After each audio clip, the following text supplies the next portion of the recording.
Terrific. Well, let's get started. Welcome, everyone, to the Friday, October 10th, 2025 Clean Water Services Board of Directors Work Session. This is Board Chair Catherine Harrington. I'm joined by Director Pam Treese, Director Jason Snyder, Director Nafisa Faye, and Director Jerry Willey. We will do full around the table introductions in a moment, but I wanted to make sure that everyone knows we have a full board of directors complement today, and then go from there. So I'll kick it off to you. Interim Chief Executive Officer, General Manager Rick Shanley. Well, good morning, Chair and Clean Water Board of Directors. Thank you. We're looking forward to a great day. I am Rick Shanley. I am the interim CEO / General Manager as of Tuesday. Great to be here. And yes,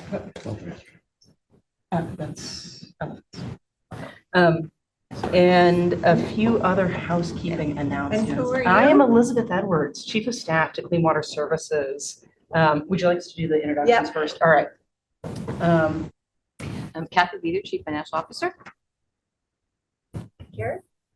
Karen DeBaker, Communications and Community Engagement Manager. Daniel Ridditor, Community Engagement Manager.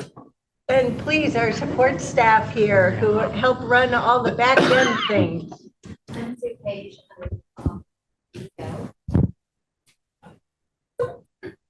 Hello, I'm Todd with ICTech. I'm here to make sure all. On leave. Katie Cheney, Executive Assistant. Dale Fig, Chair of the West Kansas Citizen Action Network. Great. Jody's behind the. Oh, I'm sorry. Yeah. See you. I was fine. I'm Jody Newcomer, I'm the technical. Good morning, everyone. I'm Joe Gall. I'm the Chief Utility Relations Officer for the district. Do you still have that cold you're recovering? Just a little bit of remnants. Much better. Thank you. So what's the 2025 cold like? Is it? It was actually not a cold. It was COVID for the first time in ever. So COVID is still out there. It sure is. I got my vaccination. Okay, back to you, Elizabeth. All right.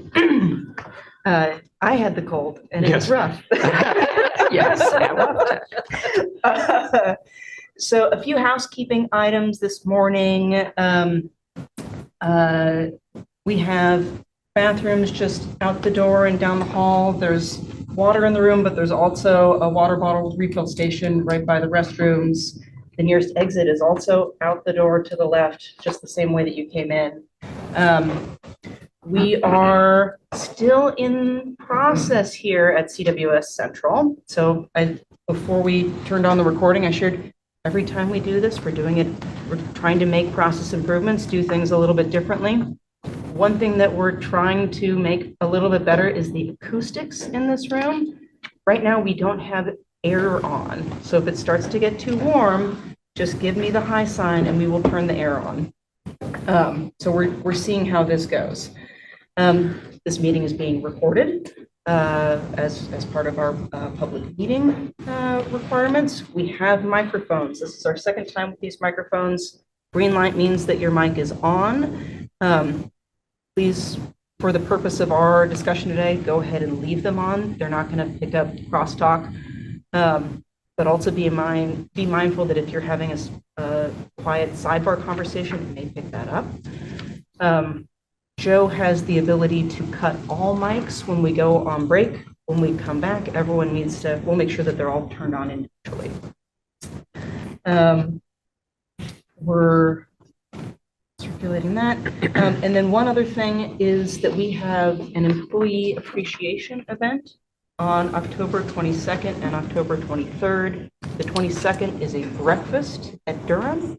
The 23rd is a lunch at Central. And the directors are all invited to attend. We will follow up over email, but wanted to share that with you as it's coming just a couple weeks from now. So Today, we also have a full agenda. We will be doing a follow-up on the plan to rebuild trust. After a short break, we will then go into a discussion of CWS billing that will incorporate also a discussion around customer assistance programs. So those things are nested together. We will have a lunch break, and then in the afternoon, we will do a deep dive into our permit, where we are in the process of the permit, and our long-term regulatory compliance strategic roadmap. That's a mouthful. And how we are using that, especially as we plan for our next permit cycle. And then finally, we will have a board planning and discussion time, sort of a CWS roundtable. So that's what the day looks like. Cool. Questions, concerns? Marvelous. Interim CEO, General Manager Shanley. It's, I think we're on to our first topic. Let's do it. Who's got Karen, I think you control? might have the clicker.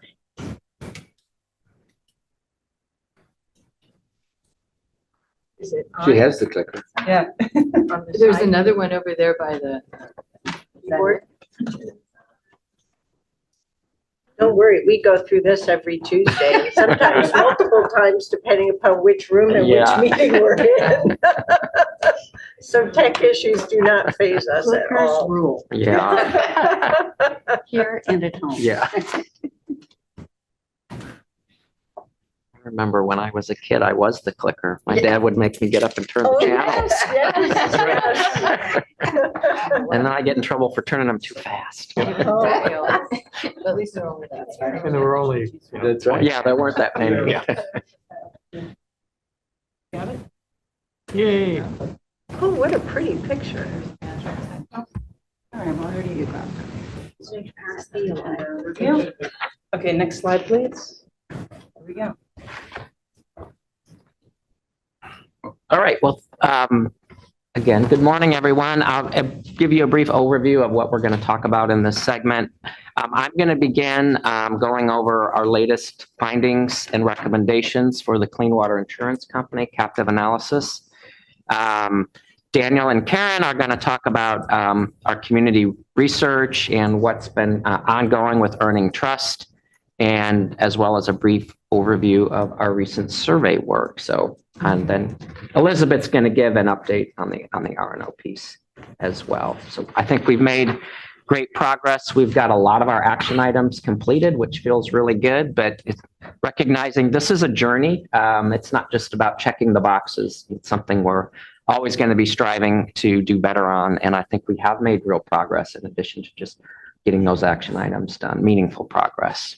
Well, I think being the wastewater recovery and surface water management utility for the area, it's one of those things that we all, excuse me, as residents take for granted, just like the ability to turn an electrical switch on and off. So that is both a wonderful thing, but also, a challenge to live with into time immemorial, really. So, but you're a great organization, and it's just a matter of making sure that our community continues to know it each and every month, or at least every billing cycle. Yeah. Absolutely. All right, next slide, please. And Elizabeth's going to talk a little bit about the R&O. So I have just one slide here, and the reason why and this will be familiar to you all as we've been going through the plan to rebuild trust. We've started out in doing an accounting of how the agency has been doing in fulfilling the commitments made in R&O 25-5. Before, you had seen on track for timely completion of all items. This has now changed that second bullet to near completion. And the reason is, if you are looking at the Exhibit A chart, it's the document immediately following the PowerPoint. On number 1, under that section around fiscal accountability, hire an outside investigator to conduct a fiscal and performance audit of travel and meals for the past 3 fiscal years. we've been working very closely with Morona's Analytics. And the scope of that work has expanded. And we had allowed for that in the contract if they found things that they wanted to dive more deeply into. And we think that that's a good thing. So we are allowing for more time for the expanded scope, and we expect that work to complete by the end of the calendar year. So that's the difference in the sort of changed timing in that space. Could you catch me up a little bit? I had noticed in the original rolling agenda when that was coming to us, but, it's still planned for our December. I had caffeine and despite that, I'm messing up the months. So, Coming back in December. yep, okay. We are having a marathon right to the end of the year with both agencies. Lucky for us, we have great staff to help us do that. So, and now I'm going to go for my second dose of caffeine. So that's the biggest change from the last time that we talked about the update on our status here, but we've completed, otherwise you'll see some fresh check marks on this chart. Completing the first report to the board covering Q4 on executive management team expenses. A lot of already completed work. Under the captive insurance company section, we've completed the domicile review, which is why there is that check there, but we're also presenting on the redomestication analysis today to you all. And we had board-approved nominations for 2 vacancies. And then last but not least, we're having this conversation here in October. So we've been continuing on our commitment and following the direction of the board. So just our traditional touch point on where we are on this, and we're very close to completion. Good work. So with that, I'll turn it back over to Rick to dive into the quick. Let me just ping board members and make sure we're not being shy. Any questions or comments? I have a question, but it's not related to this. I just wanted to ask a clarifying question. We are sending, people can call into this meeting. And do we know who's participating in the meeting? Do we have an idea of how many people are participating? I'm just curious. Today? Yes, It's on Zoom? but I don't see any information that would tell me how many people. And I, Participants in the webinar, Director Tracy. 12 people. Thank you. So those 12 people, are they staff members? All staff? And Mr. Delphic in the room? Yes. Mhm. I can see Dale.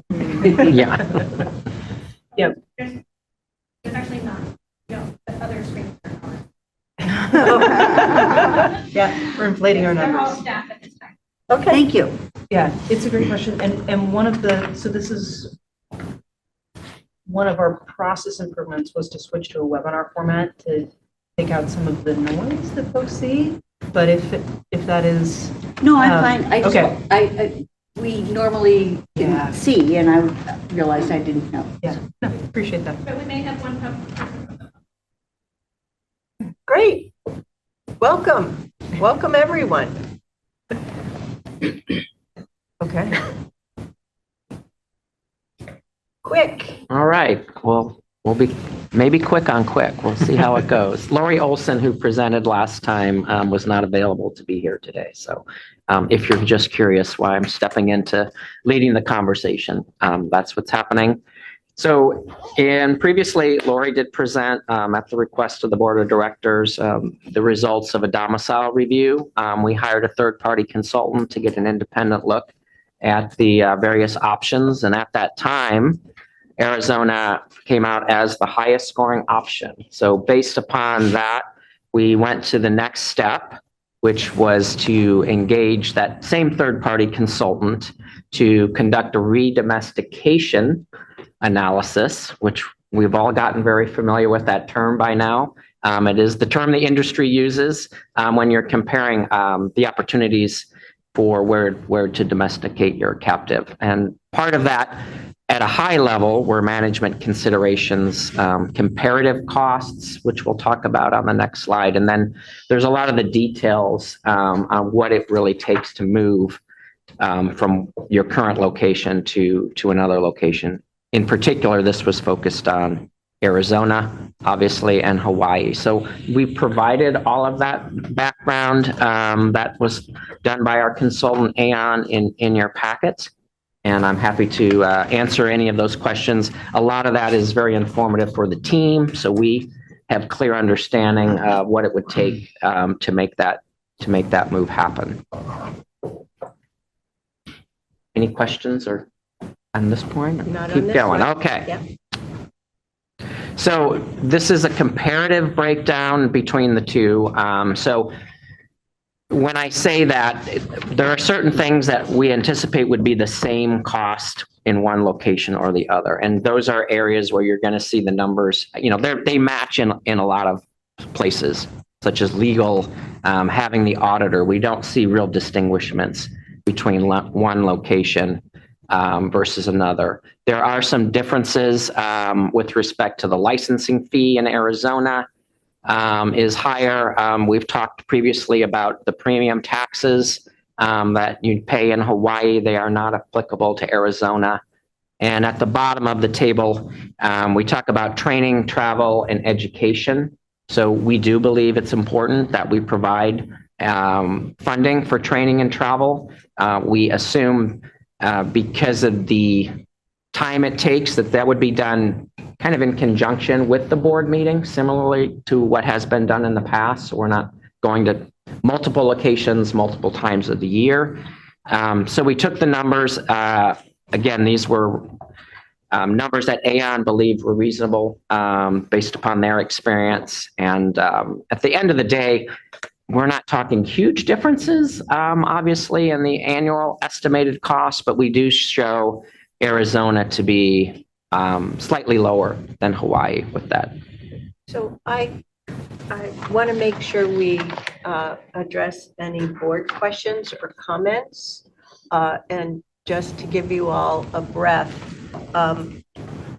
I just want to point out, my comment comes from skepticism of how public members might view this information. Okay, so the Aon presentation slides that I have before me are dated August 2025.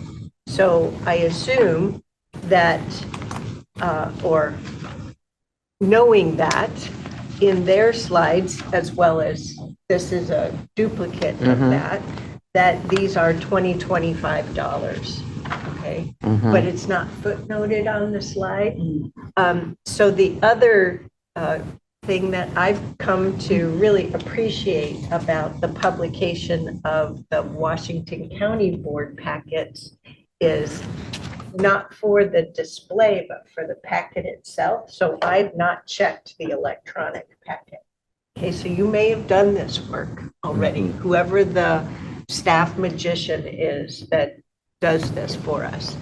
But I'm used to seeing something either on the right or the left that has the date in it for the board packet day, so that if someone in current time or in future time tries to look at the material, they're going to see essentially a date stamp. Okay, so for example, 2 or 3 years from now, in budget discussions, we don't know what the economy is going to do, right? Yeah. We don't know what jet fuel is going to cost or anything like that. So it would be very clear that these are 2025 estimates. That's all. So it's just something that our board clerk for Washington County has developed over years Yeah. of packet production for Washington County. So I just wanted, it's very clear to me, having prepared for this meeting and all the wonderful material that you've given us.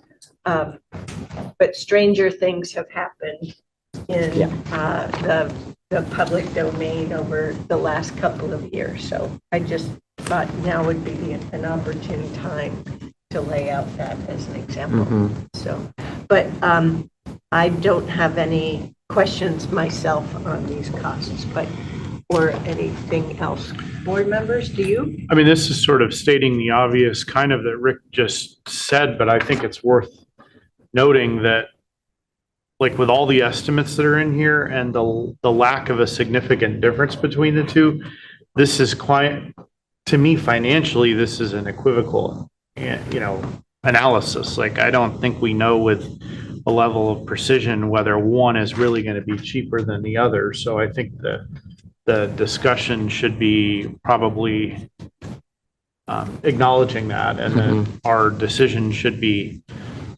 not mostly based on that. But I think it's But it's a probably consideration. just as useful to say that optics are involved Absolutely. and acknowledge that. Yep. But like you say, our decision is based on these facts.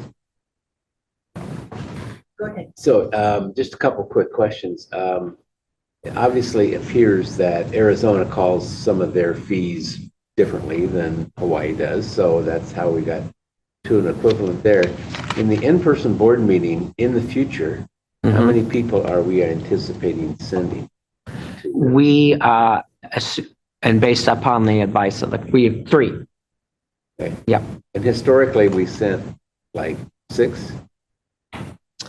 I believe, I wouldn't want to answer affirmatively, Jared, Okay. but definitely But it was more more than than that. 3. We'll say. It was, we have scaled back Okay, for sure. yeah, And I don't know if it's been the same number every year, but I would say 3 would be below every year that I'm aware of. Well, then lastly is, are we going to have staff time in this? It's going to be required to make this transition if we would decide to move to Arizona? That is really not in this, and that's a one-time thing, I'm assuming. But Whatever all the one-time expenses are. yeah, I don't know that I necessarily need to know what all the one-time was. It's just, this isn't just a turnkey thing when we do this. This is going to require some outside work and some inside work, I'm assuming. And I just want us to make sure that we have an understanding of what that inside cost is going to be. Yeah. Let me address that a little bit on the next slide. Yeah, I You're thought I teeing me saw up a nicely. slide that Okay. said to move, to transition, this is what it will cost. I thought I Yeah. saw. I also, based on your first comment on the in-person board meeting travel requirements, I am still sensitized to the fact that we have had new people join the organization over these last 3 years. And between the Quick board and the CWS board, we have, I think, a common vested interest in ensuring that the staff members in these positions have the necessary training and experience that the agencies want and need to be successful with the captive insurance. So from my standpoint, I don't know how to document that it could be 3 to 5 or 3 to 6 people, dependent upon the longevity. It could change year to year. I mean, there are factors. So what we tried to do, again, is make what we felt like was the most appropriate assumption, and then do that and for the purposes of the comparative analysis and not skew it one way or the other. If you were to say, well, we're going to send a bunch more people, that would help Arizona, that cost difference would have gotten bigger. So we just took the advice of our third-party consultant, and it made a lot of sense. I wouldn't say we never take advice and without asking questions and scrutinizing. But to your point, this number could vary, but for the purposes of how do these two options compare, I think this is a reasonable way to look at it. And your question on the one-time expenses are in the Aon slides, slide number 11. So I guess the benefit too would be if at some point in time we would decide we wanted to send more than 3, Arizona is definitely cheaper Exactly. to get there and Yes. the house. So, Yes. So yeah, I would agree with that. So for the record, on the slide 11, the one-time costs total $45,000. And the $15,000 of that, $15,000 would be for the captive manager provided by CWS. And then the other line items, I'm assuming, are held by expenses for the Quick Board, ? Or are those internal one-time costs?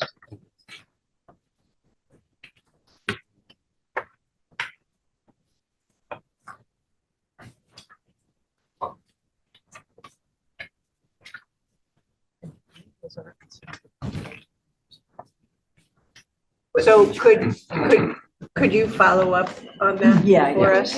Yeah. I have a comment. Director Willie, when you made the comment that it's less expensive for travel and housing, I don't know that that's actually the truth, because there are many equal resorts in Arizona. And one of my questions would be, are we managing that optic as well? So I just want to bring that up, that I think assuming that Arizona is less expensive, it is reasonable, but I think we have to add into the context, what is our intention in conference stay, in hotels and that type of thing. So I just bring that up. Yeah, it's an assumption. Yeah. And I'll confirm, all of those costs are third party, helping us transition from one state to another. Except for the first line item, since it says provided by CWS. The captive manager would still be an external. So we'd be transitioning with the contract with Marsh and into a new contract. Well, you're saying, it's saying the data was provided by, is that what that's meaning there? Yeah. Because the others say Oh. estimate. Got it. Yeah, I yeah. misinterpreted what that meant. Okay, got it. So Okay. that does not include the internal staff time in going in and opening new bank accounts, investment accounts, setting up payment transactions. So there's a lot of internal work too that happens. Is that included anywhere in this material? Not in what I Not see yet. there. Okay, now I'm following. Thank you, Kathy. So you'll get back to us on that. Sure, I have Yes, a please. question. I don't even remember exactly how I picked up on this, but I spent a lot of time with a lot of CWS team members at WEFTEC, and I heard some discussion about the need to potentially fix the setup of the current quick structure in Hawaii anyway. Yeah. So there may be more, like it may not, the transaction costs of redomesticating in Arizona may be. Let's go Not to as the big. next slide, because we're going to hit on, I'm going to try my best to hit on that. Okay, Yeah. sorry. No, thank you for teeing me up. So based upon the results of the review, staff do recommend the redomestication. And that is a very key point that Director Snyder made. As we've spent more time looking at the captive, we believe, again, it's been a very valuable, an excellent tool for the district. But there are opportunities, and I'd say opportunities is one way to put it. There's things that have to be done. It's not just opportunities, that no matter what we were to do, we would very much take a hard look at the operating agreement. We need to revisit the way that the management structure exists, and a lot of the costs that you see in the one-time cost, we did not ask Aon to evaluate. This was more an internal look. That a lot of those costs would be offset by necessity to really make improvements and do things that streamline and better align, I think, with what the board is looking for and what Clean Water Services staff are looking for moving forward. So that's what these bullets are about. It provides an opportunity to rebuild quick and enhance the organizational structure. I think it's fair to say a new operating agreement is necessary in any case, whether we choose to stay or whether we choose to leave. So just as a brief summary, I'm hearing that you also organizationally looked at the organizational structure, the ops agreement, management structure. There Yes. are improvements to be made, which I am reminding myself, Quick Captive Insurance was created in 2016. Yep. And so it's really an opportune time to say, how's this working? Are there improvements to be made? So hats off to you all for doing that work. Thank you. But it leads to my question of, okay, next year, 2026 is almost upon us, so it'll be that 10-year time period. Will you be able to do you forecast that you'll be able to do all of this work within the next calendar year? Yes, I know enough and have had enough discussions, and we've been given some information from Aon of what they believe it takes. I think we will be able to make that decision. It will require timely decision-making and good information provided by us to the board to get to the operating agreement and some of these other changes that I think are going to be part of the discussion. But baking that into the schedule, talking to our risk manager, talking to legal, yes, we believe we can have this done in 2026. Is that baked into our rolling agendas already planned out, or is that something you still want to time out? I think we can it is not baked in at this point. We're waiting for the direction. We're giving you the information. The minute we know which direction we're taking, yeah, we will build around that. Okay. We will build you a schedule around your decision. Yeah, that's perfectly reasonable. Thank you very much for outlining that so discreetly for me. So, board, at this juncture, are you comfortable with the level of information, or do you need further information before staff brings us a formal legislative item to move forward? I think the fact that for me, the decision becomes much easier when I realized we were likely going to have to redo a bunch of work in Hawaii anyway. I think the right decision given that is to make the move to Arizona. And that's what put it over the edge for me of just saying, I don't need to spend a ton more time thinking about this, because we're going to have to do a bunch of that sort of one-time work anyway to reestablish things and get them set up the way we want them in Hawaii now anyway. So I think for me, that was the deciding factor, but I'm one of 5. I'm just going to go around the room. Thank you, Chair. I appreciate that perspective. That helps me. And I'm thinking about what would have been our process without the situation we went through in this last year, January to May. Would we have, it would be good business practice to do what we're doing anyway, right? And so I just want to raise that up because a part of me is resisting the doing it because it's in reaction to public opinion. And I'm just stating this for us to think about. When I look at it objectively, this is the right thing to do in any situation when you're making a business decision. We're doing the comparables, we're projecting for the future.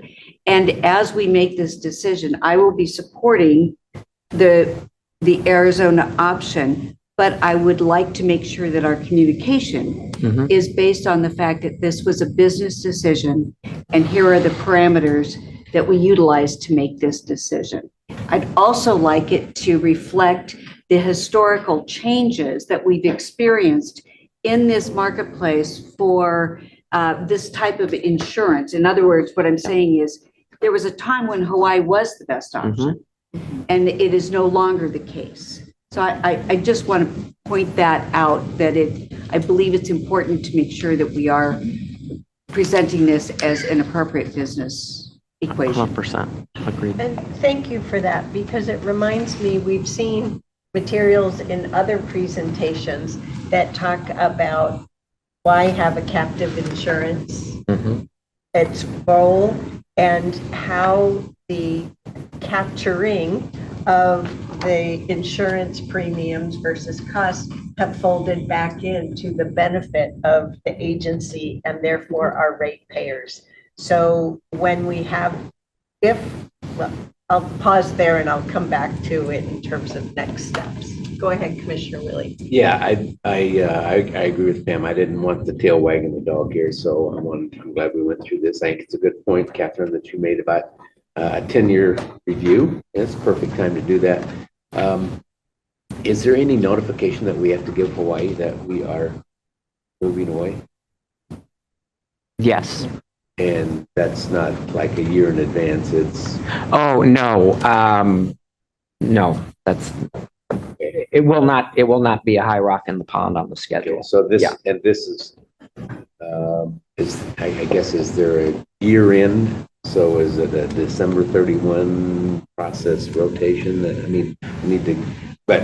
So that is a very reasonable question. That's part of the next steps. As Rick highlighted, they wanted to make sure that there was board support for redomestication first before laying out the more. Getting into the details, the weeds, yeah. Yeah, Okay. but that's perfectly reasonable. I think it would be good for staff to prepare that as part of a presentation of making the formal.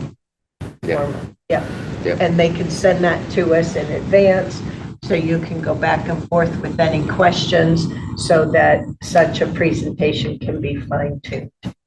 Yeah, but I'm supportive of this, yeah. Commissioner Fye. Thank you, Chair Harrington. I don't have any additional information that I need to move forward. I do think that Clean Water Services leadership and the board, we're doing our due diligence to try to address this. And I think when you do come forward, I would like to have a problem statement so that it's pretty clear, and then how we got to this solution. And I think one element that we can avoid to not address is this idea, this optics in place. You know, when the first assessment was done to justify why Hawaii, and now the assessment to get to Arizona, it's sort of a mirror image, inverted mirror image of the two, the way I see it. And you and I, Frank, had a frank conversation about this, how, you know, we just have to have a clear problem statement to get to this solution when you do come back, because it does look like we justified Hawaii and now we're justifying, and I think that there's been a lot of questions. Why didn't you use the same exact criteria to get to the assessment you got?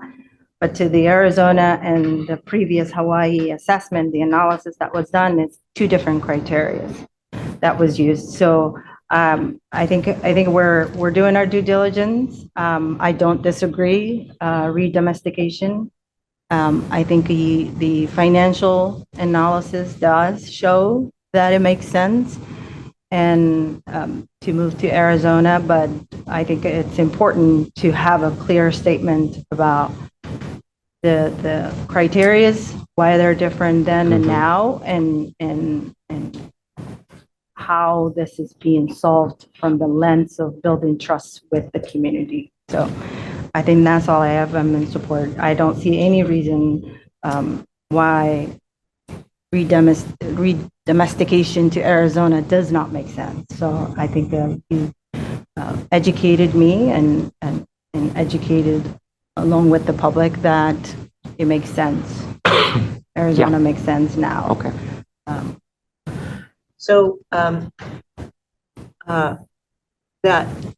towards your point on the sets of criteria, the presentation needs to recognize that there was the analysis done to support the 2016 decision.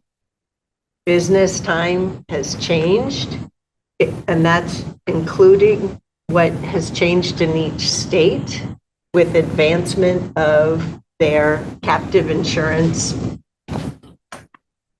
regulation portfolio, for lack of a better phrase from me right now. And as such, this is the 2025 set of criteria for evaluating. And those were recommended by the consultant. They were recommended. That was not a change that, I think it should be made They- clear that it's and- not us changing the goalposts. And the packet that you provide can and should, in the topic sheet, have the legislative history, because you came to us with the full analysis of 5 different locations. So that link can be provided on the topic sheet. All those slides do not have to be put into the presentation packet. Just a second. And then also, you'll work on the next steps following the legislation, so that it's very clear. And I want to once again articulate that, draft that together, send it to the board, offer briefings, set a deadline by which board members have to get the briefing with you, so that it comes to us in a date certain for our planning. But also, darn it, I lost oh yes, the last question I have is, I think this action is big enough and clear enough that we should have a standalone CWS board business meeting. And if there's other CWS business to bring in, fine. But I think this is, again, another important point for us to have our clear CWS hat on for the purposes of the public. So I'm happy to work with the team on all those logistics. You had one last question? It's not a question, it's a comment. Sure. To Director Fai's point, I think we have to be very careful about using the terminology that we changed criteria. Right. Because I don't think we changed criteria so much as the availability and the services changed. And so to your point, Director, who are you, Schneider? We didn't change the goalposts as much as the availability of services beyond Hawaii changed, and those were the different pieces that changed. So I just want to be careful as we move forward on that. Yeah, very important. The scoring certainly changed within the criteria. There was one change, but that was Aon's change in how they did it, all of their reviews. Right. So we followed and we asked, why did this, there used to be 2 categories that they merged, and they said, well, we look at our process And so it wasn't like a unique, I think that's the important distinguishment. About this It- during their yeah. presentation. We did. Why did this? Well, this is, we Yeah. poll our users, we do that. So we were following, we did not ask for any changes. We took their advice as the experts in the Yeah. field. And to that end, I would say for the record, to your question, Commissioner Snyder, that I think hindsight is always perfect. But for the record, this board was not given the opportunity to weigh in on that criteria as well. We did take the consultants, to your point, Commissioner Snyder, the consultant did choose the criteria to evaluate, but there was no loop back to this board to say, are these criteria things to assess forward? Missed opportunities, so there's no reason to go back, but I think that's also, it's good to put that on the record for posterity to make sure that the criteria wasn't an opportunity to discuss. Yes, they recommended the consultant and then we went with it, but I think there should have been, could have been, would have been. So Director Fai, I think you stand alone in that viewpoint. And the reason I say this is. I'm proud to stand alone, Chair. It's not Will you please? alone and. Will you please with- be professional and let me finish my statement? Just Yeah, as but you you're were making a point about being need a to let me standalone. Like, finish. we're all individually elected, Chair, so it's okay to be, there's no reason for you to call out standalone. Like, we're not elected as a collective, we're elected individually based on a district, so, but you have my permission to continue to finish your sentence now. As I was saying before I was interrupted, I believe Commissioner Fai stands alone in this because we were provided with the opportunity of the information from the consultant as well as briefings, and other directors seized upon that opportunity. And as I did too, so where are you alluding to? Once again, I was saying that this board did have the opportunity to request that opportunity, and that was not taken. So.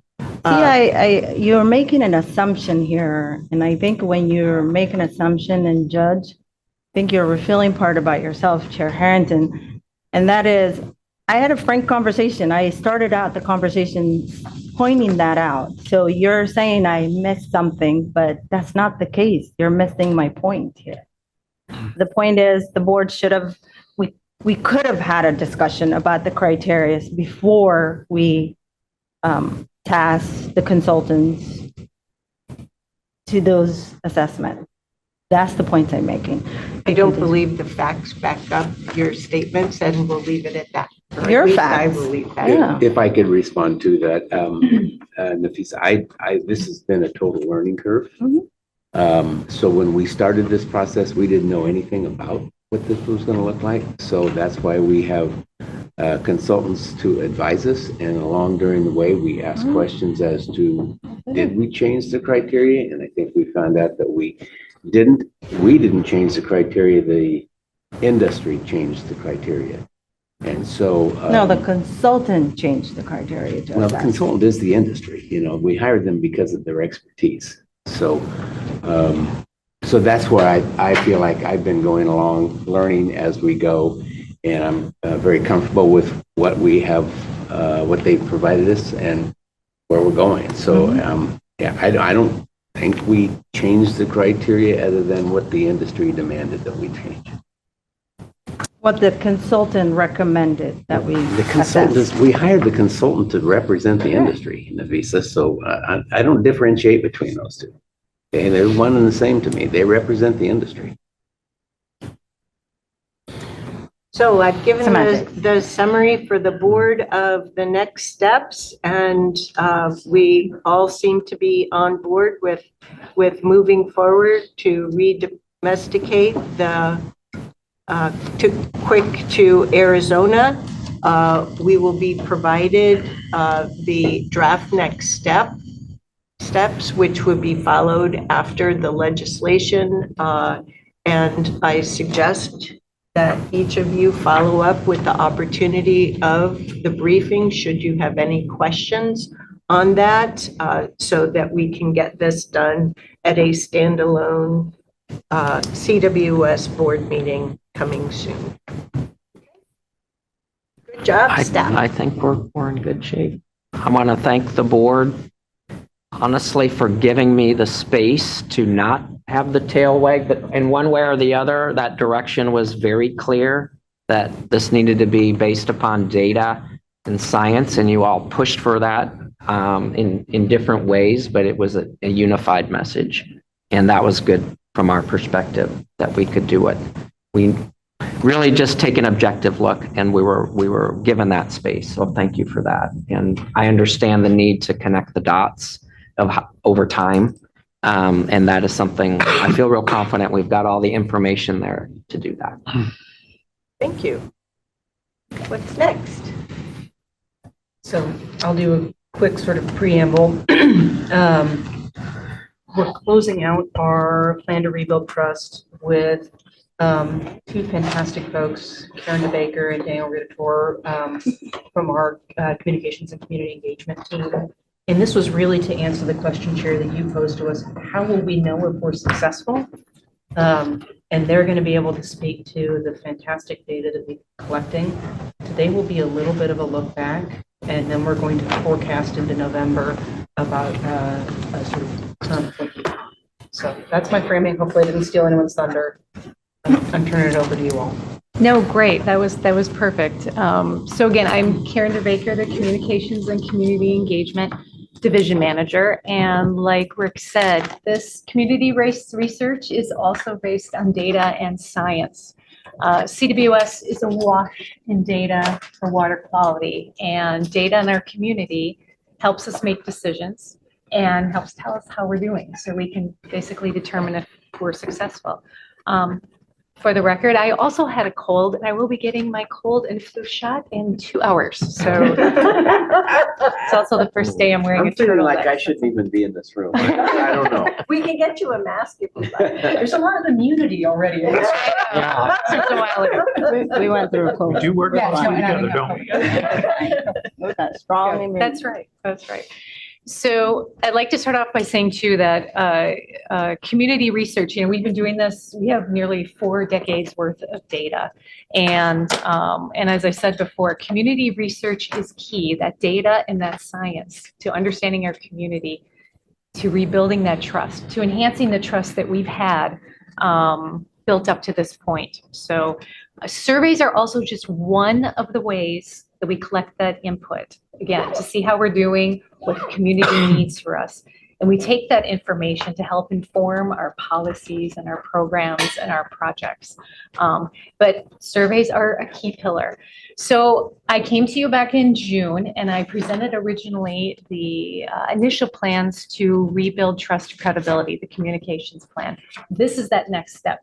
I've also mentioned before, I mentioned during when I discussed the communications and community engagement programs budget, we do always try to seek first to understand before being understood. And again, it's building trust, it's informing decisions and actions, strengthening relationships, improving communication. And as we've seen, and as we've just mentioned, data drives decision making. So the data that we have in our community is just as important. Like I said, 37 years of commitment to learning about our community. We have a trajectory here, and the data that we've been doing our residential customer awareness and satisfaction survey since 1988. We just finished it. I just received the results for 2025. This is what I will bring to you in November.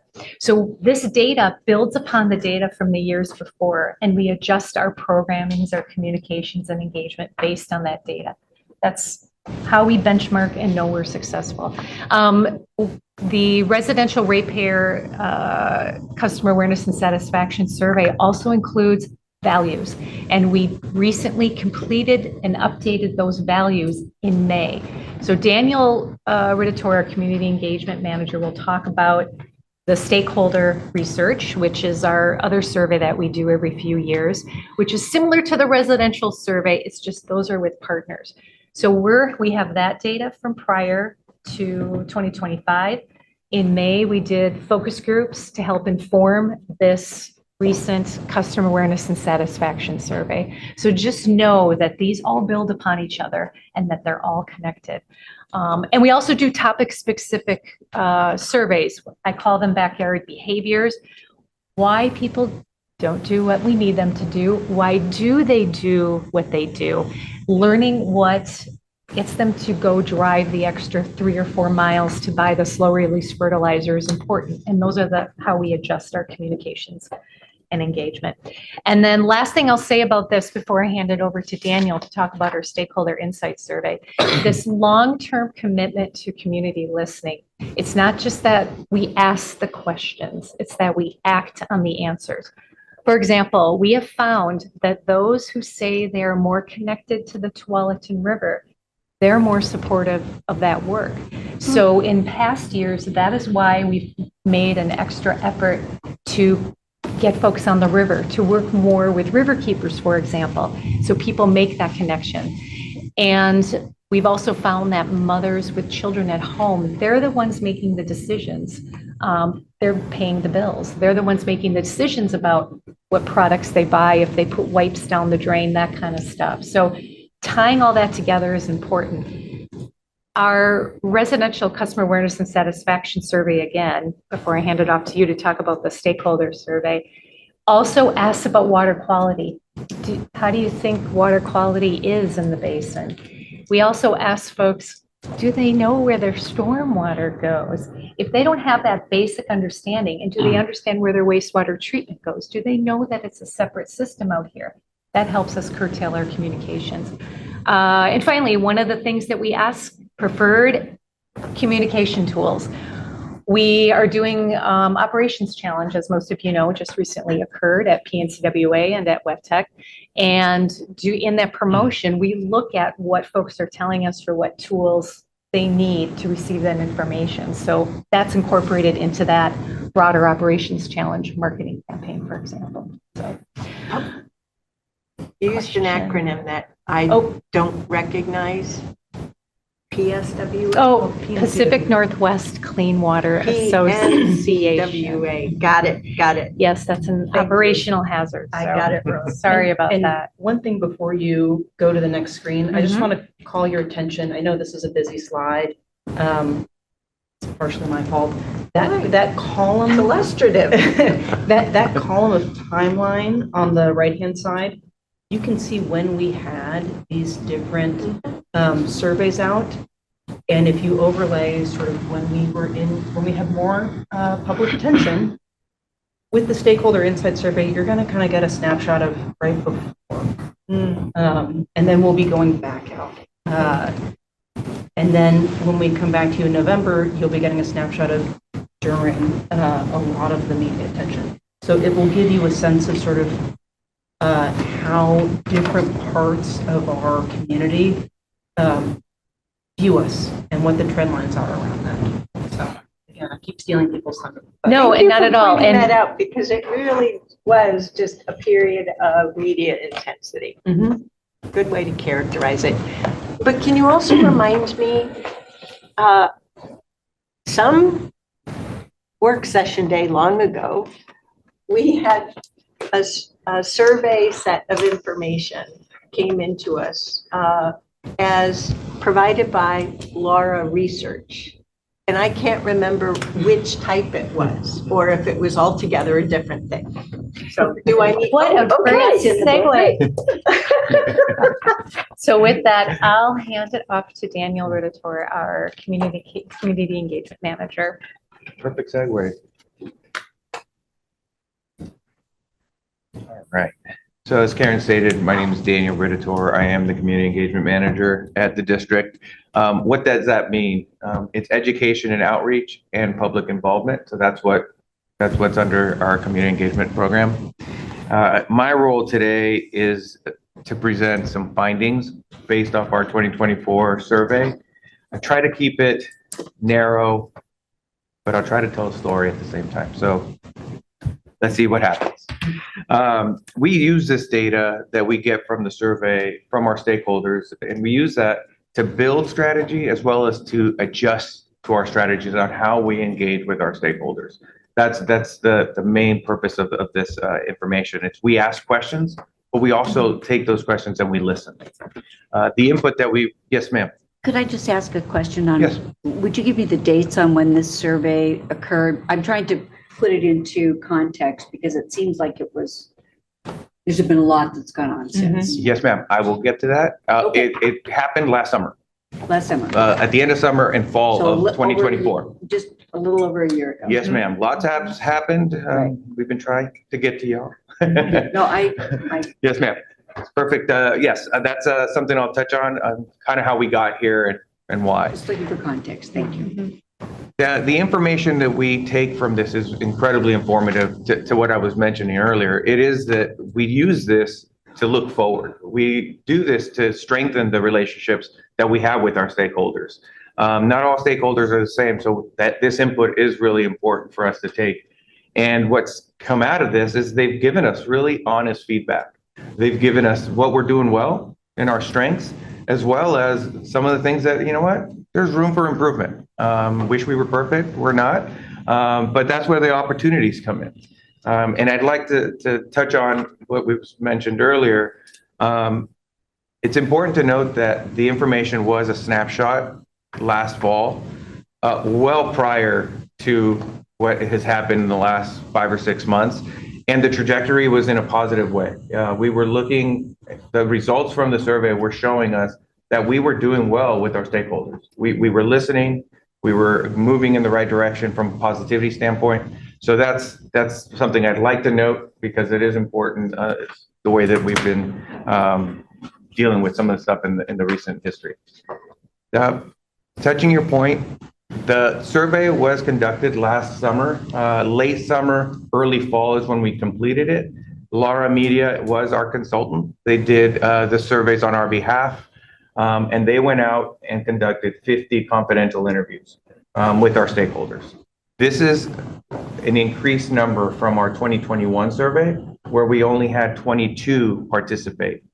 What we did is, as we evaluated this, I've only been here for 3.5 years, just sharing that. This was one of the big things that got on my plate. We usually do this every other year, but right when we were getting ready to do this, I was new, as well as we had leadership vacancies. So we decided to prolong it a year to be able to fill those vacancies. So that cadence is a little off, but you'll see later that we're going to get back on track. And the reason that we did this through Laura is for them to be able to go out and do it as an independent party and get this information. 88% of the participants that participated in the stakeholder survey said they had a positive relationship with Clean Water Services in the fall of 2024. That's an increased number from 2021, when the same question had a 76% positivity rate. So that's good to hear for us, and it shows that we were on the right track with some of the things that we were doing as an agency. So when asked, I'm going to jump into the strengths here. When we were asking the question of Clean Water Services being an essential partner and an innovator, many of the participants noted significant and positive changes on the way that we were doing stakeholder engagement from our 2021 survey. I'm going to make that correlation because it's important for us to know that we are listening. We take this information and we don't just stick it on a shelf. So that correlation is, I'm going to go kind of back and forth every once in a while, because it is important to share that we do take this information seriously.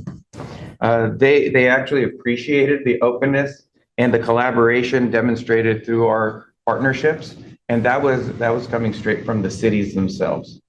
The mayors and the city officials expressed a satisfaction with the change or that shift on how we were doing engagement with our stakeholders, highlighting how that strengthened relationships, as well as enhancing the communication between the organizations and themselves. This is important to point out because from our 2021 survey, it was really loud and very evident through that survey that our stakeholders wanted more engagement, specifically the cities and the elected officials with Clean Water Services. And shortly thereafter, that survey, the board approved the Chief Utility Relations Officer position at Clean Water Services. Yeah. Nice job, Joe. Well, and not just that. This, you created the CWS Essentials Right. and this state of the, Which is coming, yes. yes. Mhm. And I think the other Yep. addition was a monthly newsletter from me on a Yeah. very consistent basis, providing information and education. Yeah. Some read, some don't, but that's a new change in terms of that collaboration. But I think another thing that we need to make sure continues is once a year at least, having the senior leadership at the monthly chair mayors meeting so that they can hear one another versus just individual. Mhm. So happy to make sure that continues to happen. Yeah, I think But I Director just Tracy. commented, a different approach to the IGA process as well. Yeah, true. I think the word collaboration is key here. That's what they were seeking, and that's what we've been trying to do. And although this data is a little dated, it was nice to see that compared to 21, progress was being made. Absolutely. And that this demonstrates to our stakeholders that we don't just ask the question.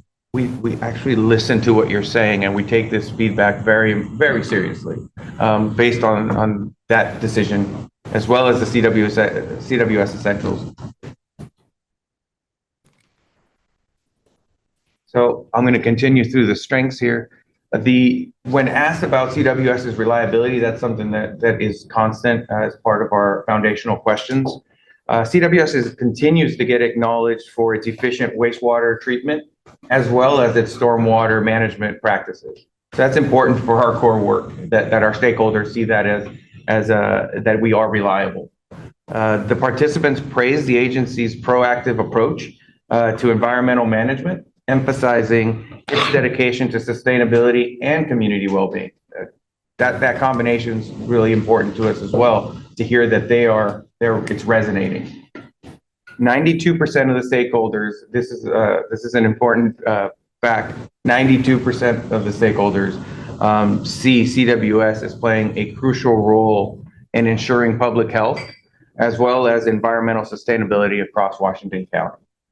So the strengths are great, and I appreciate seeing that, but that's not what we concentrate on. We really do focus on what we see next is those opportunities, because the strengths don't move the needle. It's actually the opportunities that we could focus on to develop new strategies or adjust our strategies to improve and strengthen those relationships.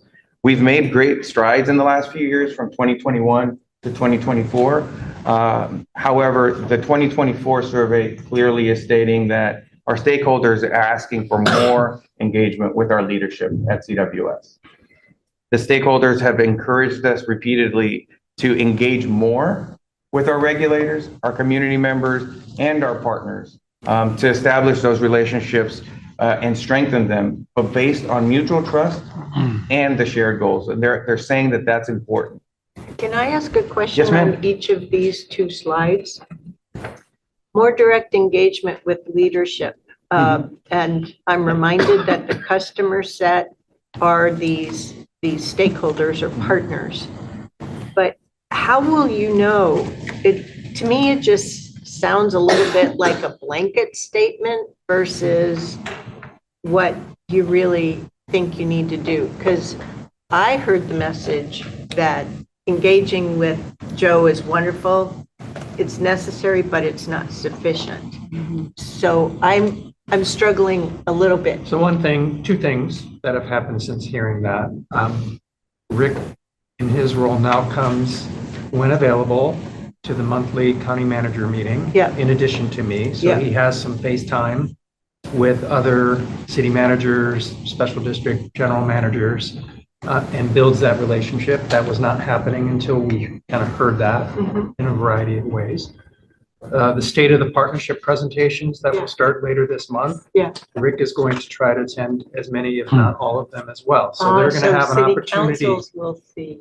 Council will have an opportunity to meet Rick, ask Rick questions as part of those presentations. So those are two examples of how things we're doing differently. Thank you, that's very helpful. And then on the expanded collaboration with regulators and partners, I may be misunderstanding this a little bit, despite your verbal articulation.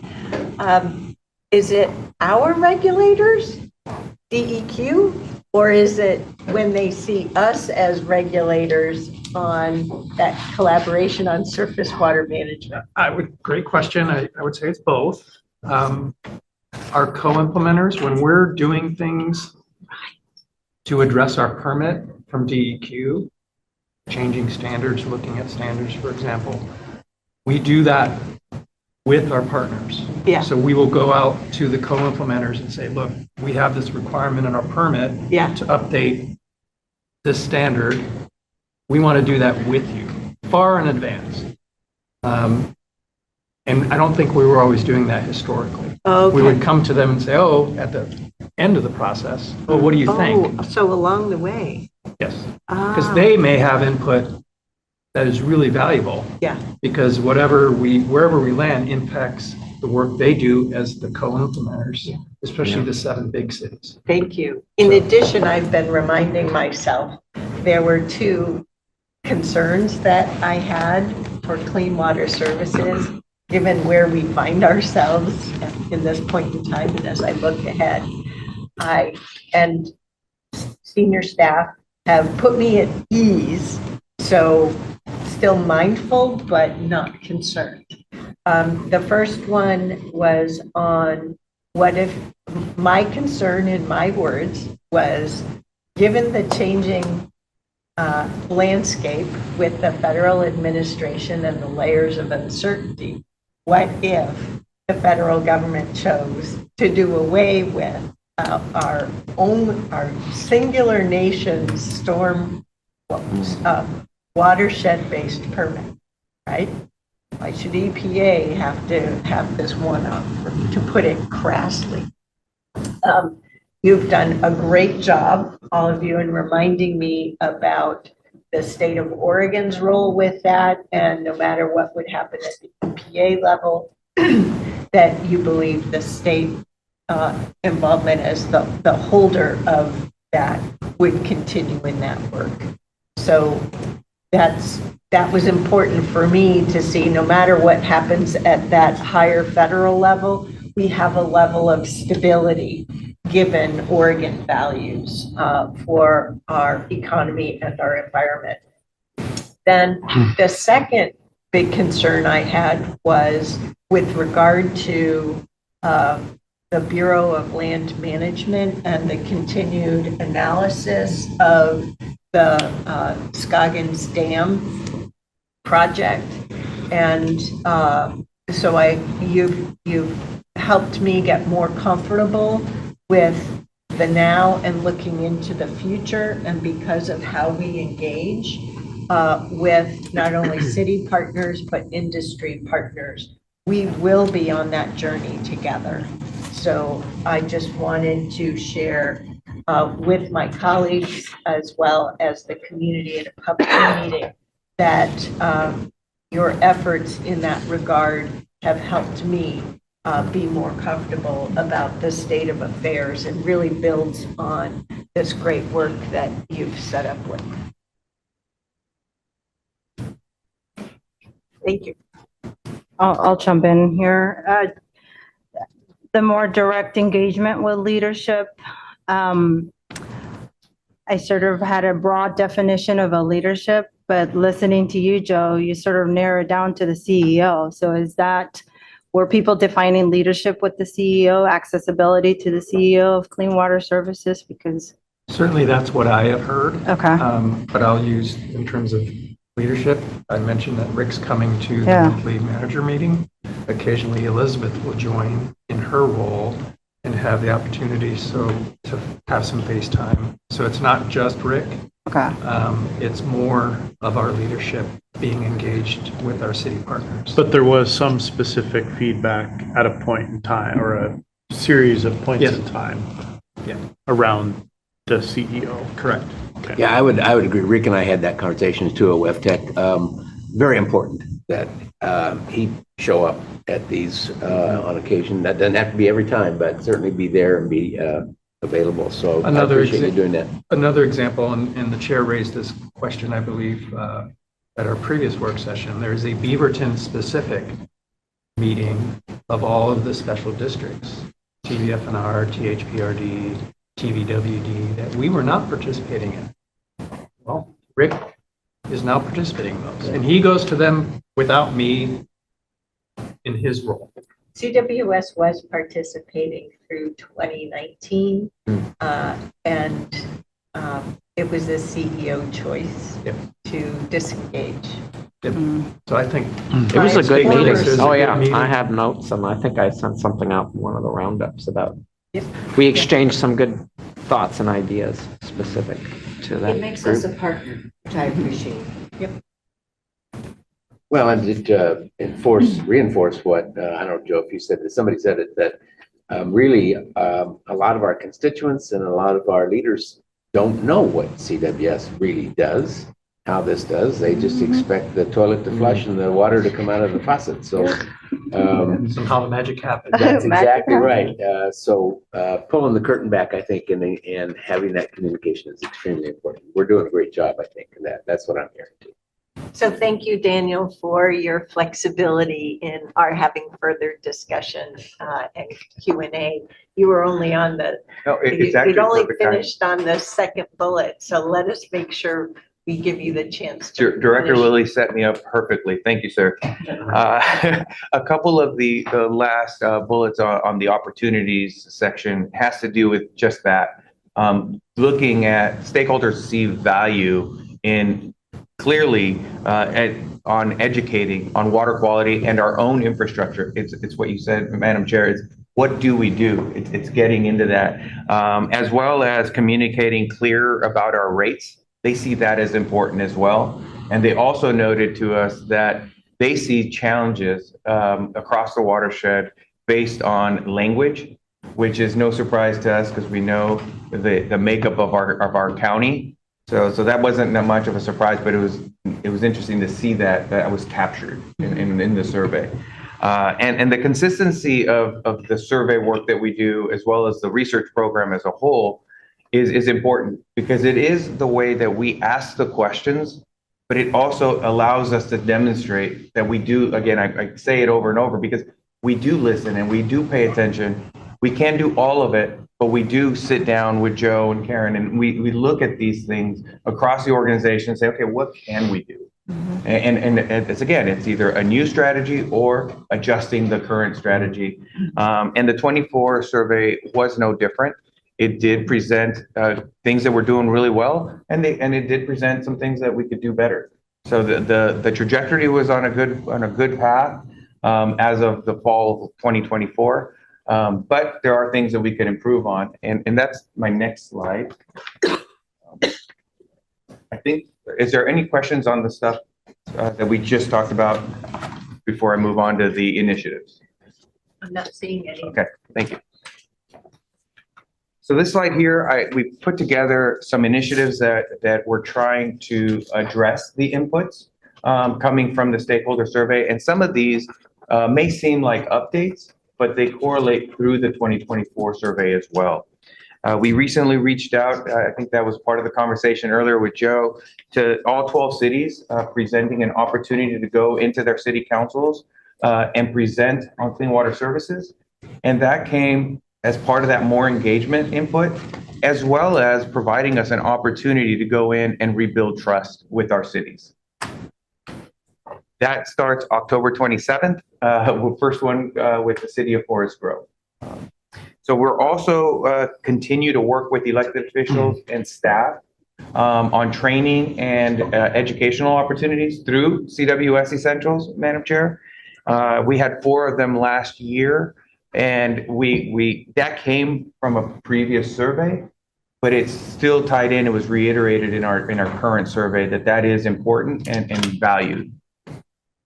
To be responsive to the input about being clear about our public education, we're actually going in and looking at our website quite a bit. We're constantly tinkering to try to make the information in there easily accessible. It's in there, but sometimes it's not always the easiest to get to.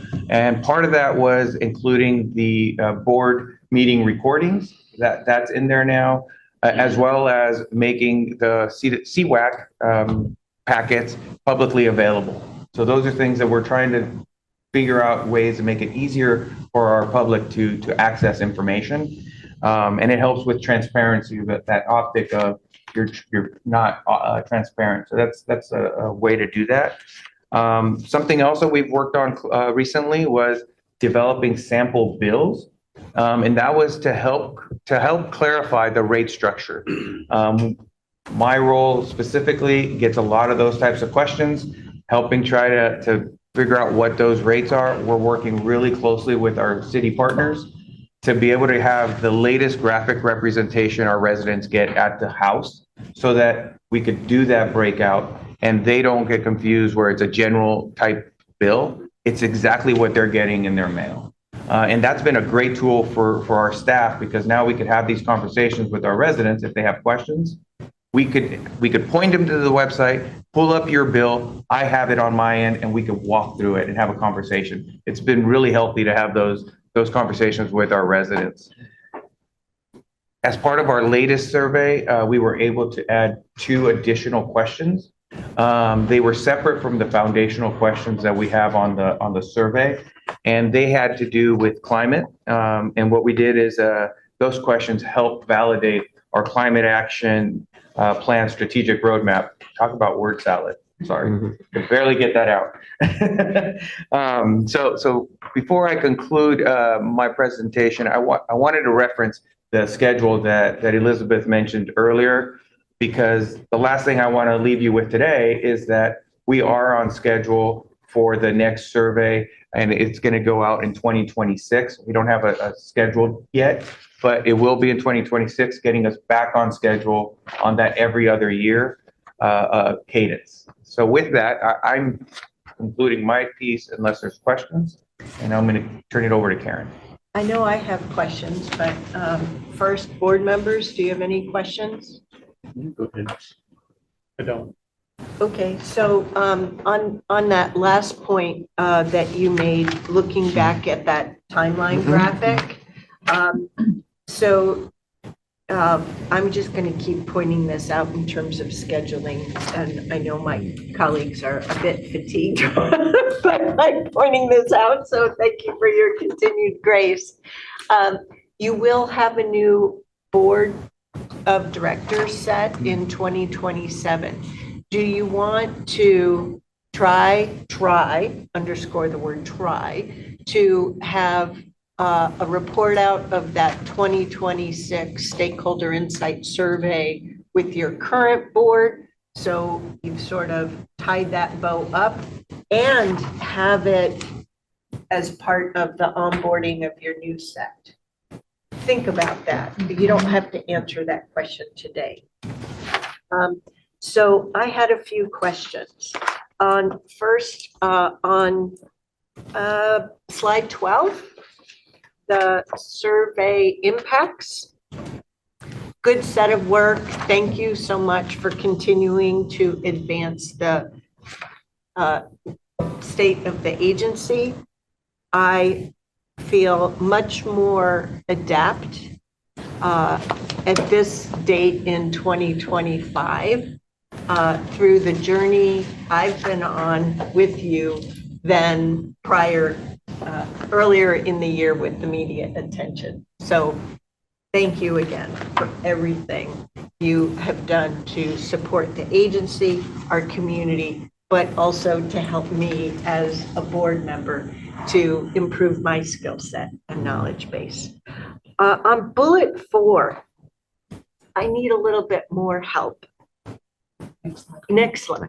No, yeah, sorry, I got my slide numbers wrong. It's Yep, there we go. The fourth bullet there, expanding opportunities for budget engagement. The first part of that sentence. Budget engagement by whom? Just with the general public. No, that's ratepayers. Or is that elected officials? Yeah, see? It's up, that's a good question. I don't recall exactly how the question was phrased, but I can get that for you to find out, to narrow it down, because that's a good question. Is it the client, or the customers, or is there the stakeholders on the elected side? We could find out for you. I don't recall. And part of what this might also be referencing is this past year, we had 2 budget meetings, budget meetings. Yeah. So that's double what we typically do. So that is one example that could certainly fall under that. Well, it goes towards that question of how will we know if we've succeeded, right? That's a great question. Really where I'm coming from, right? How do you measure success? You can have great goals, but how are you going to measure to it? So, Catherine, can I just follow on with of that? course. So go back one slide, and it's when we're talking about the second one from the bottom, more accessible and transparent communication regarding rates. I think that really ties in strongly with the budget process because not, I guess, 2 general big areas that probably my perception of their vision of clean water services, there being mayors and city managers, cities in general, is that one, they really don't have an understanding of what we do. But the second part is they don't understand why our rates have to be the way it is. And when they look at a balance sheet, if they read it correctly, they see what our reserves are and they think, you've got a ton of money. What's the problem? And demonstrating that capital projects out into the next 10 years was very revealing. And so, again, the more we can communicate that, the more they get the understanding of why it is we need to continue with marginal, reasonable rate increases every year. We're in a capital intensive business. Very. Long lead times, large amounts of money. Yeah, we build a project. It's just not a few $1 million. It's a few $100 million. So Director Lilly, that's a great point. Again, going back to the state of the partnerships, we're going to focus on the West Basin Master Plan because it's concluding soon, hopefully. In each of those cities, we plan on talking about in the next 5 years, here are investments that CWS are going to make within your jurisdiction as part of the plan. And there'll be some big dollar figures associated with that. Well, and they'll feel like they're getting. And that's why we have Value for the reserves. money. That's exactly right. They're getting a part of it. It's kind of like the same conversation we're having about the library. How much our constituents are paying in? What are we getting back out? Well, this is a great example of that on the CWS side. So a clarifier, I'm going to put Rick on the spot. The clarifier at Rock Creek just wrapped up. Oh, yeah. Oh, How expensive is that? Approximately 30 million. 30 million. The 2 at Forest Grove, 50 million that are being constructed. Makes When it we're- very real. When we're messaging that though, I think it's important to acknowledge who's benefiting from that. Correct. Not just the fact that it's in Forest Grove or it's in, a certain place. Like, what goes to the Durham treatment plant is not just from Tiger. Correct. Or Tualatin. Like it's All the growth. It's the whole, Beaverton. or a lot of the East Basin, UA, right? Yeah. If I'm understanding our business correct. You Yes. are. Yeah, you are. Thank you. On the state of our partnership presentations, thank you in advance for doing all that. I would like to at least view one, happening, so I am current. And I don't know if in addition, I should give myself as one of 5 board members the assignment to be in the physical audience or not.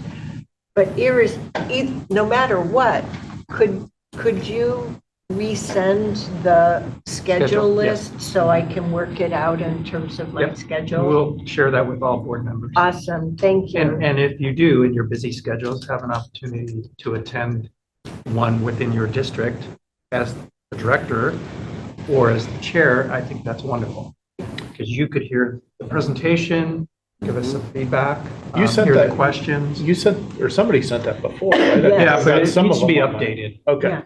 And I welcome the assignment of saying, we'd like you to be at X, Y, or Z. It doesn't have to be just one either. Correct. Okay. Well, I think it's important because I have 6 cities in District 4. I'd like to know when you're going to make those presentations. And yeah, I'd gladly sit in the audience for that. I make about 3 times a year rotation updates at those council meetings. And so, yeah, it would be good to know that. Yep. So, happy to And then do that. after, whether you're able to attend or not, any feedback, good or bad, that you hear You're from great the mayor or about that. councilors, like, yeah, that part of the presentation was great, but we really wanted to hear about this. I mean, it's tough to get on council agendas with how busy they are. We have basically 15 minutes or less, so we have to be very cautious about what we're going to provide within that short time. Yeah.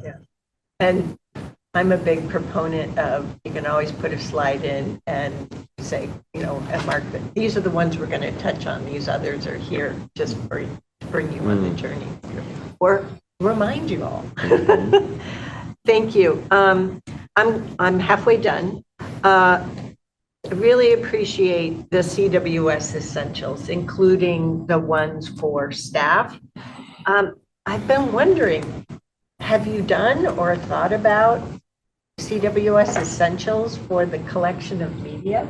Because so many of the reporters are new, and I don't take for granted at all that just because they know about a combined system in Portland, that OPB, the various Oregonian reporters from Holly, last name I can't remember, the suburban reporter, and let alone for Jamie Goldberg. If you're doing that one, I'd be inviting the city PIOs that do public works stuff and Those are great ideas and suggestions to expand get them all. the opportunity. Getting them there is the challenge, but at Hey, least inviting them and encouraging them. I think I'm not unique on the board, but I'll say, feel free to have me extend the invitation if that's going to increase the draw. And I will commit to the time. You're going to see in Rick's Friday update, we've updated kind of the attendance over the last few years since we started CWS Essentials. And you'll see some cities, many members of their council have attended and mayors. And you'll see some cities that no one has attended. And we have to address that somehow. Which is the segue into my last question. Under the banner of how do we keep city councils current, right? Because, for example, Jeff Delane, mayor of Cornelius, went to, I think, the first installment. But the work of Clean Water Services has advanced. So I'm thinking about ideas on climate adaptation, the rate work, advancing to the next permit. So, how do we have, yes, there's CWS essentials, and then there's the CWS current merit badge. How do we make it? You do a great job of making it so informational and fun with the tours. So I just wanted to pose that as a question, future opportunity. Well, 2 parts that I heard to that. Because of the turnover, the list you get this afternoon, Tigard is different suddenly. They have a new mayor. And now they have another vacancy. So keeping with all the changes, North Plains still doesn't have a mayor, I believe. North Plains does So not have a it's a mayor, challenge. and- Katie and I are constantly almost looking at it monthly. What's changed? Yeah. And do we have a current list? Part of my newsletter every month is what kind of information, kind of the list that you said, do I want to Oh, share? yeah, the newsletter. Without Right. overwhelming them. When I Yeah. send a newsletter, it's usually 3 to 5 articles. But what's going on that I want them to know about on an ongoing basis? But you also link to like the presentations that we get here, Correct. for example, and I think that's very helpful. There is a part of me that we've toyed with the idea, like, could we do a CWS Essentials video? Yeah, for the public. Well, I have another idea about the public. Yeah. But could we record the CWS Essentials program and then once a month, we send here's the history lesson That's 15, 20 minutes, so you don't have to spend a ton of time. Got But it. that's another Yeah, yeah, yeah. opportunity Yep. for elected officials who can't attend essentials Got to it. watch a 15-minute video. At least get Pieces of it. the shortened essentials. It's a series with episodes. Not all the essentials. Not all, just, but every month to have Yeah. like a video that provides another opportunity for them to Love watch. the creativity. And the other one, in terms of the public, I've said since I got here, I really want a community academy or a CWS academy for the public. I think many cities have academies about, we had one in Sherwood, very popular, about what does the city do and things like that. I think there's an audience for that in the public to do an enhanced kind of community CWS academy. And actually, we'd have some more time because it'd probably be over a series of nights to actually do more than what we do in a 2-hour session with electeds. Cool. Okay. Is it going to be a sleepover? No. But it would include Sleepover at a tours. at a wastewater treatment facility. Yeah. So Rick would have a fit. I want to let Karen wrap us up because we're a little over on time. I'll say one thing or two things really quickly. A lot of the things you've heard from stakeholders are very similar to what you're going to hear in the residential customer awareness and satisfaction survey that I'll bring you next month. Second thing I was going to say that, as I said, community research is just one of the ways that we gather input, the quantitative data. We also have a lot of qualitative data. A lot of that stuff comes from the work that Daniel is doing. And Daniel is the one that works very closely with the Elizabeth constituent responses, and that's always been very helpful. So Thank you for that. I will hand it back to you for their, I don't know if there's anything more you want to We're say. doing pretty good on time I am. compared to past days, so great. Well, and I know Kathy has a hard out at 11:30, so I'm going to ask if we could take a break until 10:40. If we could come Your back. watch is different than mine. Yeah, Or sorry, then we're back 10:50, in. 10:50, apologies. Okay, give ourselves over. Yeah. Okay, directors all Everyone- set for that? Yeah. 10:50. 10:50. Be here or be square. 9 minutes. Break. Okay, Mics go are with you back one. on, recordings back on. We are ready for the next topic on our agenda, CWS billing, potential future states. Take it away, Kathy Leader. Try to, Hard. Was it hard? it's not. There No, you it go. did. Yeah, I just got a muscle. Well, good morning, Chair Harrington and members of the board. I'm Kathy Leader, Chief Financial Officer for Clean Water Services. And I also wanted to introduce Aaron Lowry. Or reintroduce. Yes. Yes, good to see you, Erin. Our finance manager here at the district. She and her team did a significant amount of the tracking and pulling of information for this presentation. So we just want to acknowledge that. As you remember, back in July, we came and we talked about the current state of utility billing at Clean Water Services. And now we're coming forward to talk about a potential future state for the district.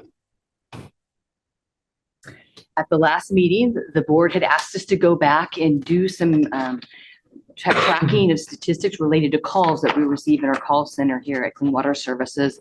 And they also asked us to look at opportunities to, in the future, provide a customer assistance program for the district-wide customers for Clean Water Services.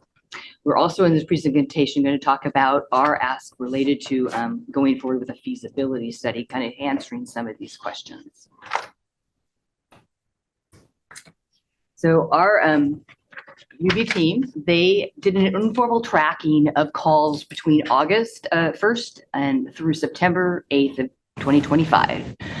They didn't track all issues, so if they were a start or stop service, something like that, they felt like that was a routine business. But they did select 7 categories that they did track generally when calls would come in. As you see from there, 64% of the calls that came in were for another organization. They were related to a TVWD bill or another city partner's bill. 14% of those were like other issues. They called, maybe they have a permit issue, so that we would be putting them over to development services for a permit, or maybe they just had a question on, they got a collection notice. You see other categories there too. Can I ask a quick question on that? You said the largest number obviously is about calling the wrong organization. And is that related to the integrated billing that we do? Yeah, so the joint I just bill. want to call that out. Yeah, That yeah. Oh, if those, we did our own billing, our calls would come in about us. yes, that is true. That's true. Although some of them are a city bill too. So the city that has billed, and our But name it's is still also the on same that, issue. that billing too. Yeah. Computer. And as you can see there, we did receive, some calls on noting the high water rate on the bill, and a few less than that, but still some calls related to our rate at Clean Water Services. And we did get some asks related to an assistance program. I would imagine if the cities would do this survey, their results would be exactly the same. 64% of their phone calls would be about maybe Clean Water Services or somebody else, but not the city. Because I used to harass our water director all the time about my bill's too high, and he said, it's not just water. Read this, So, yeah, I would imagine the cities would get the same response. So that gives us an idea of the calls that are coming in for the district.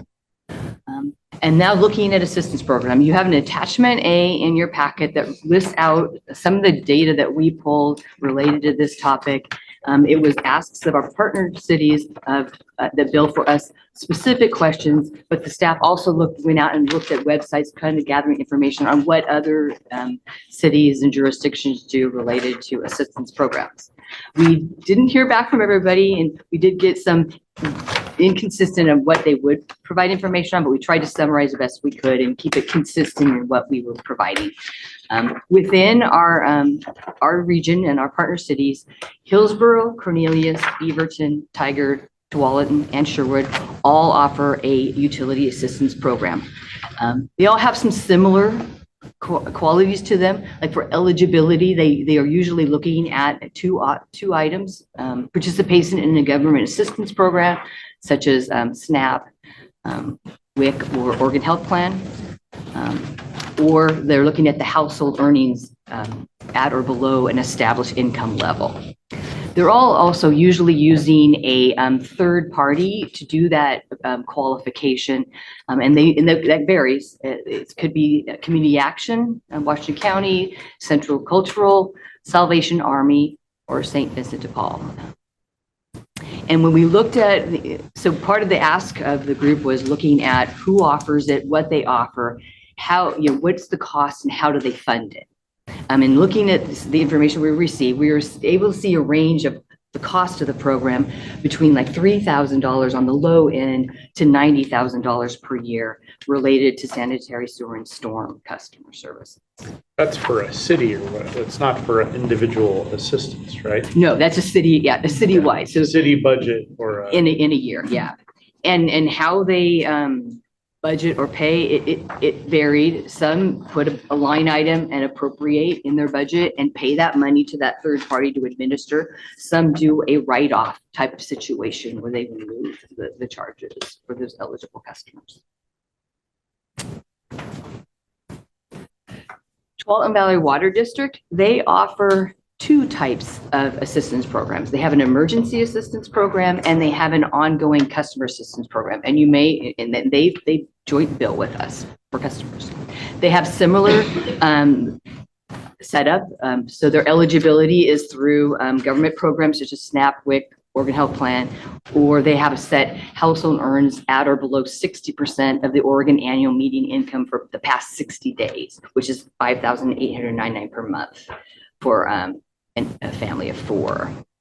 And they also utilize a third party to do that qualification piece, and they use Community Action. And just for awareness, people can participate in both programs there. For the customer assistance program, that's an ongoing income assistance program. They give a 20% discount on the water bill. It's once you're eligible for a 2-year period, and then you can re-enroll to see if you've qualified for another 2-year period.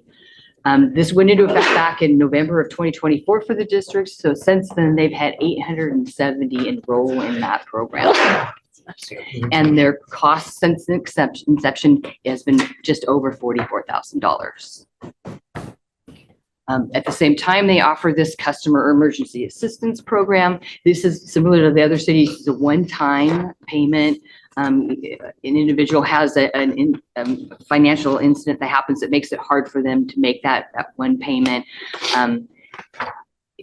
Have a past due. So in order to qualify for this program with the district, you have to have a payment plan set up for that remaining balance owed. The current funding is at $344 per year for each eligible customer. And at this point in the year, they have pledged $369 towards customer bills, totaling just over $92,000. Quick question on this slide for TDWD under customer assistance program, third bullet, 44K total discount since inception, but I don't recall in the attachment A when inception started. That was November of 2024. Oh, there it is. Got it. Yep. Okay, thank you. Oh, got it. Right above that, Catherine. Thank you. I don't know. Sure. Kathy, it's just, this is anecdotally, but one of the other programs that TVWD has that I found is if there's a pipe that breaks and the water was leaking, they actually do a readjustment of that. That's correct. And I thought, yeah, they do. The cities do that too. Yeah, so they do an adjustment for leak, and they also do a payment plan for a customer that can't pay the full balance. And we do payment plans as well. Yeah, so for Clean Water Services, we currently do not have a utility system program, but I wanted to at least list out some of the things we do currently offer. And that would be, we offer the payment agreements for individuals that, need time to pay a billing. And we do an adjustment to the winter water average related to a water leak for the customer. And at a point where of outstanding balances owed and the customer has moved out of the area, that is when we do move it over into a collection status with Fidelity Collections. Prior to that, when they're a joint customer with the district, we do have the ability to shut off water for collection, just so you're aware. But if they have moved out of the area, we do send it to collections. Balances sit there for 2 years and on our books. And then at 2 years with no payment, we write that balance off. Does the collections organization still pursue them? They continue to pursue them, even though we've written them off. We have some that payments do come in after that period, but we just write it off our books. Just for context, I'm in the Portland Water Bureau system. So a question I have is in Portland, we're billed quarterly. You have the option of calling in to get a monthly bill if you want. And I wanted to know about whether or not we do any normalization of charges over the year like PGE or Northwest Natural does. Yeah. So one benefit of our bill is it's pretty normalized. We have a flat amount and an average winter That's water, true. and it doesn't vary over month to month. but- Water does. But TVWD Yes. does, and the impression of the joint billing is that's kind of where I was going. And I don't know, Erin, do you know if TVW has an option for leveling on water? I'm not positive. I am not positive either, but I can We find can out. check, we can check on that. Yeah. And so for those accounts, just for historical trending of that, and that exposure for us is it's 0.39% of service billings in any given year, or about 167,000 that we write off each year. That So is very small. amazingly That's low. very low. Very low.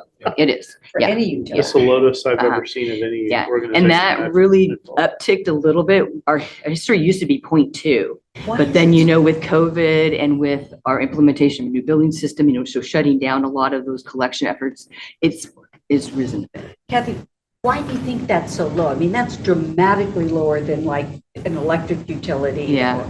Any, Well, we have the water shut off option, and then and then the payment plans that we do with individuals. And remind me where we step in with water shut off in the process. When they're delinquent.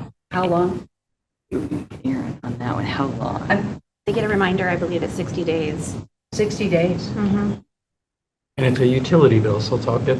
Yep, It's all together. Yeah. I mean, the other part to this, Pam, that I think, like a lot of the revenue is actually not collected directly by, I mean, in the other cities, the revenue is collected by the cities and then handed over. Yes.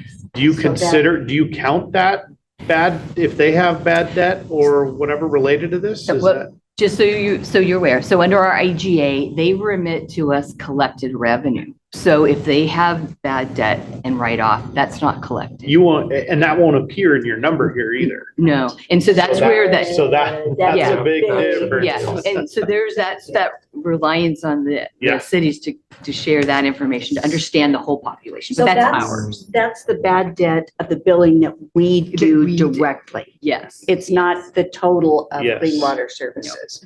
That, we probably Yes. should identify Okay. that. Perfect, yeah, good point. So I have a question on this, perhaps maybe clarification. So the collection, going back to the answer you gave, to the point Chair raised earlier, the collection, Clean Water Services sells these collections.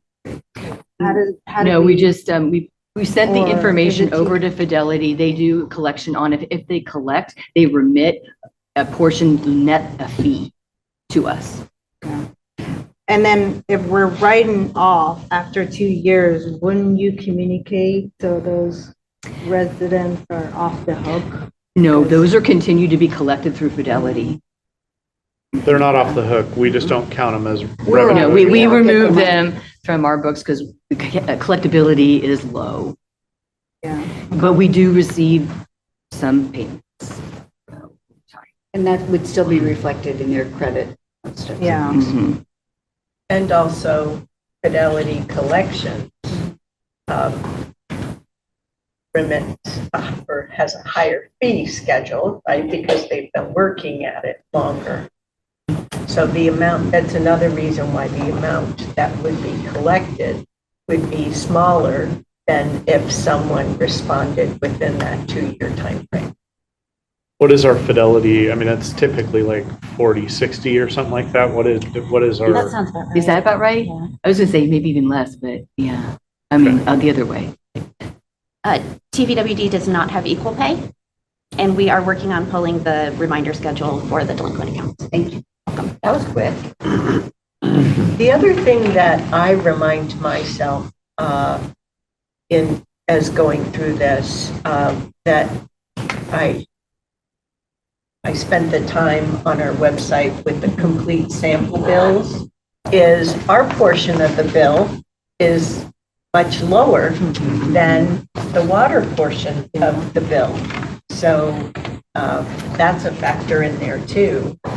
And then another thing that I think is truly remarkable about our area versus other parts of the country is we have high quality drinking water.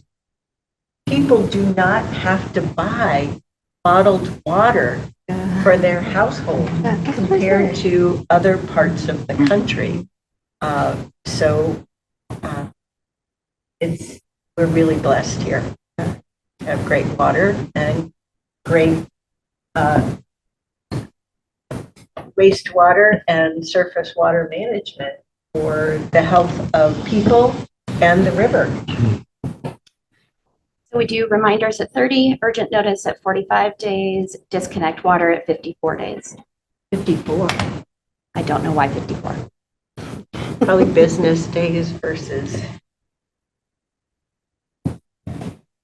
And I So think it's some of fairly that aggressive. leads over to the monthly billing Yeah. too, piece of it. And Pam, that's pretty consistent. I mean, the cities Cities do the do, same. they do. And I don't remember what we did at Pacific Power. I don't remember the exact time, but I think it was long. Different regulators too. Yeah. And it is regulated. Any other questions? That summarizes some of the assistance programs out in our partner area region. Now we're heading into future state in relation to the feasibility study. This is just giving you a reminder of the history of billing with TWD that we did our original IGA with them back in 1994. It had some renewals on it, and it expired actually just this year, June 30, 2025. And so we're looking at re-upping. Along the way, back in June of 2018, we set together, decided we were going to do a 3-phase IGA, knowing that the end of the original IGA was coming up soon, but also that we were looking to implement a new billing system. The district had an in-house legacy system. Both parties were not happy with the performance, that we needed something new. So we decided we needed to go out and look at options. So we did an IGA phase 1 that did the needs assessment and identified the RFP that we would issue out related to, and we actually did a meter to cash audit too, looking at our overall system, trying to identify our needs for the new system. In April 2020, we did a phase 2 of that IGA because now we've do the selection of that software vendor and we implement that. And then the goal was then after completion of that, we'd work on phase 3 because the operating environment would look very different. We felt there'd be these efficiencies. This will be the great time to put this operating agreement in place. We've come now to that deadline of June 30. So we're working to sign a 5-year agreement with TBWD with a 1-year out as we look at options.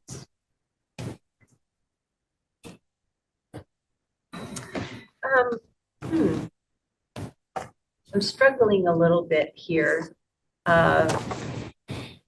Usually IGAs come to the board, and maybe they have been coming to the board, but what's changed for me now, because I remember the presentations where you talked about the different vendors. I just can't remember them sitting in my seat right now. But I want to make sure that I do recognize 5-year agreement with a 1-year opt-out, I think is a very reasonable approach.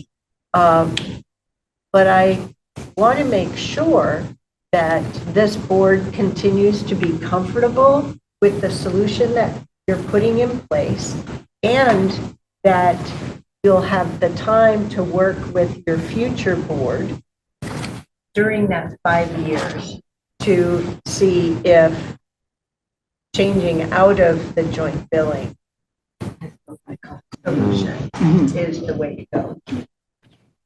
In broad sketch terms, do you feel like you'll have enough time within that 5-year agreement to do that? Kathy's nodding yes, I think so. I mean, we debated honestly whether we wanted to sign the 5-year agreement, but the message is it's a 1-year opt-out. So I think that gives us more than enough time to do what we need to do. And it also gives us the flexibility that as we go through our analysis and determine what's the best course of action, It's really a 1 year. It's a 1 year. Notice. It's a 1 year, yeah. And that will take, we can't get anything done in a year, but maybe a couple years. Yeah. So that gives you ample. I feel like runway we've got for- it covered Yeah. for the scenarios. So, but a question, we've been having these discussions about the billing and all these different pieces. Has that communication been given to TBWD about our discussions? Obviously, we haven't come to any agreements. Are they aware? And okay, I Very think that's much. really Yeah. important. Yeah, I appreciate that. It sounds like it, but I just wanted to verify. And they were aware. Yeah. They were aware of the know work about this session work today. Hi, TBWD. Yes. We're working on this. Well, also, the one thing that I remember as I sit here is for this joint billing, this agreement is just for the UUAs that TVWD does and for the direct billing that we have for the direct cities. So that's not listed as a helpful reminder Okay. on this slide. And Yeah. sorry, but I need that. I'm lucky today that I did remember, with also the unspoken invitation for you to always correct me when I get it wrong. But just as humans, I'll say I need it. Thank you. So now this. The other thing, sorry, I want to make sure that if with IGAs moving forward, that it's clear it's a 1-year notice opt-out. Yes, yeah. That's an operative word. And is that agreement going to the board before signature, or did we sign Or that? is it administrative IGA? Yeah. What did happen with that? Maybe that's a Probably legal question. back. That's a legal Yeah. one. I got Yeah, okay. Okay. So now talking about future state. So back in 2008, when we had our last feasibility study done, the circumstances were there that warranted doing it. You know, TVWD had gone to an in-house system. It was really built for water, not for sewer and storm. We had less ability to manage our accounts and information in that system, and just felt like there was this disconnect, and we wanted to look at opportunities and alternatives to that system. So that's what we looked at that time. It was really looking at whether billing opportunities are there, what's the cost, what's the risk and benefit and the timeline related to doing something like that. So Kathy, just for clarity, going back to your comment, that didn't look at the 7 big cities that we jointly bill, or did it? It did. It looked at opportunities for us to bill our customer base. What kind of a system Okay. could we go to that we could expand? But we didn't see that as happening At that time. on a large scale, but maybe other cities picking them up along the way. So yes, we did look at that at that time. 2008. 2008. So here we are in 2025, and we have some asks that really need some evaluation. One of them being from the cities. Can we bill any or all of the regional component for those cities? And also an ask of the board. Can we offer a assistance program, an income assistance program district-wide for our customers? So these are all things that speak to what alternatives are out there, what do the stakeholders want, and this need then to once again do a feasibility study and look at alternatives that all balance out those issues of timeline, cost, risk, and benefit. So this really is the billing feasibility study, TBD. Yes, yeah. Oh. And in there, in your packet, you have a draft scope of work that we would put into an informal bid request. And in there, some of the key areas we'd be asking for input on. It has a similar layout to the last study where we looked at existing and mapped it against the alternatives, indicating cost, timeline, and risk and benefit of those. But it really wants to focus on some key things now we're asking for, in addition to some of the stuff we asked for in the old feasibility study, because it's just inherent in our system. But one being our ability to bill for other cities if they wanted us to. To the ability to do any sort of income assistance or emergency assistance district-wide for our customer.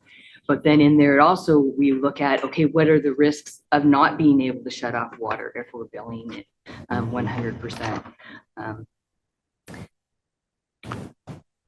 I'm really glad to see that in the scope of this work, you actually have the emergency assistance and the income assistance programs built. I mean, we've already talked about the fact before that we're behind the times probably. And I just am glad that that's not an afterthought, but it's built into this. Totally. Yeah. And key to that is a piece that we're asking in this is that input from stakeholders. And those stakeholders are our board, our staff, our partners at Tehuantepec Valley Water District and the cities that bill for us, getting their input on what their current and future needs are, and all that information helping us determine what alternatives do we have. When you think about 62% of our billing is done by others. And that's not input about whether or not we should provide income No, assistance. it's just I just want to, feasibility. yeah, I'm just Yes. clarifying that. Yes, yeah, oh, totally. And the fees, how could we do it? And what are the risks? Yeah. One of your asks at the July meeting was a timeline. So I wanted to talk a little bit, start on the bottom of that graph on timeline and talk about this feasibility study. We'd start here in October where we're putting together this draft, asking for input for the board. What should we see there? And the selection of a third party starting in January for that consulting service. We've asked for this extended period of time from a year, from January to November to do the work related to that feasibility study, really just to make sure that study is done well, that we're getting that input from the stakeholders and that we're getting the good information to make a solid decision on where we go when we present it back in December to the stakeholders and to the board. And we overlaid over that just so you can understand that need of the time and that assistance of that third party in what we're doing in finance here at the district, but also what all the cities are doing at the same time as us. For us, we've got this cost of service study update that we're going to be doing and presenting to the board. I'm working here in October through December. And then we go right into budget, where we have the budget, the CIP, where we're going to be presenting some rates to you and to the cities. And so just a lot going on during that time period before we would issue that.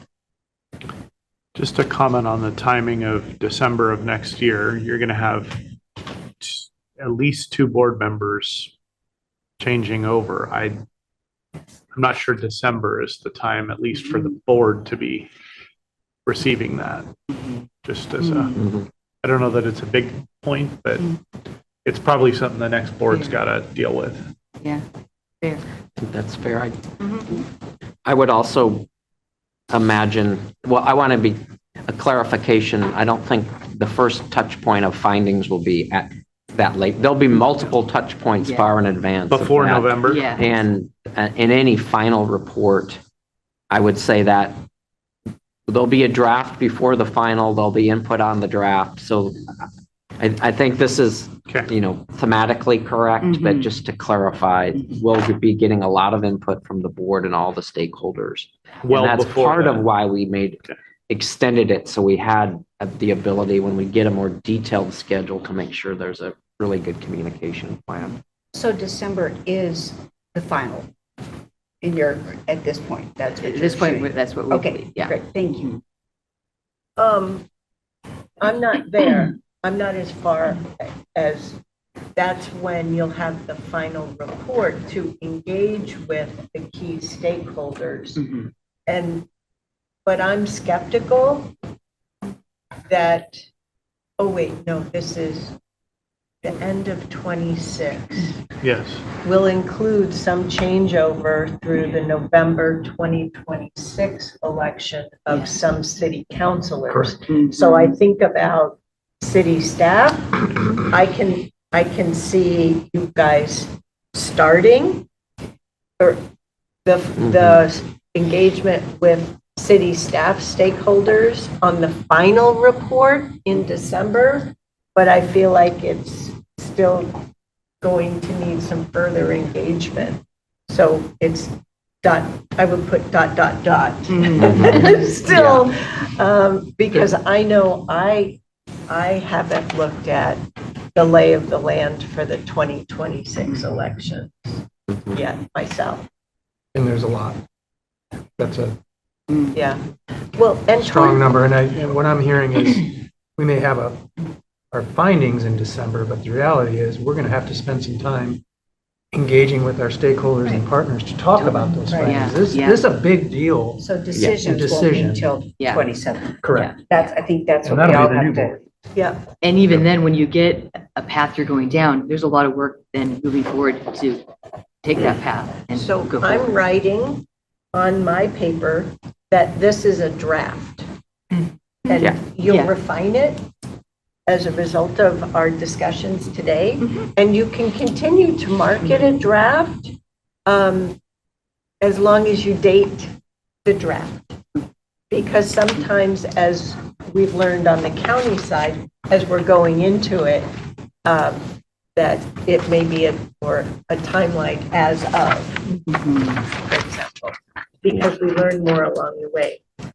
So thank you. I was building upon your point, Commissioner Treese. Any other board questions or comments at this juncture? Anybody else? I think the reaction I had, were you going to say something? June? Go ahead. Sorry. The reaction I had was, when I was looking at this, was more of select consultant for a feasibility study and begin the study. Could that be shortened and start the process earlier? Do you actually need those many months to do this?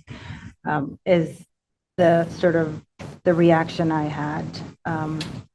How do we expedite that to start the journey earlier? And then I also was thinking aligning, maybe it's not realistic, but how do we start the conversation with the 2026 budget cycle? Maybe we don't get there, but at least start that. So those are some of the initial reactions that I had, that could we condense the study, because a lot of them are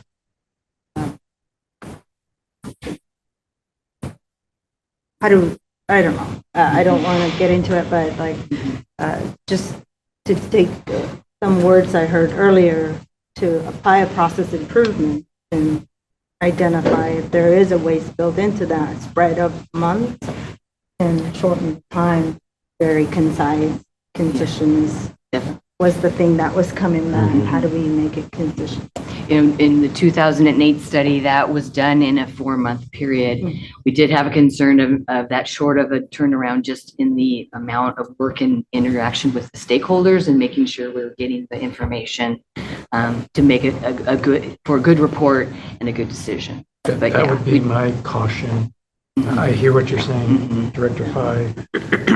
If this was not impacting our city partners, and we could probably do it shorter, but if we're going to have good engagement and collaboration with our partners, it's going to take some time, because as that says, they're in budget season, we're in budget season. The folks that we are relying on are very, very busy with other things, and it's going to be challenging. And I don't want, just us in budget. I don't want our cities to feel like this was rushed.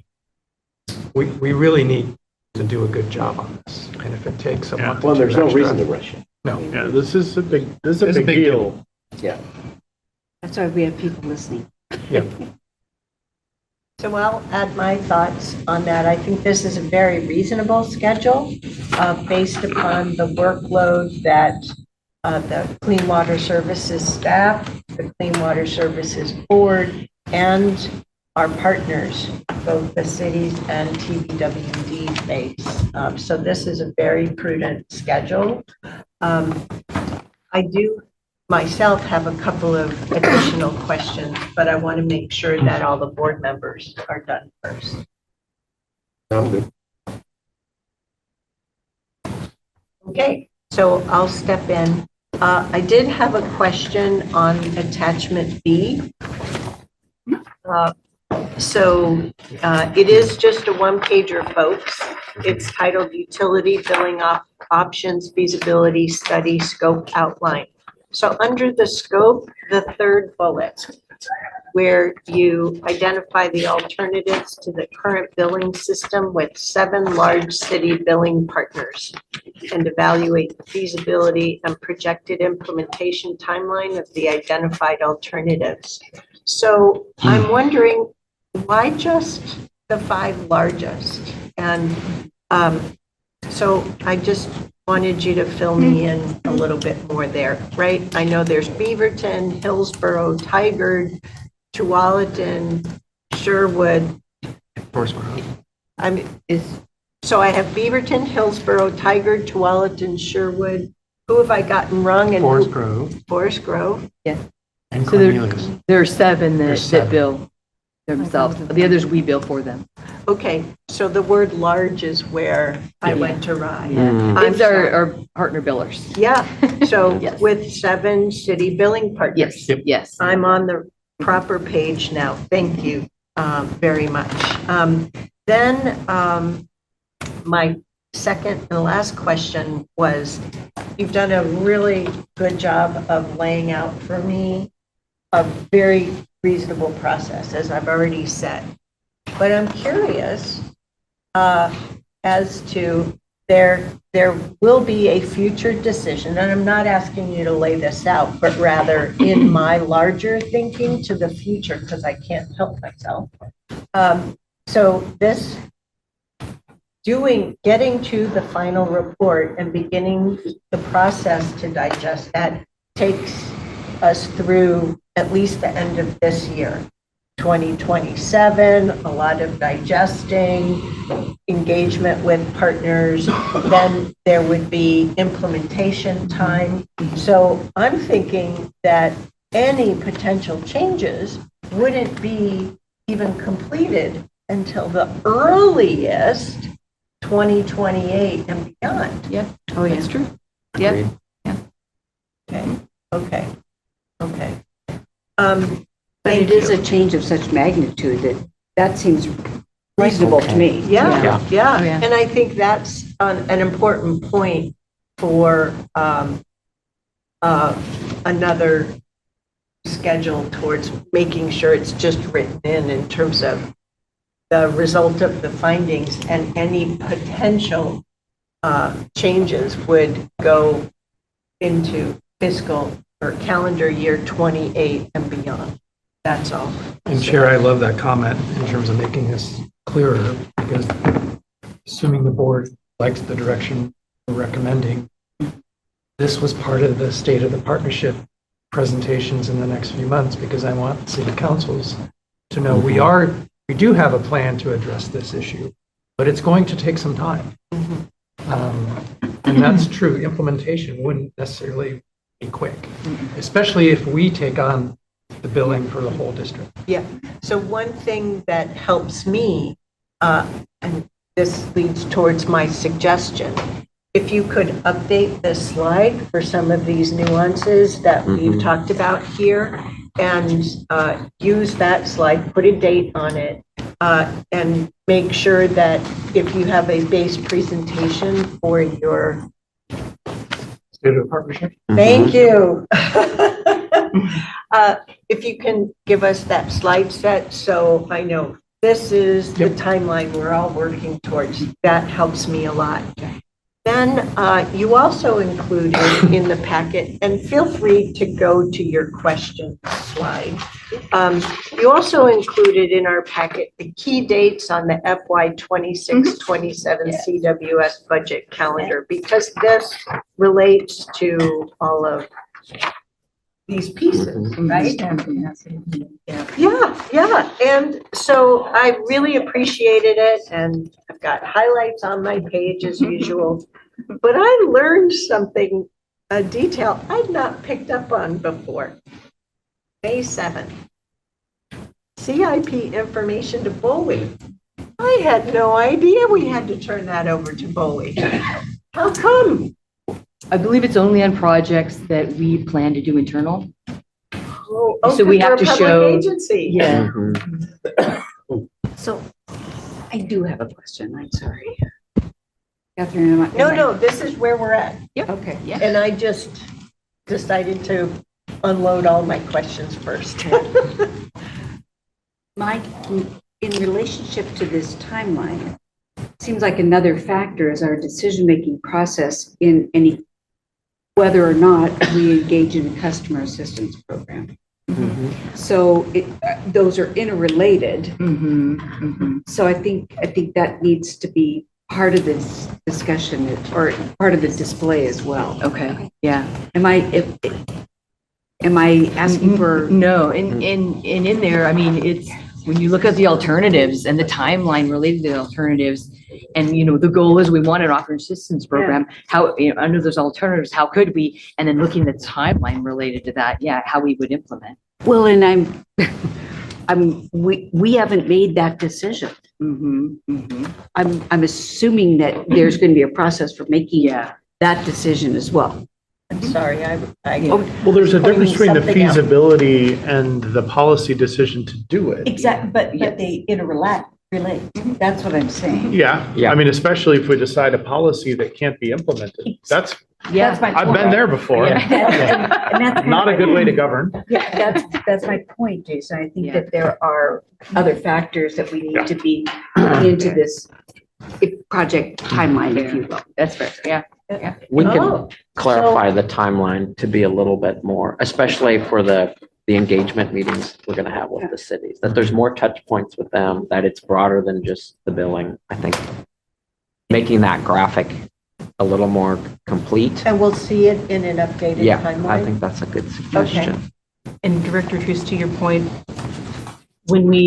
back in July, when we were planning out our calendaring for these board work session days, we had initially separated the customer assistance and the billing discussions, and we ended up pulling them together because they are so intrinsically linked. Exactly. Correct. So Yes. we're having all of this together to that very, Mhm. And while we can talk about it together, there are different processes that we need to go through. The customer assistance program, while we take in stakeholder feedback, that's our decision. So I think it's very different than the other piece. I'm just pointing it out. And I don't want to get our policy backwards. And I apologize for having the side conversation, which took me away from your question. The other correction for the CWS budget calendar is on March 13th. That's the final proposed budget decisions. What day? March 13th. This is because the CWS budget officer working with the CEO, GM, they put together the proposed budget. So just add the word proposed there.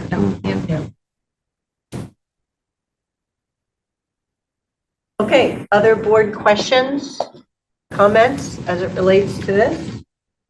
I think you used proper vernacular when you were saying you were trying to digest. So. Does that mean I have to using come your- up with a line about digester gas? No, no, you used your internal digester to digest. Moving You've on. been around CWS too long. Moving along, come on. So, sounds like we're good. Great.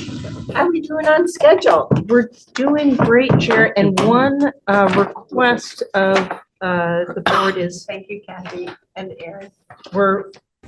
the weather has been a little dicey. It's currently not raining. So I wanted to see if we could take a group photo now while it's dry out and then move into lunch. I didn't exactly wear a photo-friendly top, I'm sorry. So we just don't have one with Director Snyder. Oh, that's a travesty. Oh, no, sweater. Do you want these on or off and these on or off? or- Photographer Arena? Well, I have to go to my car if we need. I don't have. It's gonna be a group picture, so. It won't We don't matter that usually much? wear it. You don't wear it? Okay. Yeah. All right, thank you for indulging. Are we doing it by the sign? To buy the sign. Oh, way out on the road? Yep. Yeah. Okay, small walk. So everybody, please make sure your mics are on. This is the afternoon portion of the Clean Water Services Board of Directors work session for Friday, October 10th, 2025. This is Board Chair Catherine Harrington. I'm joined by a full complement of board members, Director Jerry Willey, Director Nafisa Fai, Vice Chair Director Pam Treese, and Director Jason Snyder. So we're in the afternoon portion of our agenda. We have two big topics left for the afternoon. We're moving on to permit cycle and long-term regulatory compliance strategic map. Back to you, Mr. Shanley. Great.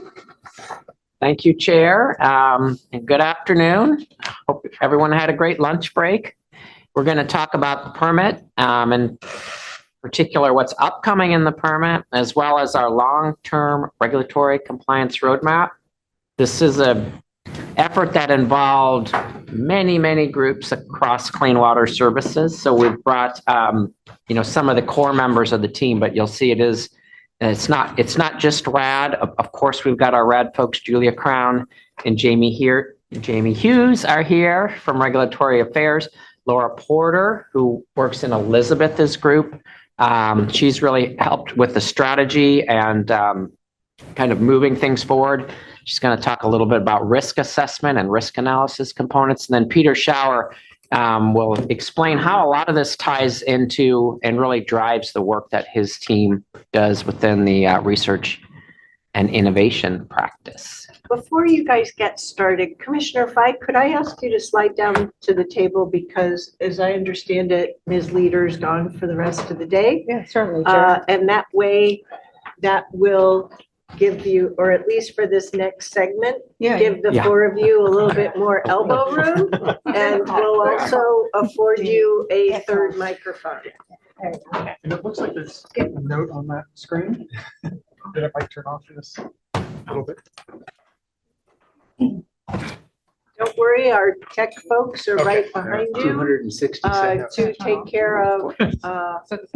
That's what it says. Really? Yeah. Is it counting down? It's counting down. 250 now. Oh, there's an auto the auto. power off button here that he observed. There we Got go. it. All right. We have power, we have liftoff. Here we go. So we're going to talk about the long-term compliance roadmap and a little bit of overview of how roadmaps fit in general. What I'm also excited is the roadmap is a strategic. Whoops. Somebody. Oh, we're getting. What's going on with the slides? I don't know. I've got control with a space bar, so I don't need any help. Okay, All right. you're all set.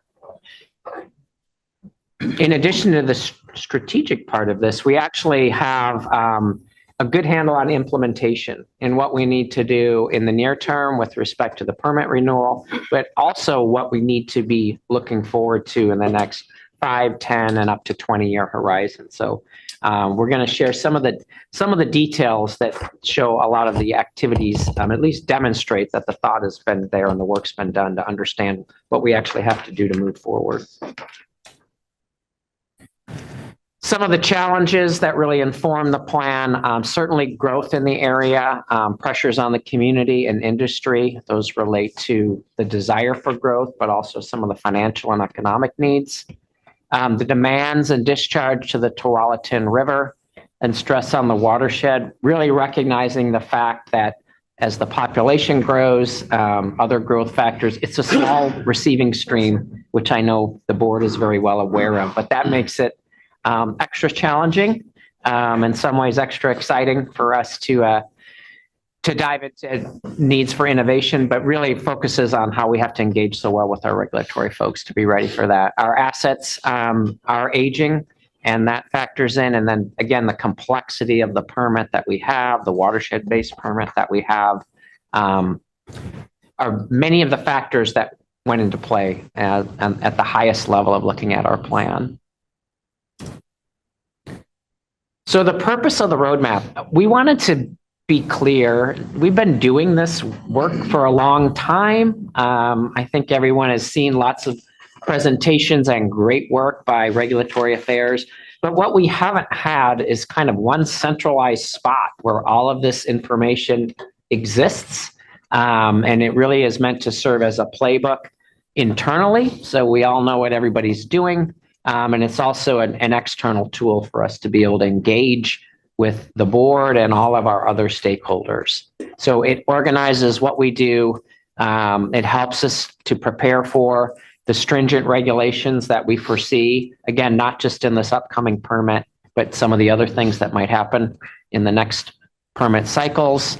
It allows us to align the roadmaps with the renewal application process. It really points out where we need data so that we're able to answer questions and be prepared for the different scenarios. And again, a key is avoiding unnecessary costs. In regulatory, we want to know what we should be talking to DEQ about for the next 5-10 years. We want to start those discussions today so that we can get ahead of these things. So just briefly, we have lots of roadmaps, and quickly just explaining, this strategic roadmap is at the top of the hierarchy. So this is long-term compliance. Soon we'll be presenting a strategic roadmap on climate change.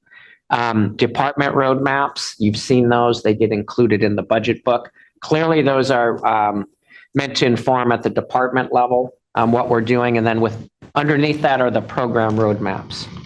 Part of the work that started this was looking at the program roadmaps. What's everybody doing with compliance? And then deciding where do they fit into the compliance strategy? Do we need to move some of those things back? Are there gaps? So all of this has to speak. We need to be singing off one sheet of paper or music piece, whatever. It's got to be well coordinated. And I think we've done a good job. The team has done an excellent job with that. All right. So I'm going to pass it over now. Fantastic. Yes. Thank you. Laura's going to talk a little bit more about the roadmap development. I just have to say really quickly, I'm excited to be here today. This project has been absolutely delightful to work on with numerous really incredible people. So hopefully out of this presentation, you'll get to see some of that. So to start, thank you again, Rick, for the introduction. And I'm just going to take a big picture look and remind you guys of a few things. As you likely know, there's growing complexity in the water quality world, increasing water quality standards, emergence of new pollutants, and an ongoing need for flexibility and innovation. So the purpose of this roadmap is to guide Clean Water Services to meet those technical challenges and align the organization with regulatory priorities. It's a project that has been led out of the Regulatory Affairs Department, also known as RAD, and has been managed by Julia Crown, who will be speaking later. My role has been to support Julia and the Regulatory Affairs Department on this project. So the purpose of this slide is to show you that all of these departments have been doing this work for years. This work is not new. It's been going on in our departments. And so when we built this roadmap, we went to the department roadmaps and went, what is everybody working on? And then we brought that together into one place, independent of departments, so that we could look across departments on what everybody was working on. What is new is that we brought it all together in one place that we could look at, and then we can track that work across departments and make sure that we're working on the right projects at the right time. This structure helps us track that work because of its multi-department, multi-expert throughout the district work. The roadmap is focused on complying with our permit, primarily the National Pollutant Discharge Elimination System, or NPDES permit. We also have permit requirements under the Clean Air Act.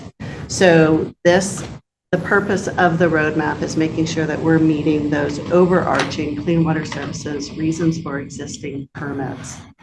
We put together the the strategic roadmap is based on 2 pillars. The first pillar is maintain regulatory compliance. And then the second one is to strengthen watershed health. Watershed health is a primary reason for the Clean Water Act. Sometimes I want to say primary, like Clean Water Services, Clean Water Act, they're so similar, but strengthen watershed health is part of meeting the Clean Water Act. And we do that within this ecosystem of working with our partners and keeping an eye on finances.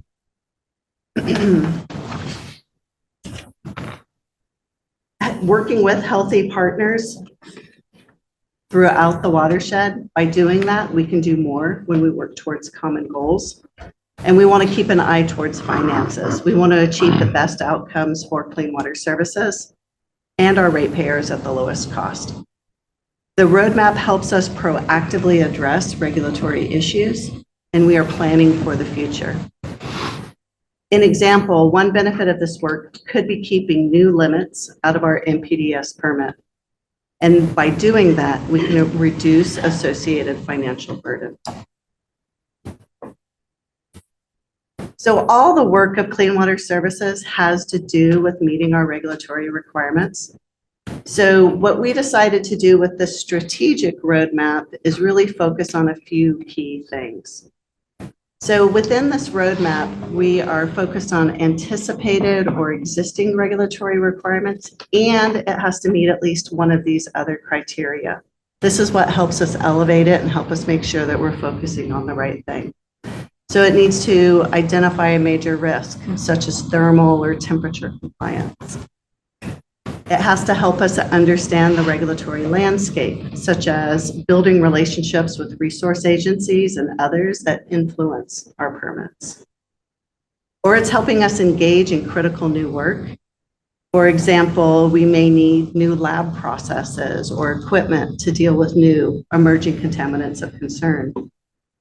It could be important for us to understand when there could be potentially significant changes in financial outlook. So for example, we're carefully watching and preparing for potential changes to biosolids management and PFAS criteria. And then finally, it could be important watershed resiliency or partnership components that enhance our foundational ongoing operations. So this could be planning and collaborating with cities and other partners. So we have all of this put together in our roadmap.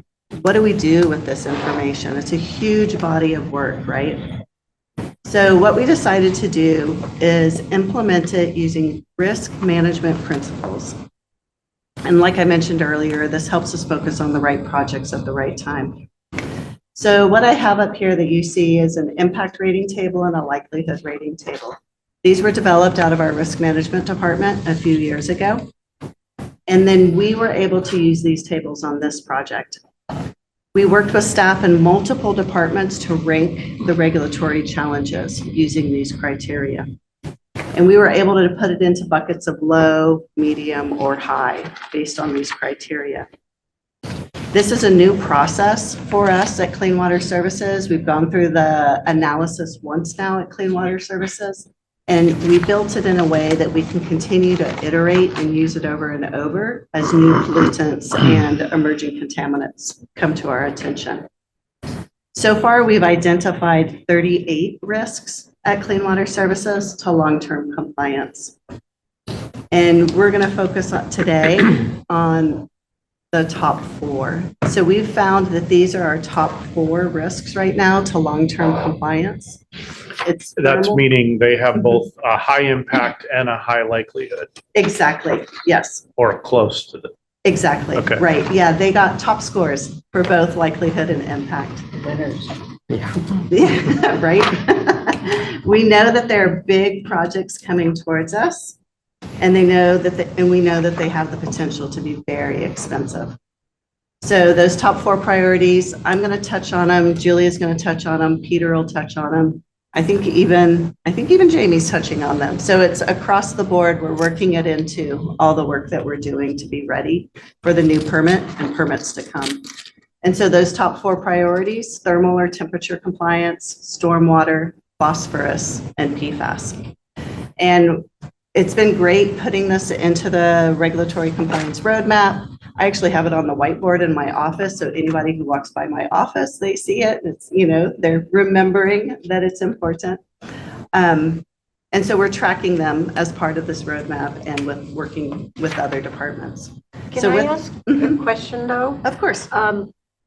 Was there a clear distinction between the top 4 and the next couple? Like, was there a bright line there? Or what I'm Like, why is it just the top 4? Yeah. These 4 were all 5, 5, 5. There were 5 in likelihood to occur and 5 in impact to the district. So they scored 25. Yeah, there was a break before we hit the next level. Yeah. Thank you. And then I did want to also share, you received a copy of the roadmap in your board materials. The first 3 pages are, we like to refer to it as a preamble. So those first three pages are more the introduction to the roadmap, the background behind it. And then when you start on page 4, at the very top, you'll see kind of this copper color. That's the first goal. And then underneath it are the strategies and tactics. And then on page 5, you'll see the second goal, that pillar I was talking about, strengthen watershed resiliency. And under it are our strategies and tactics to strengthen watershed resiliency. And then starting on page 7 is an appendix. And this is just for, we just decided to provide this additional information for you about what's our action plan over the, coming permit cycle and future permit cycles to address these top priorities.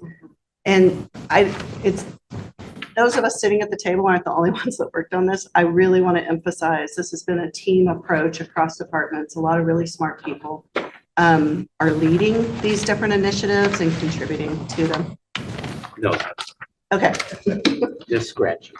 I really want to compliment you in laying this out in such a clear fashion for your onboarding of new directors, that whole assemblage, that work group in 2027. I think this will really help them get their head around the current permit and the next and future in a way that we struggled a little bit in really trying to get in tune with the excellent work that is Clean Water Services. So thank you. Thank you. So with that, I'm going to go ahead and hand it over to Julia, and she's going to talk more about her work. Thank you. Thanks, Laura. I'm Julia Crown, Regulatory Affairs Department, also known as RAD. So I will talk a little bit more about what the concerns are for these top 4 priorities. They were clearly the top issues for the district. Thermal compliance. We have temperature and thermal load limits in our permit currently. So it is definitely something we are addressing and will need to continue addressing. Temperature is a risk to fish. The technical solutions to temperature are expensive and energy intensive. And for a specific regulation around thermal plume migration passage criterion, we don't have a current permit limit, but this issue did come up in the last permit renewal process. So we know it will come up again. So we are actively preparing our approach. For stormwater, we know there's increasing regulations on stormwater. At the same time, there's increasing growth and development in our communities that we want to support. So we're seeking reasonable stormwater regulations, and we also want them to be implementable. Is it okay with each row if we pause for questions? Sure. Or do you want to wait until you've presented this whole slide? There are, We go into. sorry, go ahead. Oh, there are future I'll wait. slides that Okay. go into each of them. It I'll might be wait, good I'll there wait. or. Yep. But don't lose that thought, please. Okay, I'm writing my questions down. Thank you. Okay. For phosphorus, we've presented this issue to the board before. We add aluminum to our treatment plants to remove phosphorus so we can meet our phosphorus limit. And now we have new regulations for aluminum, so we need to remove the aluminum that we just added to remove the phosphorus to meet our limits. So we're in this tension between phosphorus and aluminum regulations, and we also need to plan for capacity and growth. There's high predicted costs to meet both of those regulations at the same time with no environmental benefit. So we're actively working on this issue. PFAS is a concern in many industries and communities nationwide. The Clean Water Services permit currently does not have requirements around PFAS, but in other states, the effluent or biosolids programs are very much impacted by regulations. Treatment is very costly and expensive, and there are limited treatment technologies available right now. So again, we're watching this issue very closely. We had a monitor, just for the sake of the recording, one of the monitors had an automatic shut off, so we're pausing for a moment to get that resolved.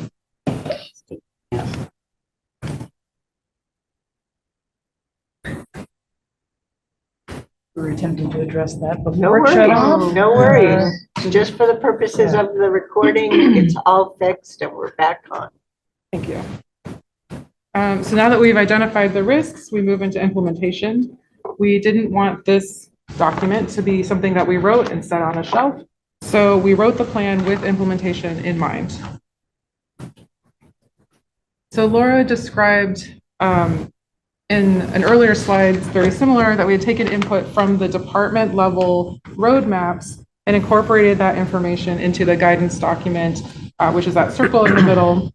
And now in this slide, the arrows are pointing back outwards because it's time to send this guidance back out to the departments. So this document should be a resource for departments to know which issues are priorities for regulatory compliance.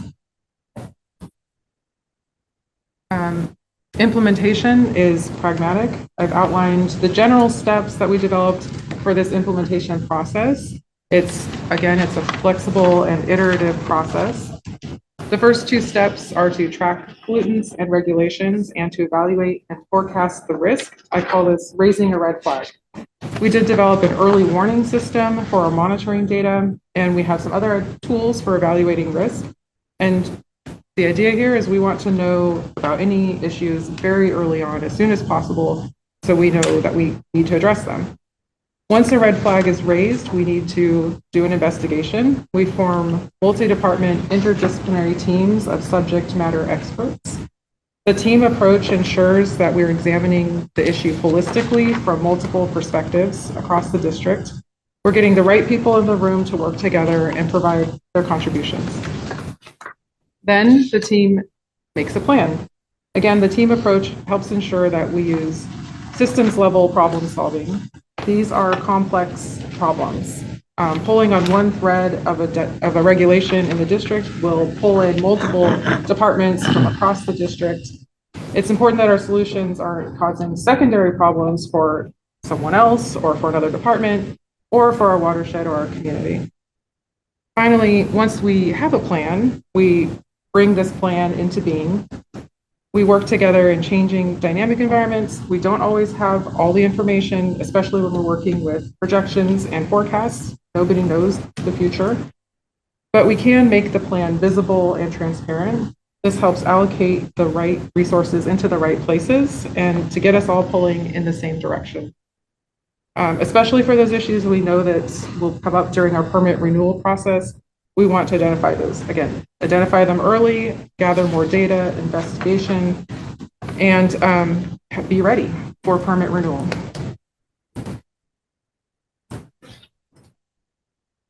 So on this slide are several examples of studies that are being conducted at Clean Water Services to help prepare for future challenges.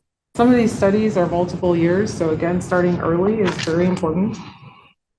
Sometimes we just need to know more information, have more information to create better understanding around the problem and any potential solutions. And we need to know what our specific situation is, how we can apply it to the Tualatin Valley for our treatment plants, and how they would, any alternative solutions would apply to us. Sometimes we need to invent new alternatives, and we need time to test them out, have a pilot project. So you've probably heard of some of these studies, most of them hopefully. So thermal compliance, I will start to move into more detail on each of these top 4 priorities. Thermal compliance in your strategy is on page 12. So just going to bring attention to how we're actually implementing the plan. Like, what does an implementation plan look like? Thermal compliance strategy is being led by Scott Munsell. We have a core team representing multiple departments, including research and innovation, regulatory affairs department, natural systems enhancement and stewardship, operations and engineering. Thermal, our friend thermal issues are always pulling in people across the department. We're trying to increase the number of tools in our toolbox and also diversify the tools in our toolbox for addressing temperature, especially when we have new specialized issues. For example, the shoulder seasons. So here are some of the options that we're considering and analyzing right now. stormwater, again, we want a permit with stormwater requirements that are reasonable and implementable. This team is being led by Jamie Hughes and the Stormwater Coordination Group. Clean Water Services is focusing on these implementation activities. PFAS, again, is something that can be very expensive to treat, and we want to stay ahead of this issue. The PFAS group leaders is being led by Scott Munsell again. We are not currently regulated on PFAS in our NPDES permit. Therefore, the actions around PFAS at this time are around monitoring and sampling and having real data from our valley so that we can discuss the actual measured situation so we know quantitatively what our situation is right here. Phosphorus. Again, we're in this tension between competing phosphorus and aluminum regulations. The timeline on this slide is also in your board packet, so you can look at this more closely. This is an update of a timeline that we presented over a year ago, and we've actually narrowed down some of the options. This is actually a simplified version of our previous timeline. And some of the options and uncertainty we've narrowed down from last year because we received a agreement with DEQ in April. So we are working with DEQ to study our treatment technologies and evaluate our impacts to the watershed. So this diagram shows the regulatory situation and the decision points, which are in those purple diamonds, where we think our paths will diverge. So we're actively looking at questions like, can we meet both the phosphorus and the aluminum regulations? And I won't spoil what the answer is. Peter will tell you that. And can we meet the new aluminum requirements with our existing technology? And what about into the future? Does it make sense to keep the phosphorus limit, or has the river capacity changed? So these are all questions that we're examining through this phosphorus lens. Rick, I just want to connect the dots with our recent WEFTEC visit. I'm just trying to make sure I'm tracking here. So the technology we were looking at with the conveyor belts, lifting things up and drying them, or whatever, is that something that's being directly considered to address this, or am I not connecting the right dots? You're connecting the dot between that technology and phosphorus.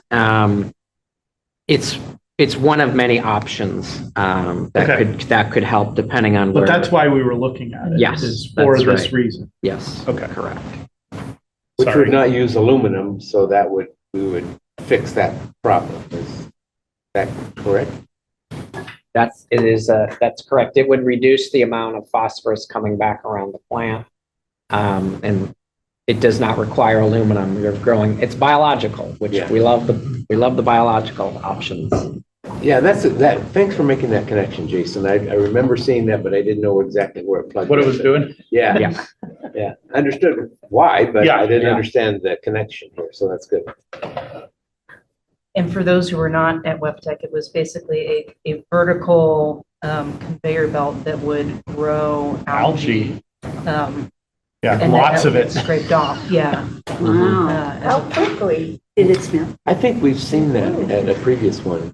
And I thought so because I remember seeing I that. remember algae growth, but not, like that. How quickly did this conveyor belt move? We didn't see it in real. I mean, we didn't see It's a slow moving, pretty Okay. slow moving belt, so and it then grows as they it scrape moves. it, and then they collect the algae and they take care of it and have uses for it. Yeah, it's actually usable. It doesn't Yeah. get thrown out. Yeah. Which is interesting. Phosphorus is a really good example of how this conversation between Brad and R&I in particular happens, which is where I asked Peter, can you build something that will meet this new regulation? And R&I will say, yes, of course we can build anything. With enough time and money. But it might be expensive. Yeah. And does this regulation even make sense? So that starts this conversation between the departments, this discussion and dialogue about balancing regulations with practical implementation and benefits with costs. And the costs can be to Clean Water Services, to our watershed, and to our community. So I'll hand off the presentation to Peter to discuss how we answer these types of complex questions. Well, and I'll just jump in because that is another area of partnership where there may be a role for government relations in that space too. And so we're initiating some of those conversations with Julia. We'll bring you into this too. Yes, we love getting into it. It's great. Yeah, I did want to take a moment to point out this of the four main ones has added complexity, even what we're talking about here is we're trying to make these decisions considering the next permit term when these new permits come up. But we also have an expanding wastewater influent concentrate or flow coming in. So we need to expand the facilities at the same time as projecting what's going to come down the street. So trying to make those realistic, good decisions up front so that we don't paint ourselves into a box as we go forward. Can you pause for a second? Yeah, please. First, I want to verify if I heard you correctly. We have a more concentrated influent? I've misspoken. We have an increasing influent loading just from population growth. Okay. Apologize, that was not. More stuff. Yeah. Increased volume of influent. So as we need to expand the facilities just because of growth within the district, that's competing with waiting to work through some of these regulatory challenges. I'm with you. Thank you for correcting. And before I step on, I know that you had some questions that you wanted to ask earlier on those top four. Yeah. Should we pause at this moment? Yes, if you wouldn't mind. Okay, I have 3 questions. So I'm back on the top 4 priorities, though I have looked at the slides for the 4. Risk with regard to the ash borer beetle and impacting the shade and shade credits. I don't know how that comes in. We seem to still be at early stages of learning and whatnot. So that may just be the answer to my question. We have actually done an in-house evaluation of all of our trading program projects, and the majority of them do not have Oregon ash on them. And those that do, they're outside of that buffer zone that's right along the stream that actually provides the shade. The other thing that we're doing is we're already conducting interplanting to get ahead of that die-off. So we have a plan. We've talked to the what did you say? interplanting. So we're already putting different kinds of species in before the ash die-off that will help sort of address that die-off. And then from the risk management approach, it all fits under that umbrella of temperature compliance. Terrific. We're looking at all of those strategies. Thank you. And now I think it's really cool to see how some of the work to date is still in the mix. So I'm looking at the stormwater slide because my question was, I see the design and construction standards. 3 of us were part of the board from 2019. So design and construction standards, we lived through that with CWAC, but also the hydro modification standards. And I'm wondering, have you seen those help at all?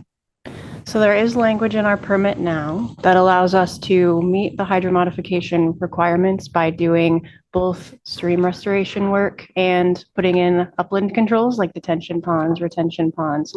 So we are pursuing those we call them like sub-basin plans, and we work with the cities to do that as well. So yes, it has given us another opportunity to be innovative to meet those requirements. Okay, awesome. And you will be hearing about the design and construction standards coming up soon. Very soon. Terrific. When is that? Is that November? November? Yes. Yeah, there was a presentation in November before. And my last question is, I appreciate that you have the strategic roadmap here, but looking at the appendix, current permit cycle, which pertains to now through 2027. Later on, as I was glancing at this here during the meeting, So like on it's my page 8. Objective, understand fate and implications of PFAS in our effluent reuse and biosolids. In the, under current, the 4th brown box says complete. And so it caused me to ask the question, for a status time point. I'm not hung up on it now, but when in a case like that where there's now, is that like now as of fall 2025? I'm not looking for a granular time frame, but I don't know if now meant, I get it from the permit side, now goes through 2027, but for the status sort of time frame. So I can give a little bit of background on how this was put together. Yeah. So we asked each of the leads for each of these categories in the appendix, the 4 priorities, to put together an action plan for us. What were they getting done in this permit cycle, the next one, future? And they initially gave that to us. And then I think 2.5 weeks ago, we checked in with them and like, hey, is everything still up to date? Do you have any changes? Yeah. And they went, well, some of these are complete. Do you Yeah. want us to pull them out? And maybe we should have. No. Okay. But No, I instead think we it's just great put- to see. Yeah. So from my standpoint, it's current as of October 2025. That is the level of qualification I was looking for. Okay, perfect. For my very imprecise question as articulated. You would like, what, is it fair to say having a date along with the complete would be No, helpful? no, I'm just being mindful of the fact that this report out to us was gauged in preparation for this meeting. Yes. Perfect. Exactly. Perfect. And I will admit, the header is kind of big, saying complete current permit cycle, and then we put the dates, because we know we are going to be getting a new permit soon in the next couple of years, right?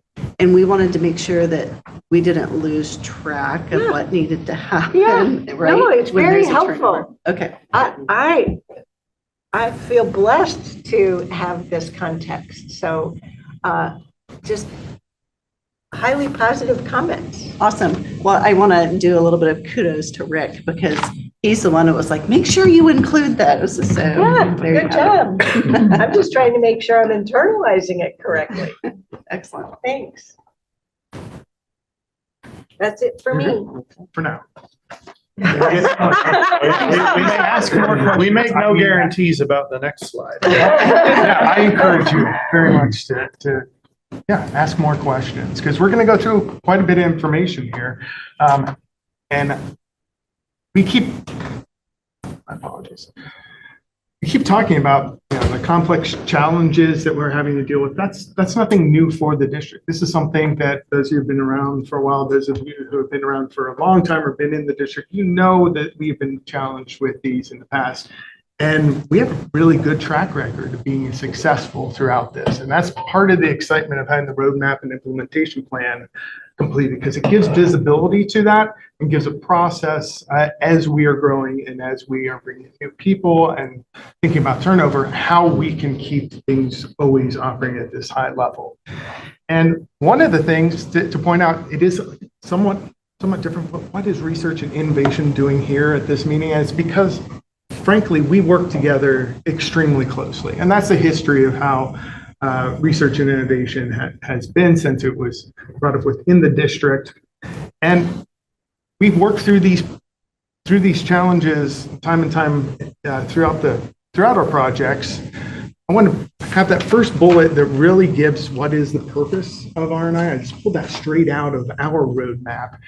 And basically, it's do a bunch of work, the advanced methods, practical technology, data-driven solutions. But why? Why do we do it? And the first thing is to meet regulatory challenges. Even when we get to the next two. Might I ask a Oh, please, question please. here?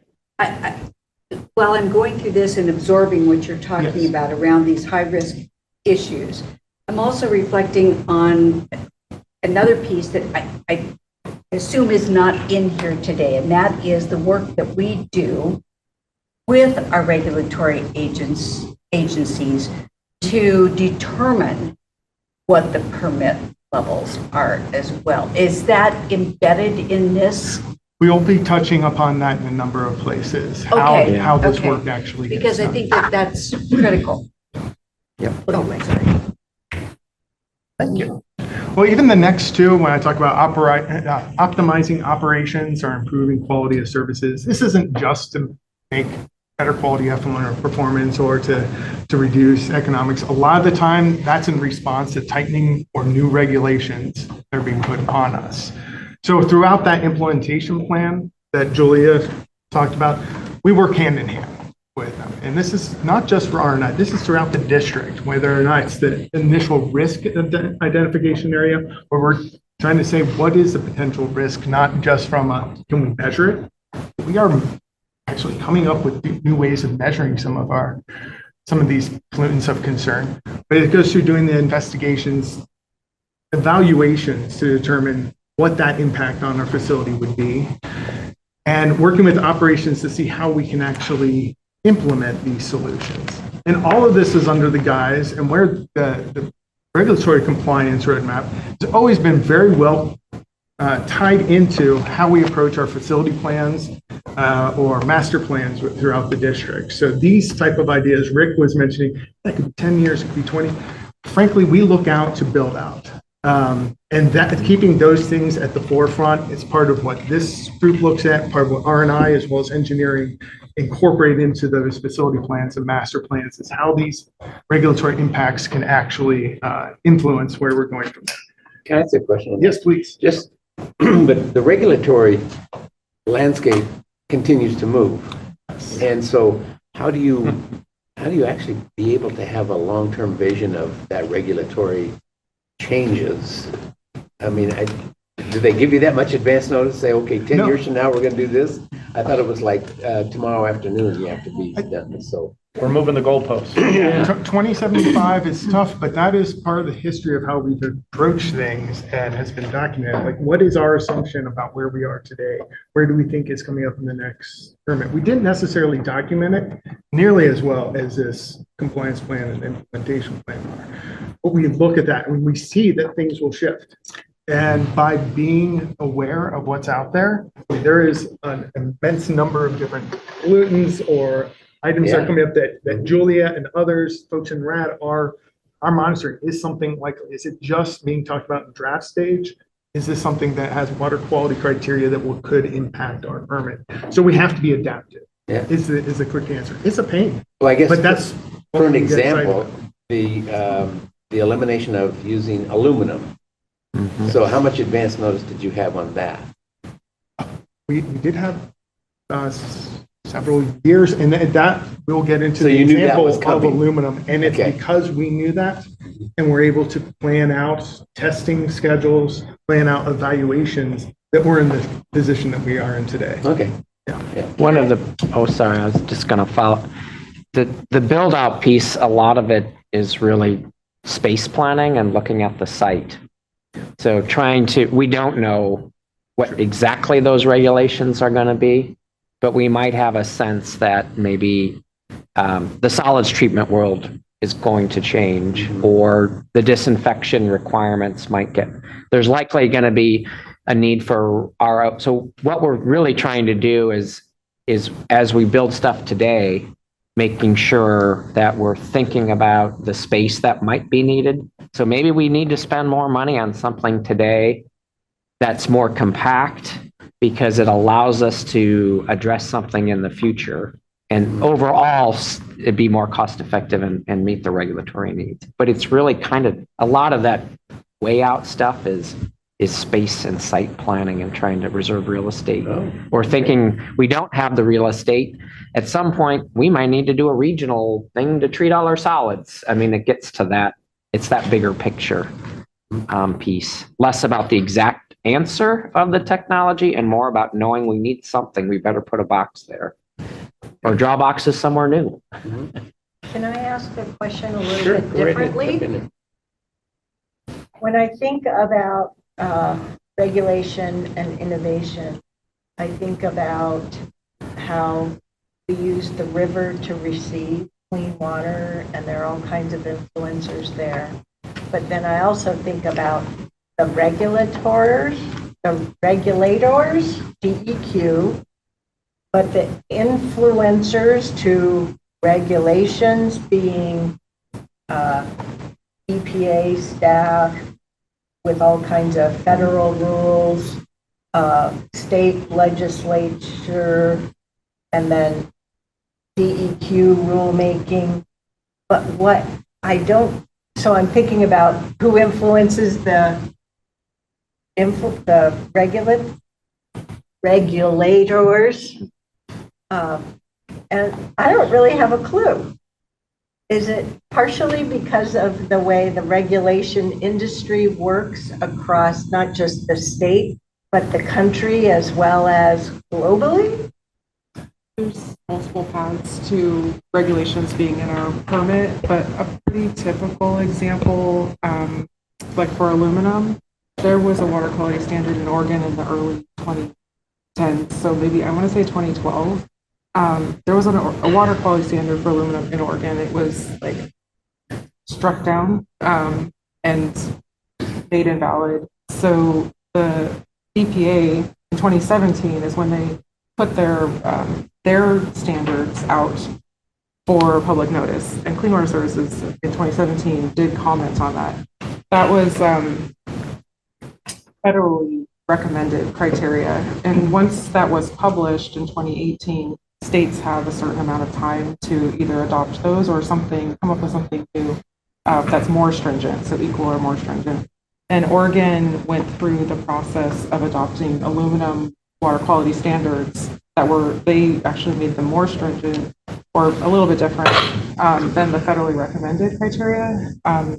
They went through a rulemaking advisory committee rulemaking process. Oregon Aqua was on that advisory committee for that rulemaking. So there were Clean Water Services representatives through Oregon Aqua on that advisory committee, and it was adopted in Oregon in 2024. And then it has to be approved by EPA. So that's a really typical example. So then once it's in rule in Oregon, it's a water quality standard. So we knew what the criteria would be back in 2017, or at least what the proposed were. Once it's in standard, we were required to take samples in our permit, and then once we have samples, then we can take the DEQ can do an analysis of whether or not we're meeting the water quality standard, called the reasonable potential analysis. And if that's where we're watching very closely our results from our own monitoring and comparing against the reasonable potential criteria, and then that's where if we see anything even coming close, that we start to really investigate those issues. I learned a lot through that. Excellent. Thank you. Let me finish, and then sure, please add.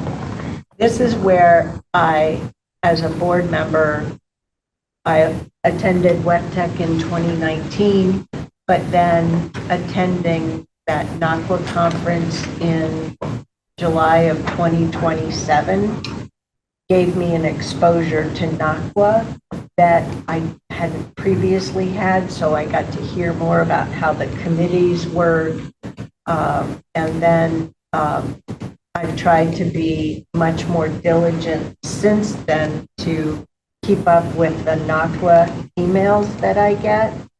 Sometimes there's more than I can keep up with, but I get to probably at least 75% of them, I guess.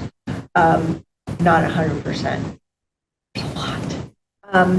So I just wanted to express that towards future board education and exposure, and then also towards the agency's thinking with 27 and beyond.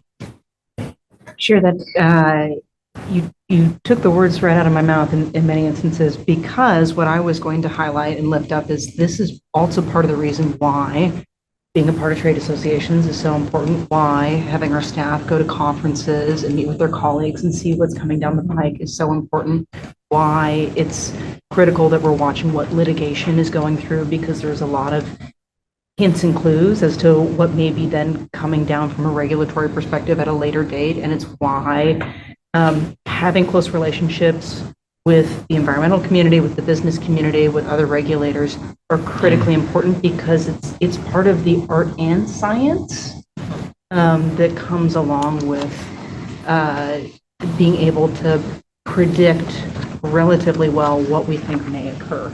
So just to kind of lift up how important that education and networking is to our ability. So yes. I'd also say that it's important for the board as well. Yeah. And I think given our current situation, we probably step back a bit.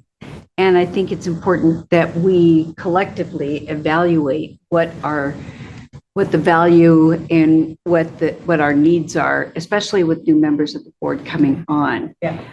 So it's causing me to think differently about the proposed FY28-7 budget, because you'll have the 26, board 27. members. Yeah, yeah, proposed FY27. Yeah. Thanks. So we're working with DEQ before there are permit requirements. Yes, so that's getting exactly to where what we're asking about is how we go about this. So armed with the roadmap implementation plan, we have done this in the past. We have worked with DEQ to actually influence what our effluent limits are going to be as part of the work that we do. And I'm actually in this nice place where I get to talk to you guys about some examples of how this is shown. So it's not just a plan. All of the work, the bedrock of what the ideas behind the roadmap and the implementation plan are based on the way that we've had successes in the past. And it is most important to get ahead of those things. Once it becomes a permit limit, it's a different economic impact. It's a different liability impact on what we have to do. It also means that we're making a reactive change instead of planning for and seeing how that works out with the rest of our facilities needs as we grow towards the future. So I'll give a couple examples. I wanted to pause really quick. I'll get to the examples of disinfection byproducts and copper at Forest Grove, but give you a little quick brief on the ammonia ammonia limits that we ran into some challenges with a couple of permits ago. We have a complex permit, but I almost see that it's not just a complex permit because it is hard on us. It's also complex because it does consider what the river needs. And that's not typical. It's unique. Just in general. Most other places, correct. Most other places will just get a single number for ammonia. Say, guys, you need to hit X parts per million and do that throughout the year. We have a very adaptive permit that does look at river, especially during the summer. It's looking at a number of things between actually what month it is, what the river flow is, what the DO is in the river, a number of things to play into. Well, what is the capacity within the river? During the winter time, DEQ was trying to make things more simple and said, I'd like to give you the single number. I'd like to give you the single number, go ahead and meet it, which is a huge challenge for our utility, just in terms of meeting those high peak weather capacity demands. Would have meant expanding large capital investments to expand the facility to meet those wintertime assets, to a point where when we talk about 75 years out, we're staring at the site going, does this even fit? If we have to go down this road, how are we going to go to actually achieve those limits in the future? But working with DEQ, we were able to pretty quickly and nimbly get information back based on what the impacts were going to be to our facility if they gave us this limit, what those capital assets were, and working with RAD, being able to show what it actually protects within the river. It might be an easy number, but it creates a huge challenge that is non-protective of the river. Because we could get in front of DEQ, have those conversations prior to that permit being issued, we avoided what could have been quite disastrous impact and costly impact to the utility. So in this example you're giving us, instead of them imposing what you just described, what did they impose? We impose, the limit is based on the actual month of the year and the flow within the river. Okay, for the whole year round. For the whole year round, but specifically during the winter time where the flows are very variable within. Okay. Oh, I had it exactly the opposite. That's why I just thinking checked that. The flow, because the flow was higher in the winter, it would be easier to meet the criteria, but you're saying the criteria was set there. So it's harder as the flow goes down into the summer months. Yeah, that is when the river itself is more sensitive to the amount of ammonia that comes into it. So if you're setting it during the summer months and saying, you know what, you're going to need a really low concentration coming out during the summer months, it's not indicative of what the river truly needs during the winter months. It doesn't need the same criteria. It doesn't have the same toxicity. It doesn't have the same impact on dissolved oxygen. So this is in reference to the question that I asked earlier, right? About the conversations that you have with our regulatory bodies. Is this type of conversation relatively new to Clean Water Services? I think we've been doing this all along. I guess I would ask, are you comfortable with our degree of influence with our regulatory bodies? I suspect you always want more, but at the same time, are we missing any other opportunities for influence in relationship to legislative bodies, commissioners, anybody else? I can comment on, first off, yes. And this Tracy is actually, Rainey might need to be here. And they're involved in a number of these conversations. Our actual relationship with DEQ, of course, we'd love to even be able to talk with them more and get more, but they are strapped in terms of their availability for a number of things. Being able to, I should pause a second. Are they strapped because of policy or because of time? I believe time is the larger influence. Resources. Yeah. Okay. Yeah. Natural Yes. resource agencies are just perennially underfunded. Yeah. And if I'm channeling my inner Tracy Rainey at this moment, I think our regulatory affairs team and our I team do a great job of interfacing directly with their peers at DEQ. And when we get into spaces where things appear to be stuck, that's when your government relations team will step in and figure out, okay, is it a matter of, are they under-resourced? How can we partner to help give them the resources they need so that we can move together on a rational, logical, regulatory approach?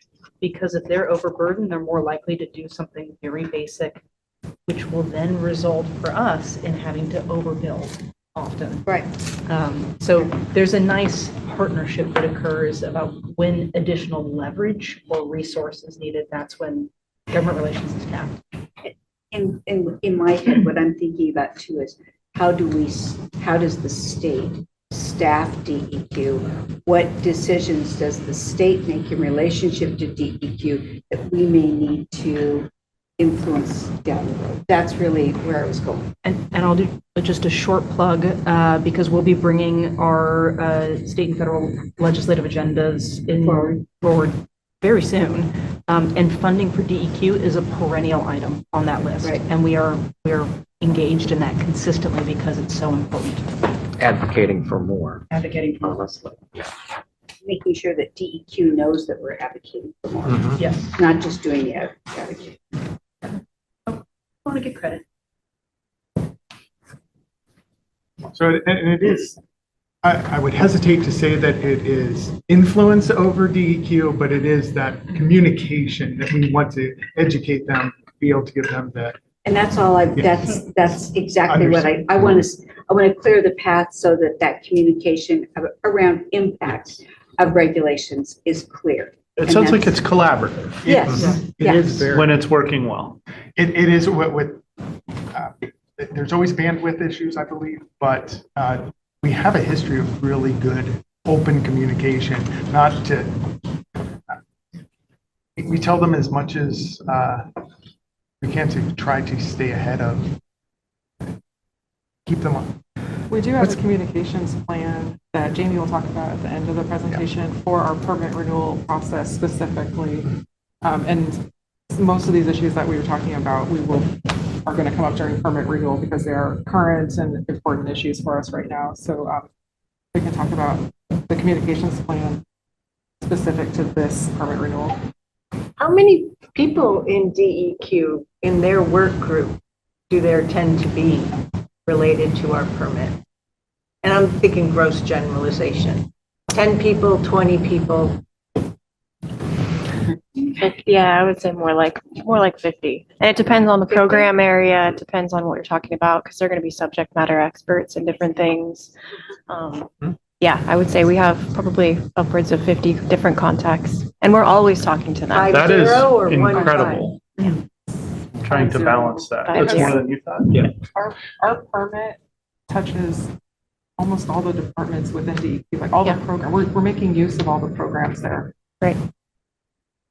They're divided to land quality, air quality, and water quality, and we have air discharge and water quality. Thank you. So that was ammonia. Yeah. Cover and disinfection. All right, so we'll jump into disinfection. And this one is really kind of a good example of how the team has worked together in the past. Oh, boy, you're making me remember I know. molecules. I'm warning you here. There will be 2 slides that have a chemical equation. I'm going to make it as simple as possible. Bear with me. Dear. We can get there. So when I say disinfection byproducts, it's basically exactly what that word sounds like. Yeah. We have to disinfect our wastewater. before going out. Monosyllabic.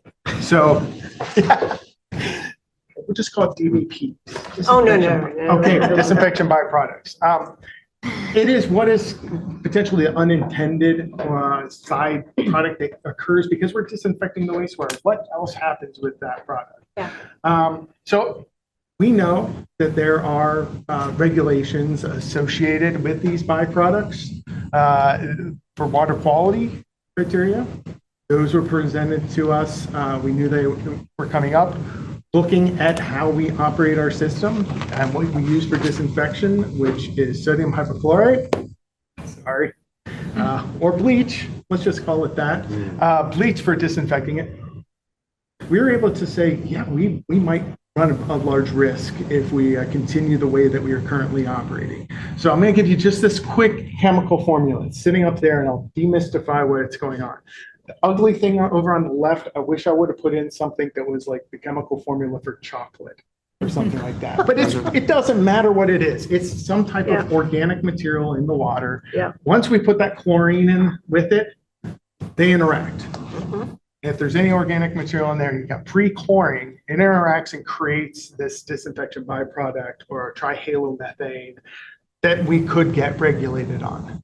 And so I want to pause for a second and say, well, that organic material doesn't have to be much at all. This is a concern when you talk about your tap water, disinfection that has to do with your tap water also is subject to these same type of disinfection byproducts.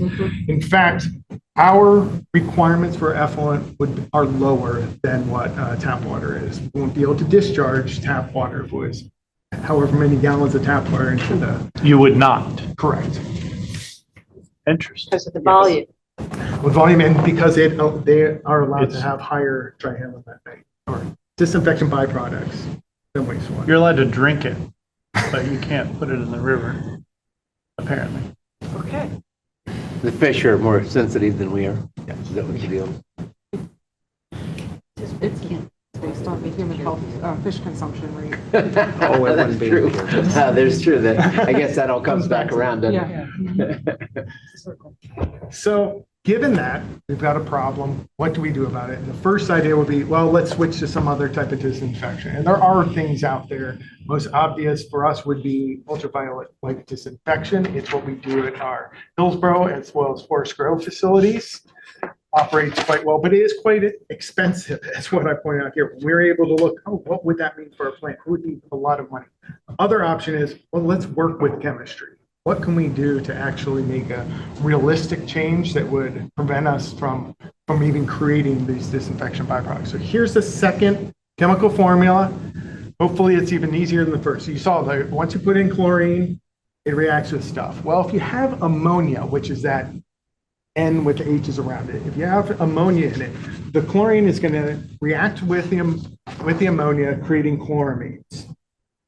And both that chlorine as well as the chloramines are really good disinfectants. So we've created that.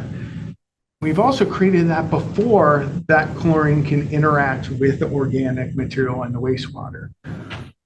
So if there is that ammonia, it creates this chloramine, now is chaperoned away from all the organic material that's in the system and doesn't create disinfection byproducts. So for somewhat small change, can we actually make a difference? But I just told you about ammonia being a concern. So our interest is, can we add ammonia or control to ammonia that does prevent us from making disinfection byproducts while not putting so much ammonia in so that we would have a problem with our effluent ammonia coming out of the system? Oh, and is that chloramine that we create, is it a good disinfectant? Is it going to take care of us in terms of our disinfection requirements? So going through our testing evaluation, we did testing at the bench scale, at the pilot scale, to really understand what that balance would be, and gave ourselves parameters on how we can implement this full scale, and then went full scale. And we're able to test that with our operations to not just say this is possible and it's great equations on the board, but can we control to that? Because these are great ideas, but at the end of the day, can we actually operate it, get to that point? And we're successful both at Rock Creek and Durham, being able to implement this chloramination. Hopefully that's my last really When was long. this done? So this was done, I want to say at Durham was 2020. Okay. And in 2022 at Rock Creek. And they're now, this is in place, what you're describing? Correct. Is So how we're those were operating? put in This is place. innovation now in operations. Correct. It saved a lot of money. And at first was like, are you crazy? You're going to add ammonia when you have that ammonia? It worked wonderfully. It meets, well, for disinfection, it meets it, for ammonia, it meets it, but more importantly, we were able to show that we weren't creating disinfection byproducts, so we don't have a limit right now. We aren't even exposed to having a limit on We avoided disinfection it. Because we're byproducts. not Thank you. producing them. Because we did this work ahead of time. Wow. That's our goal, is to avoid the limit. Yeah. When we can. Same with the limit. And it was being able to do this work ahead of time to convince ourselves it's not just a good idea, but it's something we could control, prevented us from saying, oh, we have to meet a limit, put in really expensive treatment immediately. So has this application, is it available to others and have others adopted it? Other utilities do similar things. I know down in California, there's a number that we use chloramination. The unique part about our system was really what our limits would be here, I believe, were significantly different. And our ammonia limits are much lower. So in other areas where they don't have low ammonia limits, it's a no-brainer. Hey, have some ammonia. Just dump it in. It's more common in drinking water. I don't know if any Correct. wastewater There are utilities. a couple, There's but a couple. not widely done. So this is pretty innovative. Oh, yeah. Definitely. Whose idea was it originally? That, I had thought that Adrian had worked through that, but I believe it was Ken Williamson who first proposed it in the past. But it's the concept of chloramination is not necessarily new, like Rick said. Yeah. In terms But of somebody had to think of it as being the solution. an application for this situation. Probably can't. I'm just appreciative that they work here, or Yeah. did. Ultraviolet. Yes, It's like pretty expensive. It is expensive. We use it at the Hillsborough as well as Forest Grove facilities for their disinfection requirements. And it can be quite effective. But it is both expensive to buy bulbs, but it also is expensive to operate because of electrical requirements associated with them. But their volumes are vastly different than at Rock Creek and Durham. It's like a different scale. And they That's haven't historically had magnitude. a lot of chemicals to deal with and handle like we do at the larger plants. So that was part of the reason, just to keep it simple operation. So, yeah, this is why I'm excited. I get to talk about these really cool things that we've done in the past and why it's important for us to do this in the future. Another would be our copper management. In general, most of our facilities, copper is not a problem, does not pose a threat in our effluent. However, at the Forest Grove facility, because of where it is in the watershed, it's much more sensitive to copper that's being put out at that point. But I have no idea what type of industry. I don't need to know who the customer is, but I don't know if it's the silicon industry, manufacturing in general, food industry, construction Like who's materials. putting copper in there? Yeah, I don't want to know who Yeah, specifically, but what types of industries? industries use copper. We have local limits for copper. Nick, can you comment on which ones are which ones are the largest? Microchip manufacturers, when they etch their microchips, will discharge copper. Yeah, okay. And there is a large amount of copper actually just coming from domestic. That was a surprise. It's not. Pipes? I honestly water. don't know where. You just know it comes. Yeah, I was personally surprised you guys might not have been nearly as much as it. Oh, it's not just one industry. It is. So you're saying domestic, like residential Res- housing? The non-industrial, I should say. Oh, okay. Interesting. Thank you. Yep. Great. From it, so it's not just this known industrial source, but also Yeah, we do have. residential dwellings. And it's particularly a problem because of where it is in the Yeah, where that I got that discharge is. point, It's yeah. very significant. And when you're doing, when you are looking to actually treat for copper, there are a couple of utilities that are forced to treat for this. There's tertiary treatment that's required to get there and a very high chemical cost associated with that tertiary treatment. When we consider our natural treatment system, it's a tertiary treatment system, and it does a great job. Our copper coming off of the NTS out there, Forest Grove, is great. But then during the winter season, with those high peak flows, is where we are in more danger of having a challenge with copper coming into the system. So we were looking at what ways can we address copper removal, improve copper, reduce the copper in the effluent prior to getting a permit limit based on copper. Actually, we looked at more of the traditional options and did a number of different testing campaigns throughout our different facilities to identify where we could improve things, different portions like primary treatment. Can we get a few more percent out here, improve with a little bit of chemical addition, and it came to really a three-pronged approach to deal with this. The first one being just implementing what is a modest pH adjustment on the system, pH adjustment on the effluent. So that effluent has a higher pH, higher alkalinity, so that now that our copper capacity, essentially, the toxicity of it in the stream is no longer as toxic in that form.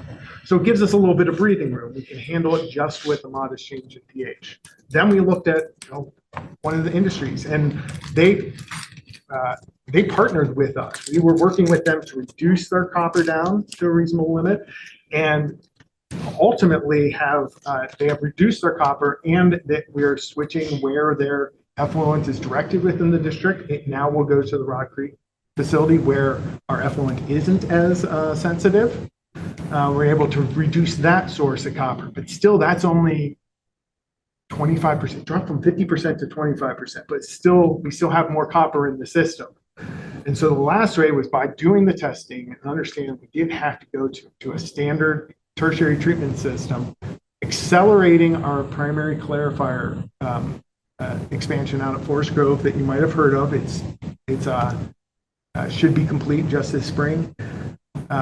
will be adequate to reduce our copper across the system even more. So we did testing both in the lab, bench scale, as you can see here, out in the other facilities to show how we could optimize that primary treatment to make sure that we are reducing our copper down even further.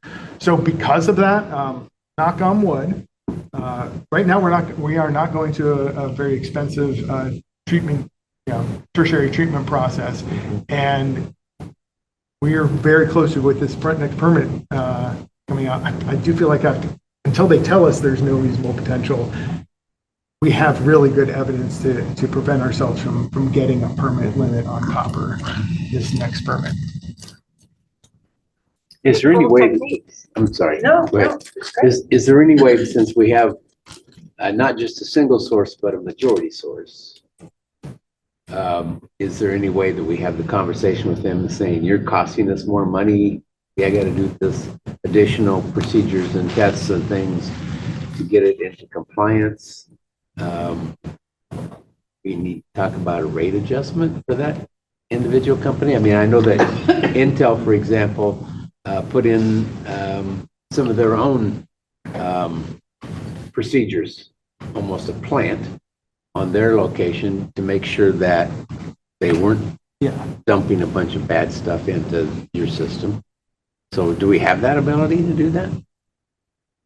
Almost should be could be STC related too. Yeah, but it'd be specific to this one industry, Yeah, so we have local limits where define how much copper is acceptable from the different industries. And when we make that determination, it is not and you pay more if you go above it. It's thou shalt not go above that limit. Okay. So it really is working with them. Even before we made the adjustment to their local limit on copper to say, this is coming down, this is what we see is going to happen to you. You will need to reduce your copper ahead of time. That's even better. We need to move it elsewhere. Okay. Part of it was we couldn't get there with just even that industry. The limit is very low. And at one point in time, thought we had to build something at the end of the plant just to get rid of copper, which would have been a bunch of money. This primary clarifiers also give you a lot more regular capacity. So it's providing a really good bang for the buck as well. The primary clarifiers, as Rick said, are for capacity, actually already on our timeline to be constructed in a similar timeline. This allowed us to make sure that the design that was put in was appropriate specifically for reducing copper. Make those specific changes to the design. Did I miss something to redirect copper loading from one industry away? They redirected it to Rock Creek, which reduced 50% level down to 25%. And I'm just going to do a gentle time check because I know we got a lot of slides. Yeah. Okay, thank you. I would love to have a conversation about all these projects in depth for a lot. You have a lot to be proud of. Keep going. And I do want to pause at least and say these projects that I'm describing so far are not just RNF. They're not just RAD. They are operations. They are NSCS. They are our engineering groups all working together to deliver this work. And what gives us confidence in this regulatory roadmap? Multi-department delivered solutions. That's as monosyllabic as I can. Multiple syllables. Peter, I think you should get a little bit more passionate about that. I'm really worried about the fact that you're just so blasé. I am about all sitting, this. it would be much different if you saw me pacing the room. I've seen This that. is why this is something.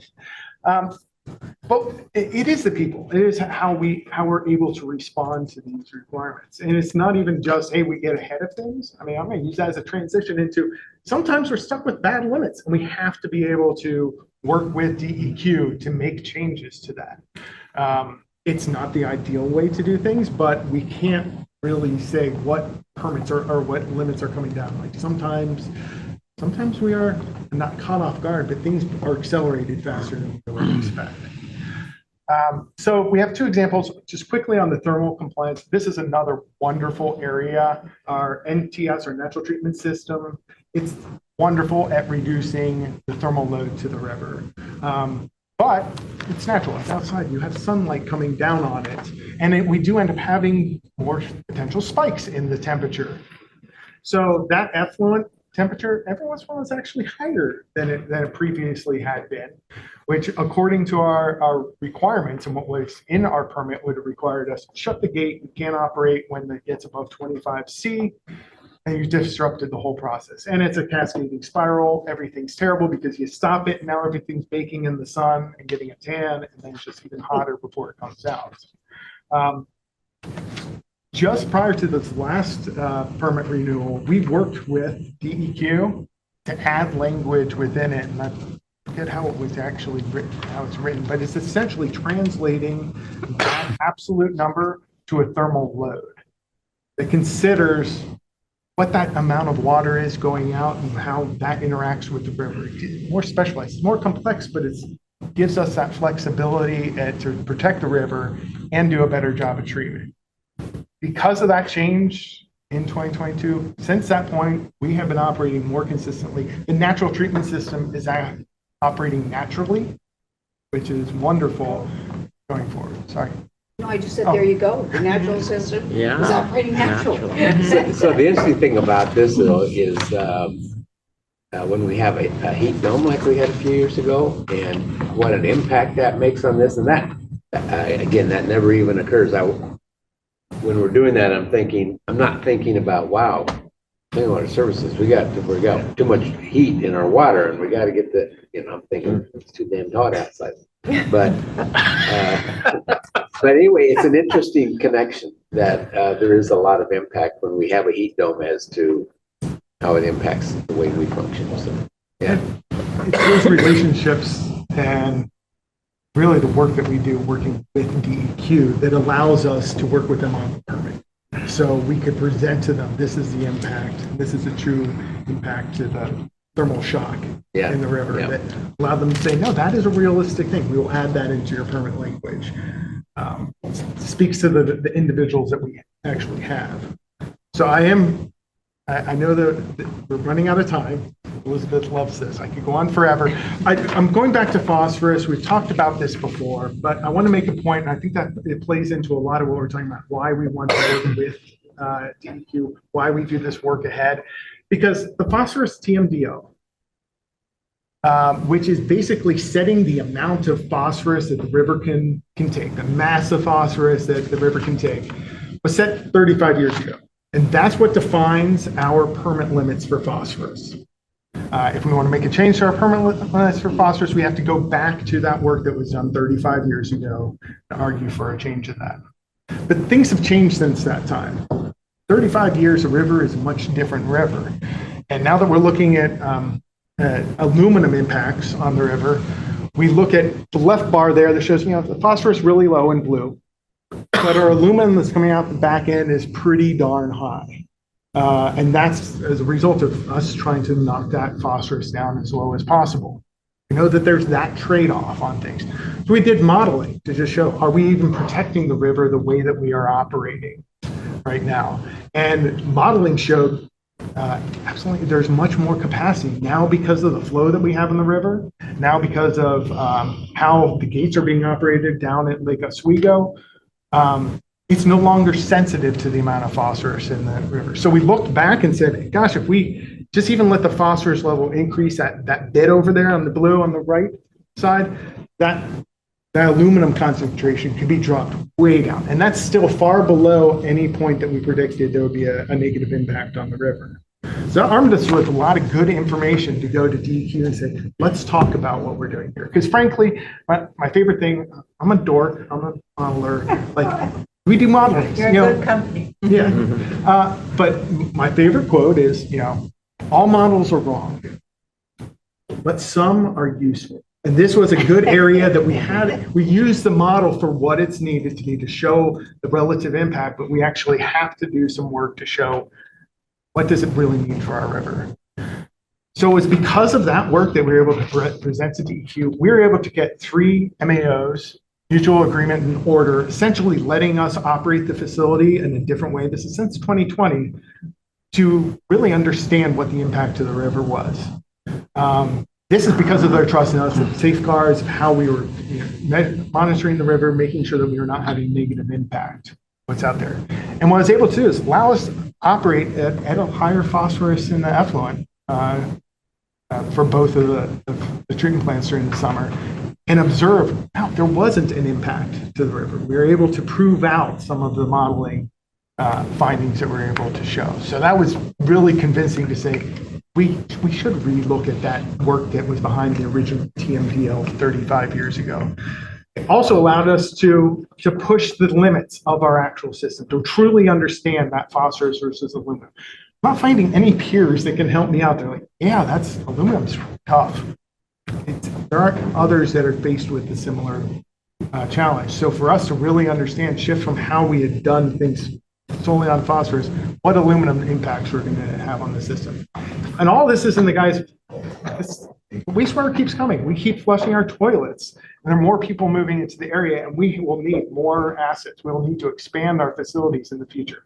So understanding, gosh, if we can get a change to the phosphorus limits, how is that going to impact what we're building next? And it's the type of filters, some of the work that we're doing, considering this algae film. I'd love to talk more about that, but considering these other options.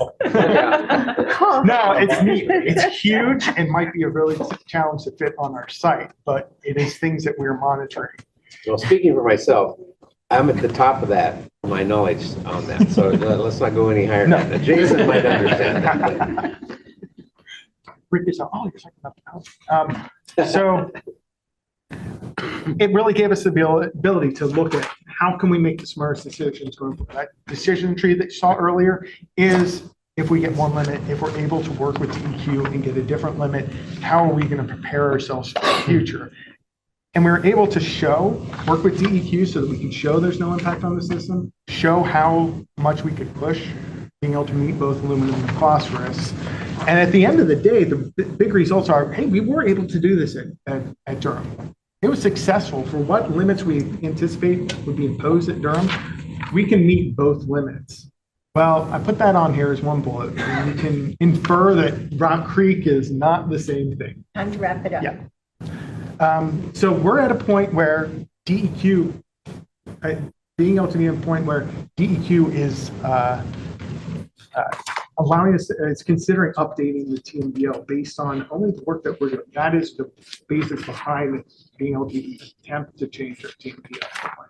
It's unknown territory they are right now, but going forward, it will be exciting to give you the next report on where we are.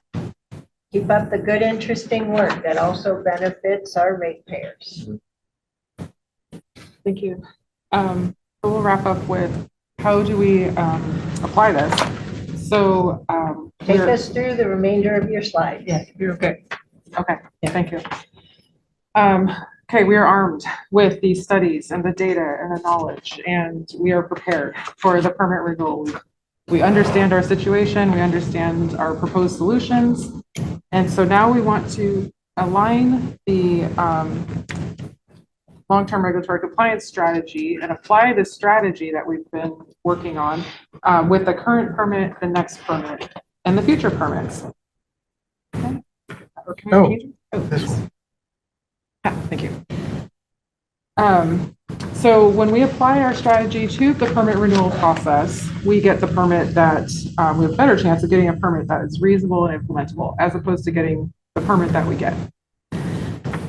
So this timeline shows, that does 3 points. Thank you. Okay. So the shows the permit cycles. MPDS permits are issued for 5 years. We're in this current permit cycle. Our projected next cycle will be for the next 5 years, and then future permits, this is the next 5-year cycle. So we're starting to think about in 5-year cycles. Our current permit was issued at the end of December 2022. We had 3 weeks before it became effective to start implementing it. It will expire in November 30th, 2027. 6 months before it expires, we have to turn in an application, a renewal application, and that will start our renewal application or our permit renewal process. So we're here about we're just over halfway through our permit cycle, so we have about 2 years left to prepare this application. So did I hear you right? It expires November of 2027. November 30th. November 30th. Okay, that's a good little factoid to add for the future board. They start in January.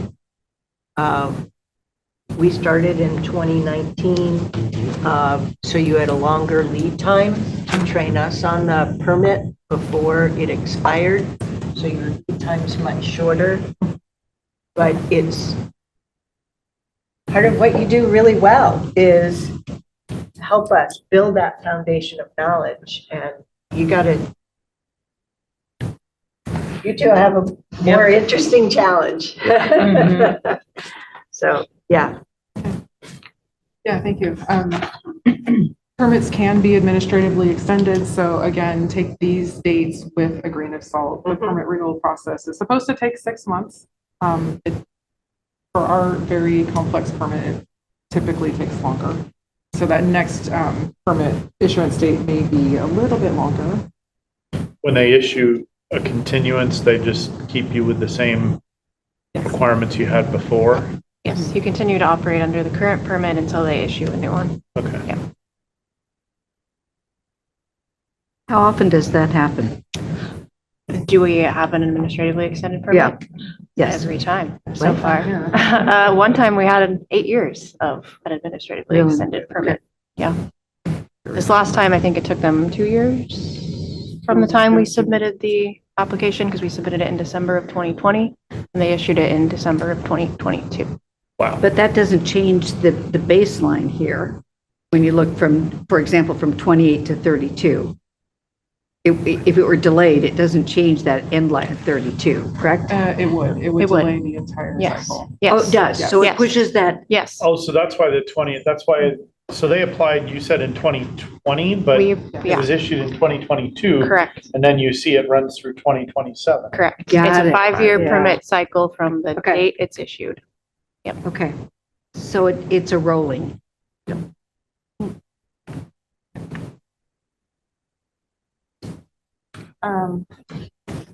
So again, we want to shape the permit that maintains our compliance, enhances watershed health, serves our community, and is a reasonable permit that we can implement and meet all of the requirements. So that permit negotiation, the permit renewal process, those discussions will be very important when we get to that point. And we want a permit that is based in solid science and our local conditions, that reduces surprises and costs for our community. And so to talk more about this specific process, I'll turn this over to Jamie Hughes to talk about how we're preparing for permit renewal. Like, I was reflecting a little bit on these two slides you just presented, because I recall back in 2019, through submission of the permit in 2020, I believe I heard CWS staff talk about how you had invested in trying to build the knowledge base of DEQ staff and bring them along prior to our actual submittal. So I'm wondering, were there any external influences beyond their own capacity? Like, did they get budget cuts or have unexpected retirements or I don't know what, that affected their ability to respond?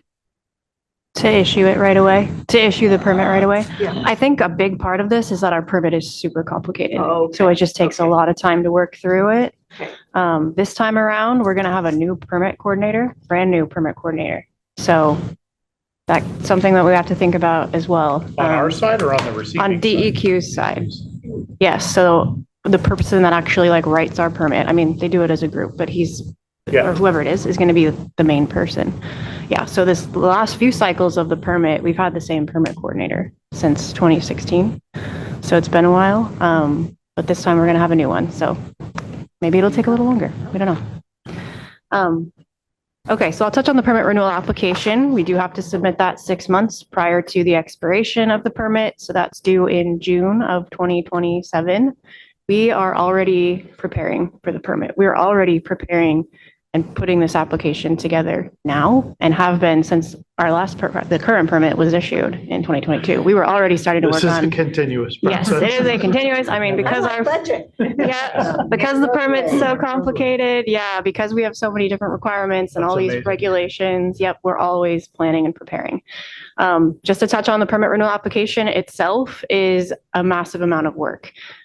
These 4 bullets do not do it justice, but there are a ton of different application forms that we have to submit. Basically, all the general information about our treatment plants, about the stormwater program. It's like what DEQ reviews to say, okay, this is where they're at today. So in addition to the application forms, we also have 8 reports that we're required to submit with the permit renewal application. These are touch on various different topics, but they're currently required in our current permit that we submit these reports with the application. We will also be going through and are already going through in regulatory affairs, actually physically marking up the permit. We found that it's easier to give DEQ what we want and say, hey, can you just accept this? Just accept this. And so we'll go through and like actually redline it. And of course, they're not going to accept everything, but it makes it easier if we actually bring them and show them this is how it could work. This is language that we want. The ammonia limits, the flow Make it base. easy for them. Exactly. Yep. So it's a proposed permit. Yes, yes, Oh, it's what we would like to see. Yes, and Peter mentioned the ammonia-based limits. We did that with those. We gave them the table of the flow-based limits, and we were like, just take these, and they were like, great, this works. So that is a little bit, yeah. That is also part of our plan for this. And then in addition to that, we also put together technical memos on some of the more specific topics that we need to have more background or more conversation with DEQ about, and we supply those with the permit renewal application as well.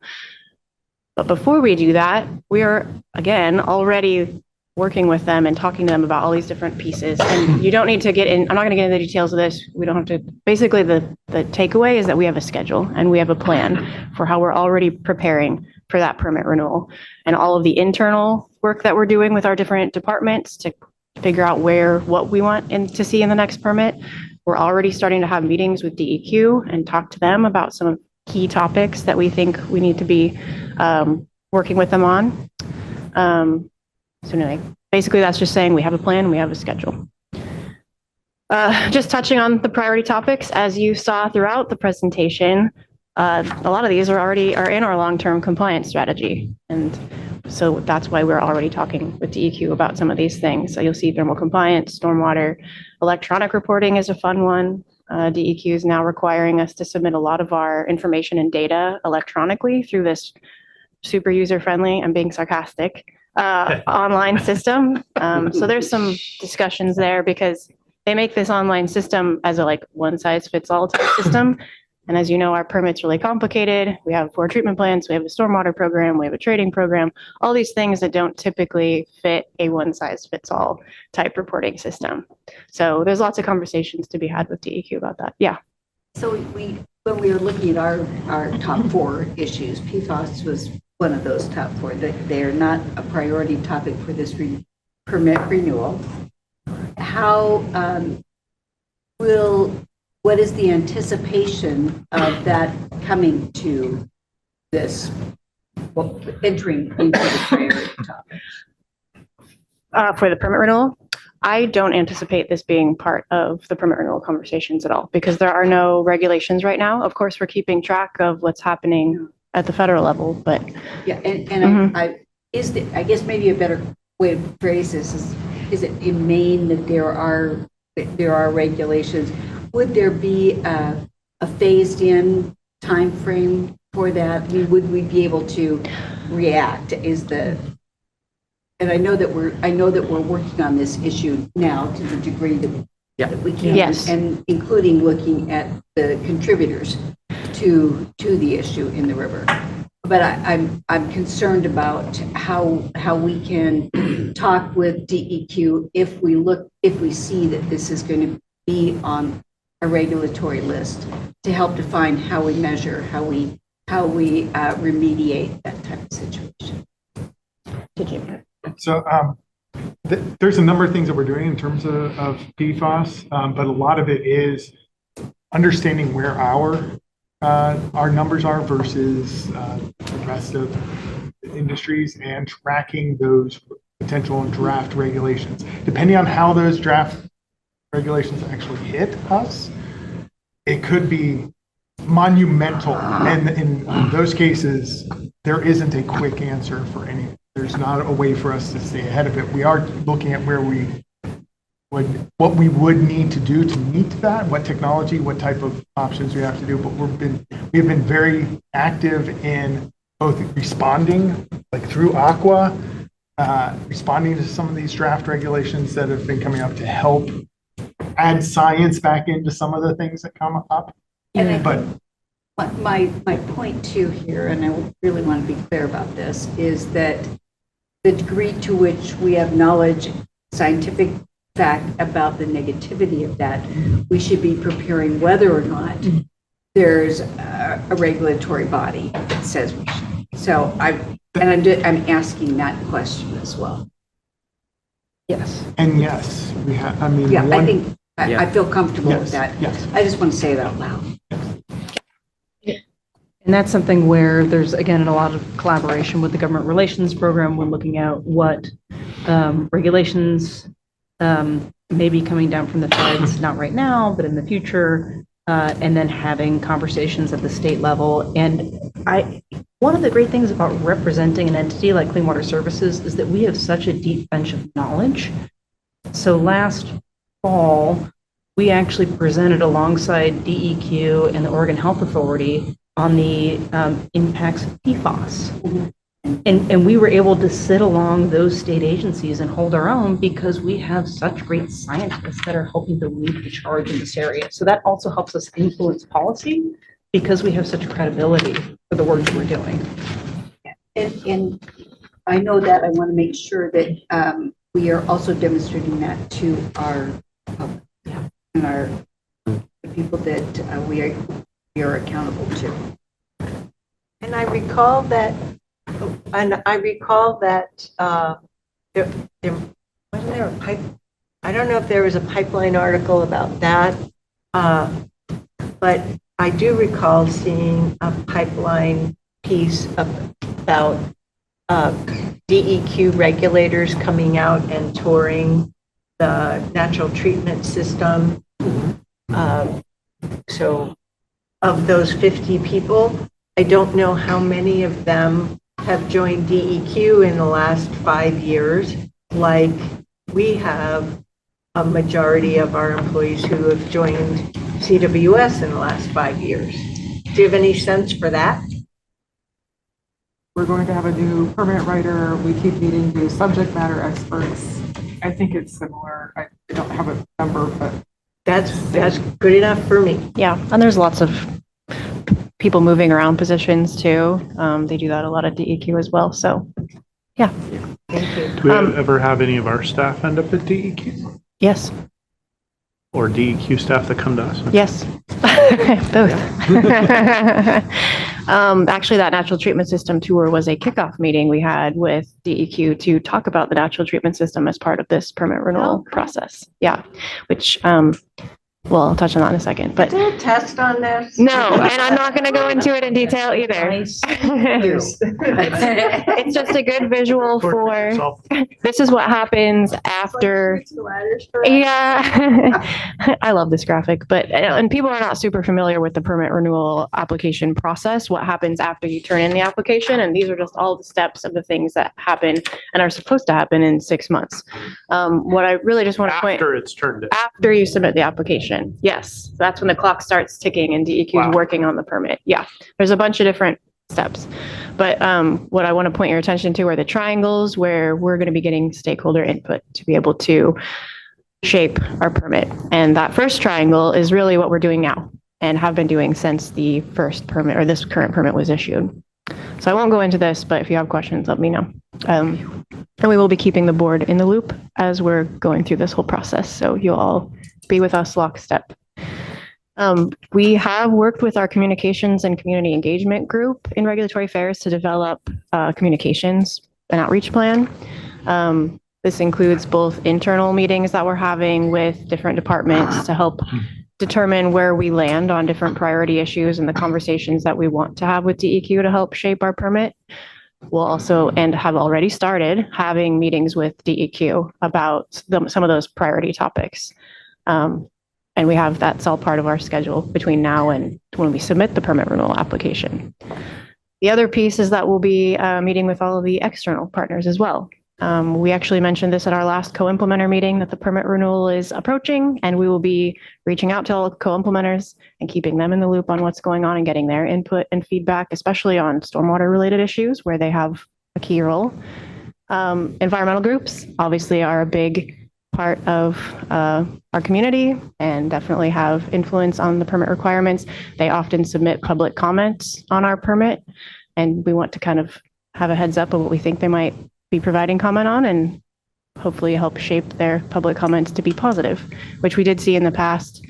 In the last permit, we had lots of very positive comments from environmental groups like the Tualatin River Keepers and others.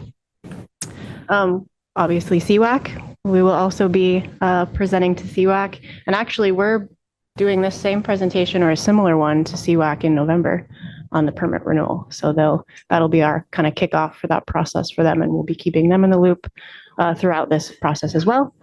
And then you all on the board will also be coming back throughout this process to keep you in the loop on how the permit renewal is going, what are the priority topics that we're hearing from DEQ, and what we're seeing coming up. And with that, any questions on the permit renewal? Board members around the room. Commissioner Fine, any questions or comments? No, that's a great presentation. This is, we knew it was complex. You've certainly emphasized that, so appreciate this. This is a good time. You're doing a great job. I appreciate your focus. And one of the things I want to talk about is where you started out was talking about the arrows that were going in and then the arrows that were going out. And I'm reflecting a little bit on the One Washington County approach. And it felt very much the same, that we all focus on the problem together, on the issue, and then we keep each other informed along the way. So, you know, as an umbrella approach, I really appreciated that. So thank you. And thank you for all this work. It was very informative. I learned a ton in this presentation. I asked a million questions. I don't have more, but thank you. And yeah, I probably learned more about the details of the permit and our operations and how they apply in this than anything else I've been in so far. So thank you. But that was an interesting point, Pam, about you going reflecting back to the arrows going in, the arrows going out. So I just flipped back over there, and yeah, it tied in perfectly with what you guys were saying. So yeah, it's very good.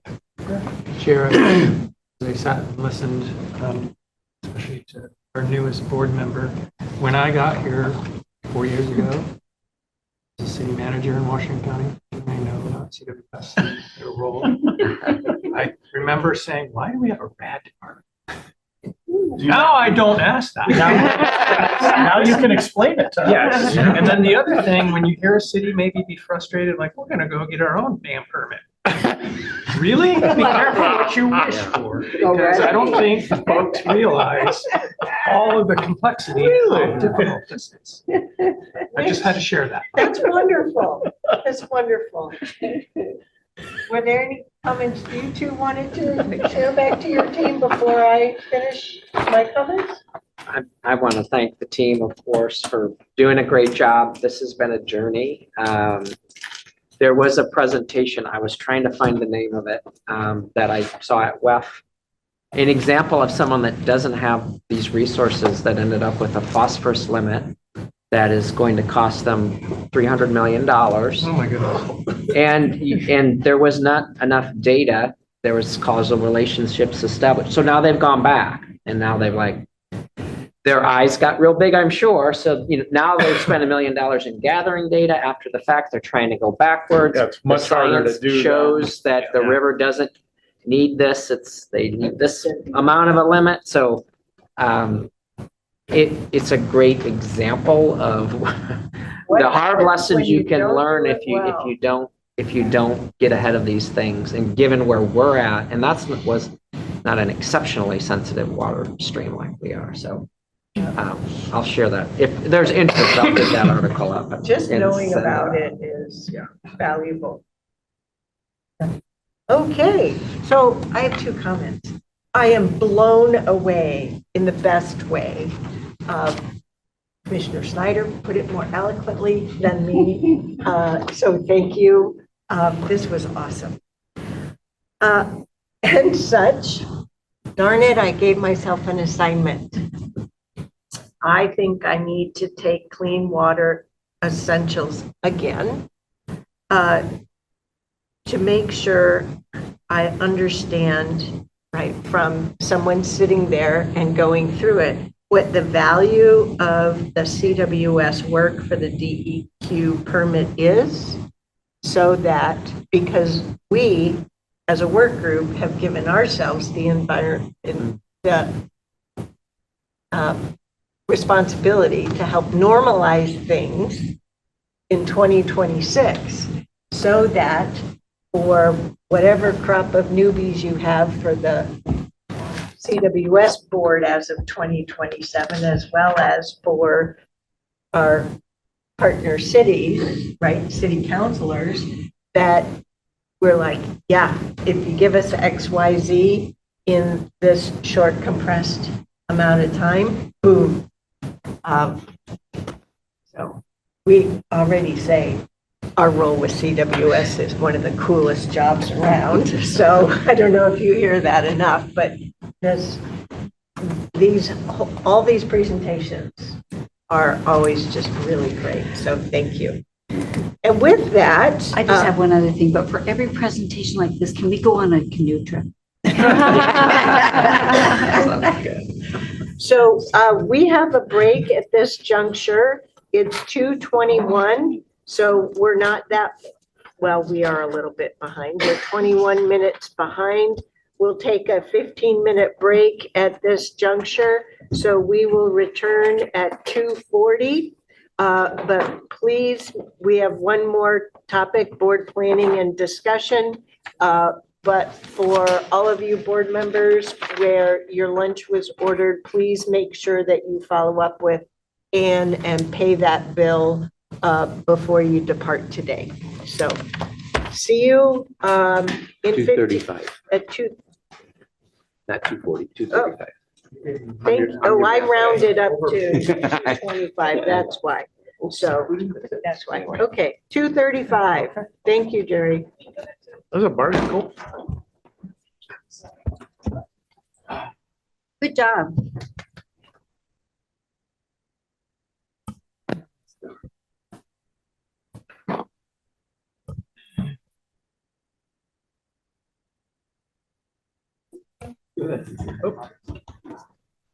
Mike's back on. It's now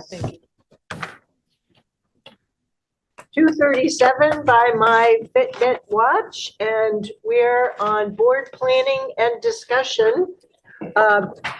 And we're going to do this in tandem here. So we're going to go play by play, and we did get an updated set of material. So I know, for example, I did not transfer my questions from the old over to the new. Well, and good news, Chair, on that, the new material doesn't replace any of the existing material. It was adding those rolling agendas because we wanted to put the rolling agendas were included in the original packet because we wanted to be closer in time. It takes a long time to print and create these things, so that's why it came in a little later. Cool. Yeah. So Elizabeth's going to start and look to me to answer some or present some topics, and so you're going to see it all in real time. Thank you very much, Chair. And we'll start, if you go to that blue tab on board planning, we have our CWS board work session days planning document discussion draft. You saw the first version of this when we were together in July. And at that point in time, we had anticipated a September and November. We've now shifted to October and November.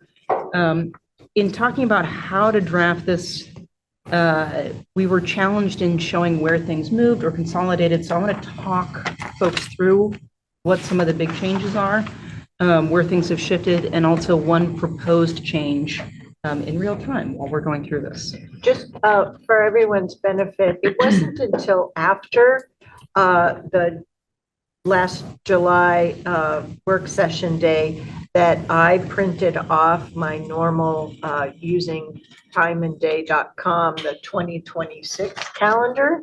So I've caught up with a little bit with 2026 and seeing the dates corresponding to Friday dates. That's correct. And we've checked with your staff to see if these draft anticipated dates for 2026 are clear on your calendars.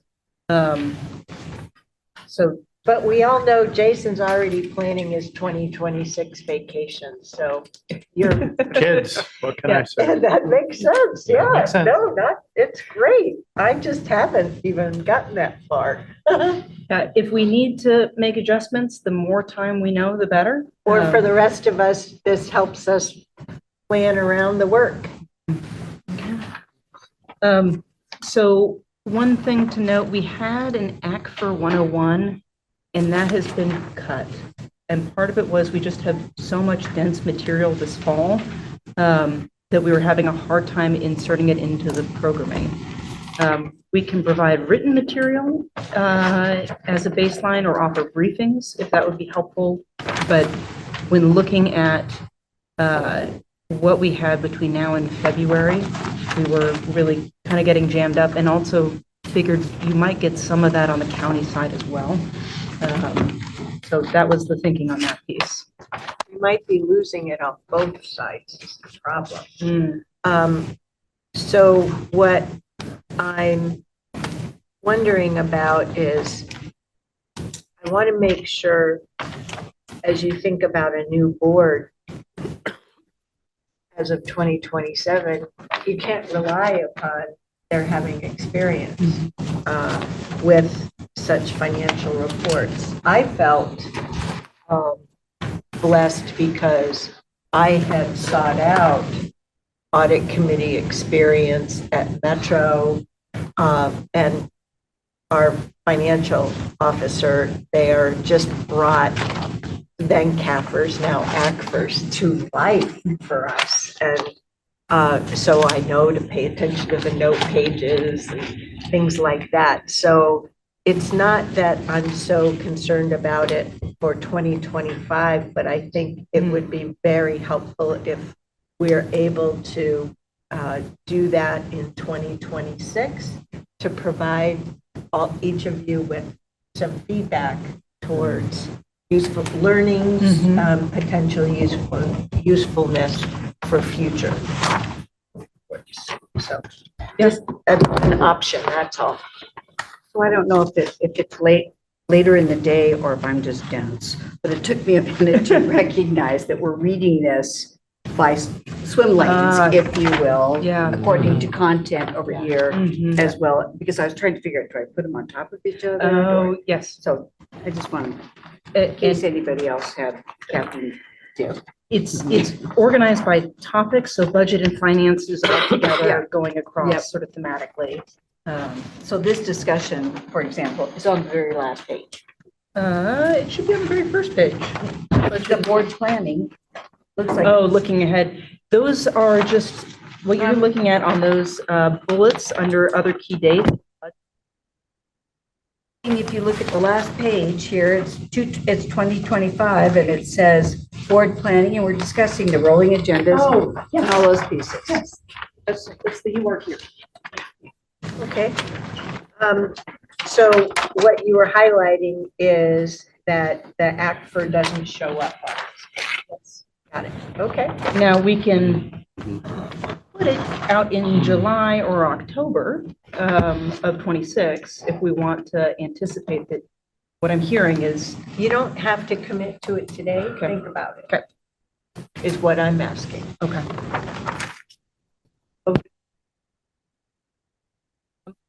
A couple of updates, including five-year forecast reflected for February, regular quarterly financial reporting going forward. So some of those things are built in. Next page on permit and compliance. November 7th is coming. That's Yes. not today. Yes, coming attractions. Soon. Yeah. Well, and if I'm jumping all over the place, forgive me. One of the things, if you were to do a comparison between the first draft of this that we Oh, saw I'm in July. not doing and that. this- all I'm right, just all right. trying to We're not gonna worry internalize what about this that. is telling me, but you can highlight things if you want. I'm sorry, I'm on budget and finance. Let's do it. Yep. You've got February 6th as the audit, CWS audit committee. Is that going to be, is that a fixed date, February 6th? Should I put that on my calendar or is that a projected date? It is a projected date. Okay. And we have run this past staff. But if you're concerned about that date, we can go back to the drawing board. No, I just, I was just. So February 6th is our meeting, and they're trying to set up the audit committee meeting in advance of February 6th. Okay. We're going to be getting the financial audit report At the February board work session. So these are just the board work session days. All right. And looking at planning of the content, so you all know what to expect when you're going to show up here for all day on Friday. Yeah. Well, I'm on the audit So committee. you're going to see it before us. Yes, so I'm thinking I just got to make sure that and I'm okay. I'm here January and February and March and all that stuff. So I just, if that was a fixed date, that'd be pretty good. if we These could dates go ahead. are fixed. Okay. On Friday, so from now on, GWS is our Friday. Those have been That's been our scheme. our best chance at actually being able to not have major conflicts with other county work. Yeah, Monday and Friday is my best days. So this works. Friday's work. 50-50. Page 2. Page 2. All right, permit and compliance on page 2. So we had the permit cycle update. We also had our roadmap update today. Next month, you'll be hearing from our folks on the design and construction standards. So that will be happening. That will be happening. Got it. And that work ties directly into our permit and compliance work. And that will be the kickoff with you all for the body of work that is coming ahead. There has also been a request from the board to have an understanding of what are we doing around compliance more generally outside of the regulatory affairs RAD department. So that's placed in February.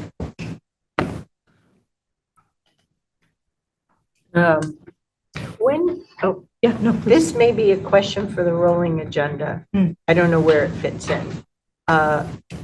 We asked legal to go back and make sure that we've gotten all the training that we need as board members, not just for 451, but was it 198?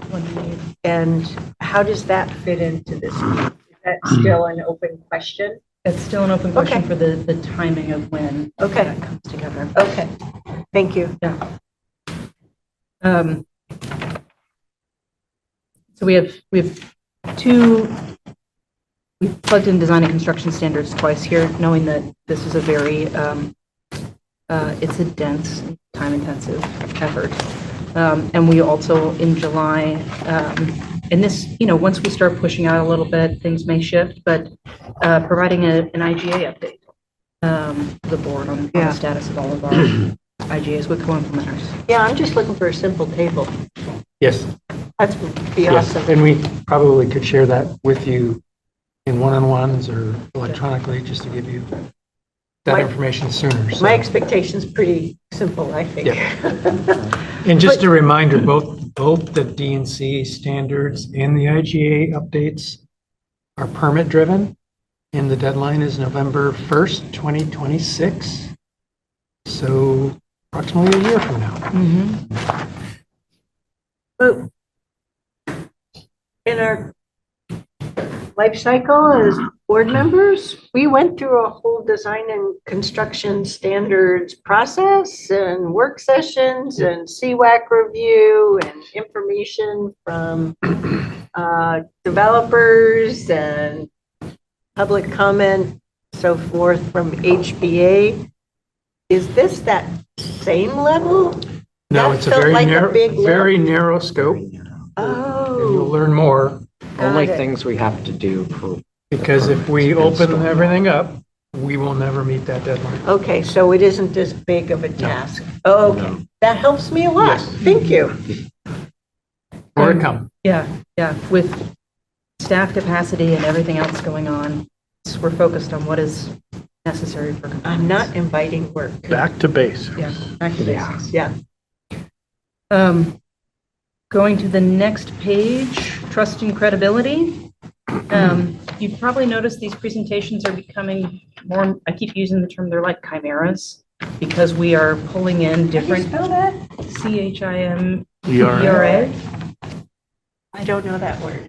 I don't either. What is that word? It's a mythological, like from ancient Greek mythology. It's a creature that has a lion's head, a snake tail, and a goat head. And this is related to this house? They also use the term chimera in. You did say unicorn. Well, no, it's because it is, you're putting together several different sort of, Oh. seemingly unrelated things into a single beast. Yeah, okay. Okay. It's like those weird puzzles that make Yeah. yeah. So it's a hodgepodge. How about That's that? great. It's a hodgepodge. Hey, no, I don't feel like you've been hodgepodging us at all. You've been following through on the list and it's coming to closure. It's coming to What's a closure. hodge? How is that a hodgepodge? Well, so when we're going to, our community engagement folks and then getting deep into insurance and then going, right, we're covering a lot of topics. Okay, because board there's a lot. members, do you guys feel like it's a hodgepodge? I get why or- she's saying it, but I don't, yeah. From our experience, it's a good ordered list and progress is being made and don't be so hard on yourself. You hear Thank that? Part of what I'm saying is at a certain point, we're going to just be providing more regular updates to you that may no longer be called the plan to rebuild No, trust. it's It going will to just be relations. Our work, correct. Our work. Yeah, And so it's done, it's done. It's done, That's it's why done. we did all that work to know yeah, it's complete. so in November, we may have that header of the plan to rebuild trust, or it may just be focused on what we're hearing from the customer awareness and satisfaction survey, the rate period. We also have the legislative assignment with regard to the, oh, good heavens, it was just this morning. The formal decision on the redomicile Yep. and, and you're coming back with the next steps completion. Yep. Yeah, great. Coming to a work session day near you. Precisely. Yep, cool. So my phone Yeah. just decided to record everything that you just told me. Do you have Siri on there?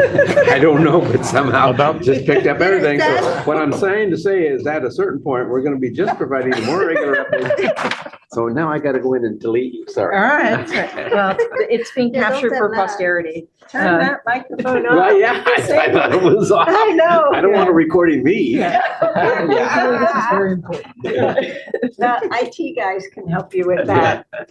I'm assuming they're iPhone experts because I'm certainly not. So at the bottom of page 3, you also have workforce and human resources. So in February, we'll be coming before you to do an update on workforce, culture, learning, and development. We've done that around that time last year. It's really nicely timed, given the conversations that we'll be having on budget. So February was the right window to kind of come and do that update. So I remember February of 2025, you had Holly come in and give us an overview on class and comp. So I haven't gone back to that material, so I have not updated myself on timeline. But what I do know, wearing my other hat for Washington County, that we've got 2 to 3 year effort still going on before we can declare that done. So one thing so I feel unmoored on the Washington County side. So I'm giving you a heads up that you're mooring me, to use that same word, in February will be beneficial. And it may be as simple as, here was the timeline, here's the status, here's left to do. Simple. Okay.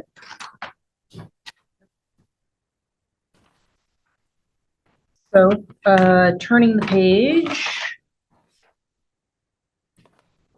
Here we have our bodies of, there's still massive bodies of work. I wanted to direct your attention to the roadmaps. And today we heard the update on the long-term regulatory compliance roadmap, so that went with the permit presentation. We had initially planned on providing an update to the board on our climate action strategic roadmap in November. Based on the work that we are doing around recruitment for the next executive leader, and when Blue Tiger leadership will have their report prepared, I want to propose to move the climate action roadmap to February and use that time for Michelle Rios. I would support that. So you'll see then we'll have 2 roadmap discussions in February, one around the climate action strategic roadmap. And then we've heard from the board that you would like a discussion of what's going on with performance excellence, what's going on with goal share, what's going on with roadmaps, and how those things interrelate. Yeah. So we've placed that on the February board work session. Good, let's definitely stick that, for sure. Land it, whatever those are. Sticking the landing. And then otherwise, we have an annual risk report in July that Lori Olson will provide. And we are continuing to hold this review and discussion time, sort of roundtable board time at our CWS full days. Any questions, concerns, things that are missing? I really appreciate your including the other key dates on the DC Water Week fly-in. Can we checkpoint that at the February Sure thing. Day so that we know where is Congress at? And where does Are the they federal there? government seem to be? So I just, date of the February meeting is the 6th. Yes, that's early enough if we were having to make arrangements to get there. I'm just, It's 2.5 months out. yeah, that's fine. well, another way to put it is hopefully we'll know before February where Congress is at. Me? Yeah. So many questions. Yeah. Cool. Yeah. And in our earlier discussion today around billing, you had included in that part, we went back and forth on where to include that budget timeline. Does it go there? Does it go with these materials? It's all in the same packet. Yeah. But we just pulled out the key dates when there will be board engagement under there for budget. So that's why that's there. Yeah. Okay. What is the May budget day? Is it? The May budget day is May. It's on the other sheet. Yeah. Why is it not on that one? May 8th? May 8th? Yeah. Is that why this is all? Yes. Well, it's great. There it is. Oh, It's yeah. right there.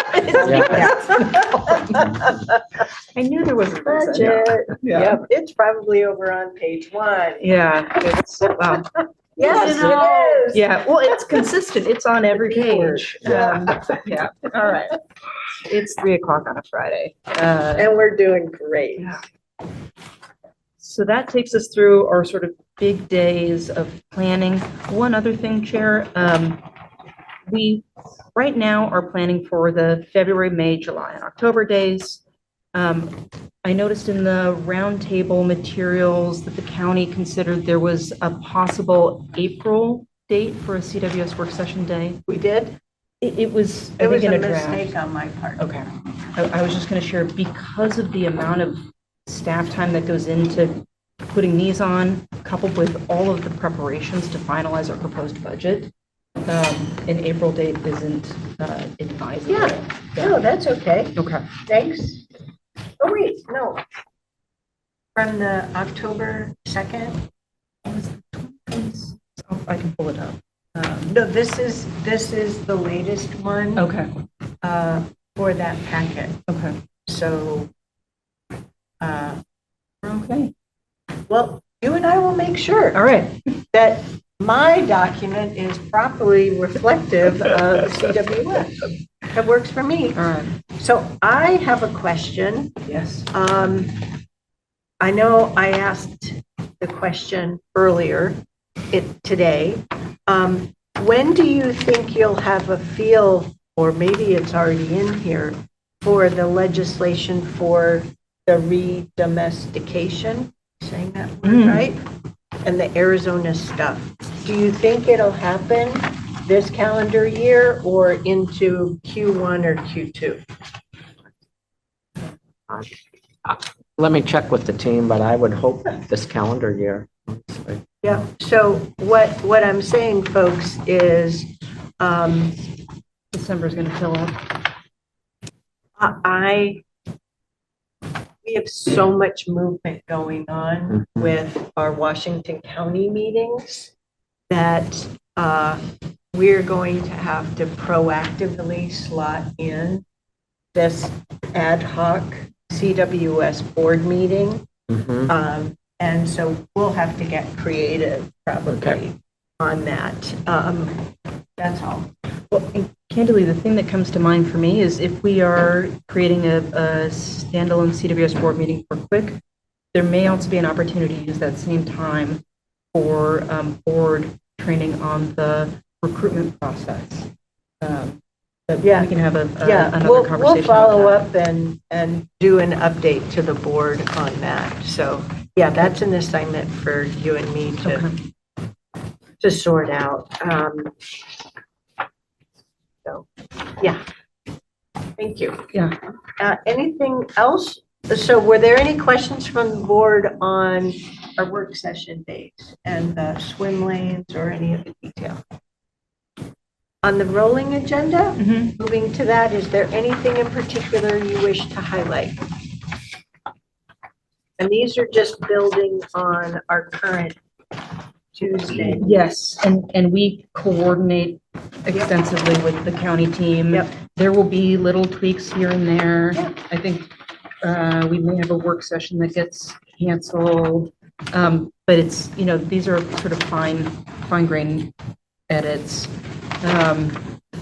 I'm on November. Yes. With November 4th, the adoption of the West Basin Master Plan. So I'm taking both East Basin, that exec summary, and the West Basin exec summary, and putting them, I always create in advance of the proposed budget folder, and I'm putting it there because both of those are helpful reminders for me in advance of getting the proposed budget and the CIP. Yeah. Because it's going to be really interesting to hear the reminders of how those implementation plans come through that CIP. I am really glad I spent the time to internalize the CIP this year. I had more learning fun from it than I ever would have imagined. So good job. Cool. Whew, I'm not ready for the end of the year yet. And we're in December. And so to your point about the training, we have tentatively put adoption of the CWS board rules of procedure on December 2nd. That's tentative. Oh, I gotta get to December. Oh, all right. But that's contingent on getting the training. Yeah. Oh, good point. Yeah, so I'm just writing a note to myself. Yep, so. Yep. So you and I are tracking. Got it. Yep, yep. And then we have the forensic investigation presentation on December 9th. As far as circling back to the first part of the conversation today under the resolution in order 25.5, this is when we're making the report on the updated scope. Do you want that in a standalone meeting? Well, Board members too? I was going to make the comment that maybe leads to that, which is that I don't know how long the presentation part of that is going to be, but I would anticipate there's going to be a lot of questions from the board and perhaps a fair bit of discussion. So maybe that would be better as the chair is suggesting, but I just looked at the 60 and I was like, I don't know if that's going to do it. Well, that's just for the board meeting presentation. Right. So do you want to have a work session on it and then subsequently have the business meeting or a public presentation of it that may encompass any questions, comments, or refinements from the board? A phone a friend that says we need an evening meeting for the and that's why the 9th. That's why the 9th. Yeah. Because the third-party investigator also has a trial occurring during the day. Oh. I just have a comment about this. And I'd ask for input as I'm making this comment. I would like to have the presentation in a work session where there's a little bit, I can see everybody, it's not looking down the dais, and we can interact and then have a formal presentation if we need to as a follow-up. But I think the work session should be at least 90 minutes. Yeah, too, and right? and Jerry, haven't you been involved in this? Yeah, I've been working with Brad as far as scope. What's your advice? I think I like the work session presentation. I would not want a 60-minute presentation in a board meeting. Okay. That's just too long, but, and we can certainly vet out the questions and concerns in a work session presentation, and I think can reduce that timeline for board meeting. I mean, there's going to be, my sense is there's going to be a lot of data in this that's going to be kind of hard to process. And certainly initially, I mean, it's kind of like we're going to present it to you, I would say they're going to present it to us in a fashion that we have the opportunity to discuss what's in this versus the general public are not going to have that much background information on it. Yeah, we're in the know compared to the general public. And so, yeah, I think I like the suggestion of maybe a 90-minute work session presentation, and then let's decide from there So I have a question. what's it look like in a board meeting. Can you remind me again what the circumstance was in terms of the dates and the lawsuit? I did not retain who has it. Is it the forensic investigator or? The forensic investigator is in trial, which is why we're looking at an evening.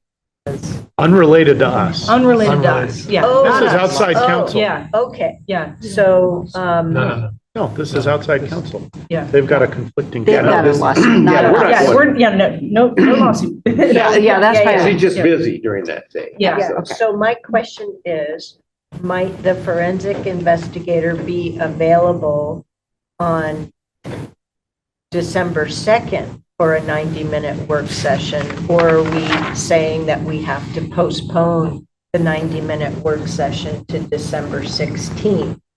And we can have a special or an ad hoc CWS board meeting rather than waiting till the end of January, Washington County evening meeting. Yeah. If it helps the public to have it presented in the evening versus the morning. So let me take this I'm as an merely action. asking- Yep, Yes, yep. I'm merely asking that you ponder the questions yep.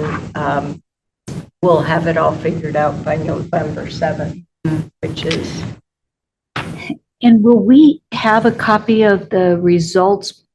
I assume we'll have the before, but will we have any briefings or anything from your viewpoints ahead of time? Or is it just going to be boom, there you go? we're not going to comment on that right now. Okay. We're going to sync up with the investigator. Well, I think what she's asking is, are we going to have a one-on-one in I- advance? I Because there is going to understand be a the lot of question. information. Yeah. I understand the question. Okay. We have some questions that we need to ponder Okay. with resources. That's fine. That's fine. Thank you. Yeah. So before November 7th, or at our November 7th, we'll have the timing of that sorted. Yep. And come with a proposal. And this whole thing may have to wait till January, or are we bound by the resolution and order saying the end of the year?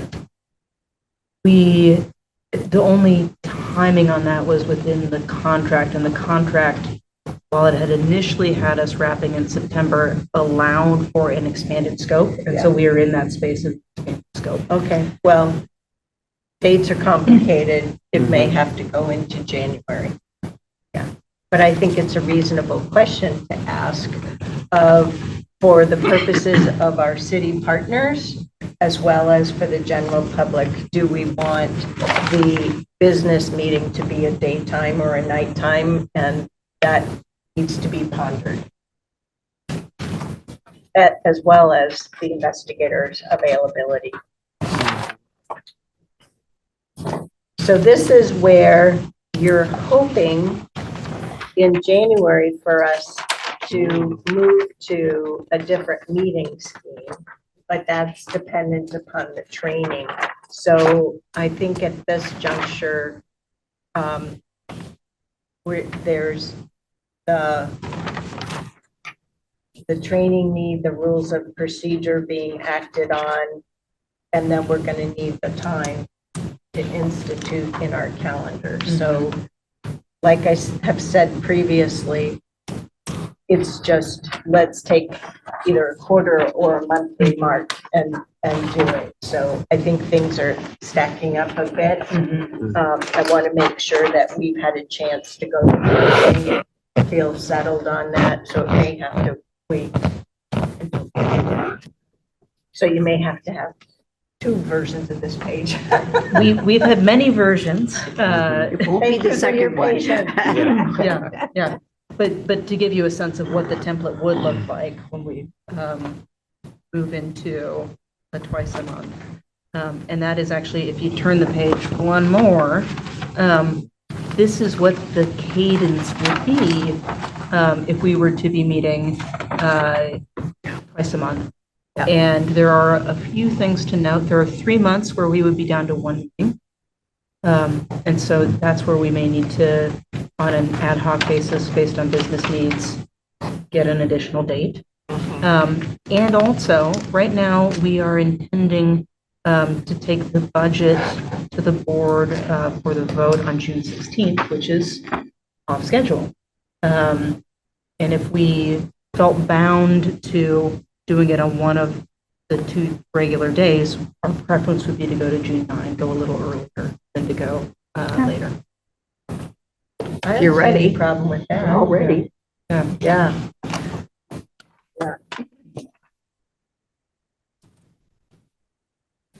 Yeah, I prefer that versus the combined meeting. Given, we're going to be able to go to the separate stuff, so let's just do it as cleanly as possible. sorry about not being able to, at this juncture, make the January change, but I think, what a year. Good golly, Gertrude. I mean, just the change of plans for our work session this last Tuesday, or this upcoming Tuesday is eye-opening. So, yeah. So a couple of things. Board members, going back to the January page, what do you think of the format? Does this help? Any thoughts on the format? Any thoughts or questions on the draft meeting schedule?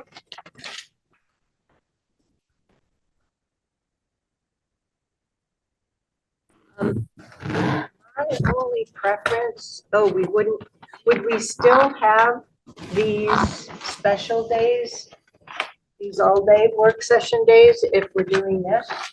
Yes, that's currently the plan, and that's also why we weren't adding additional full-day work session days, because hopefully we can start to, Move the content into those eventually. yep, so we're in a kind of a transition. Ready to show that. So, the thinking is for next year, continue to have the 4 all-day board work session days, one of those being budget. Okay. And also plan for having a small amount of regular work session time every month. Yeah. And build that muscle. Yeah.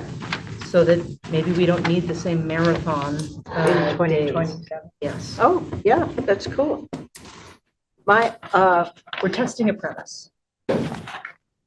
My only sentiment with regard to Friday meetings is please try to avoid taking the Friday before a 3-day holiday. So that's just my thinking. And this year, Juneteenth falls on a Friday, so July 3rd, or July 4th, the 3rd is the holiday this year. So just getting my head around 2026. Yes, ma'am. So just, and maybe this is my Pollyanna piece coming out here, so I apologize up front, but. Are we gonna have to start calling you Polly? No, instead don't of please. Pam? My English teacher in high school did. Because I always had such a cheerful outlook. If you think about the 4 of us, Lisa, Jerry, you and me, if we think about where we have been with Clean Water Services and the awareness level we've had into these swim lanes that we've been thinking about, this is a sea change. I mean, it really, truly is. And it's been painful, the process that we've gone through to get here. But it really is a whole new day here in terms of board awareness, board interaction. And I am, for one, very pleased about this. And I know that there is, when we put together these types of rolling agendas, and Catherine, you were the one that started rolling agendas for us at the county, but moving this here, I recognize that it's a change for the staff as well. But I personally think this is a big improvement. So thank you. No, it's always good to have a snapshot this far out. Future, yeah. So, Yeah.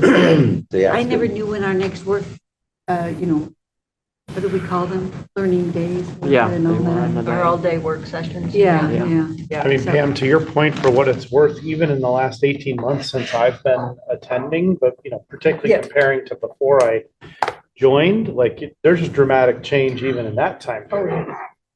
So job well done, staff. Yes. I have a couple of informational requests for a new draft page.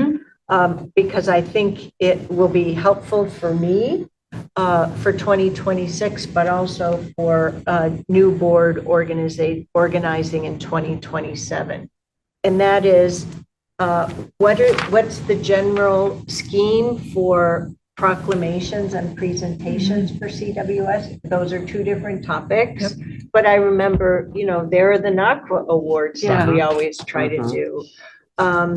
Boards and commissions, I've always felt you've done a really good proactive job on CWAC. And there's the audit committee now, so I think just having sort of the cheat sheet on what the list is, I'm not worried about public hearings or action or consent. What they may appreciate knowing is there's sometimes a dynamic tension between consent agenda is intended for ordinary business.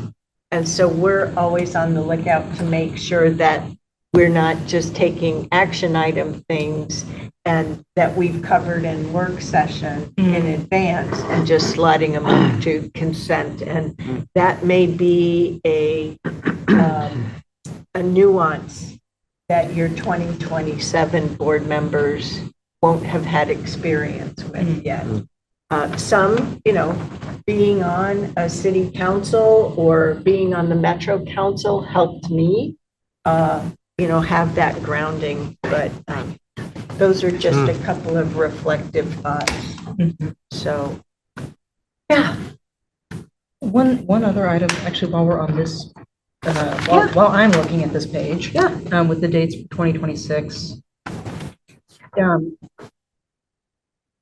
Just thinking proactively, especially when we're looking at chemical contracts and other things, it's helpful to know when our dates are, and for March in particular, because we don't have March 24th. Would the board feel comfortable with us looking at a second date in March, just to plan affirmatively for that? Or would you like us to operate under the assumption that we just have one day in that month? No, I think we need to problem solve March, November, and December. Okay. Because there's always stuff that ends up being to be done. We'll update this. And just note that it's different than the regular cadence. Question. So our ops team won a couple of awards. Yeah. Are we going to recognize them coming up? Yeah, are they coming up in November and December? October 21st is our next board meeting.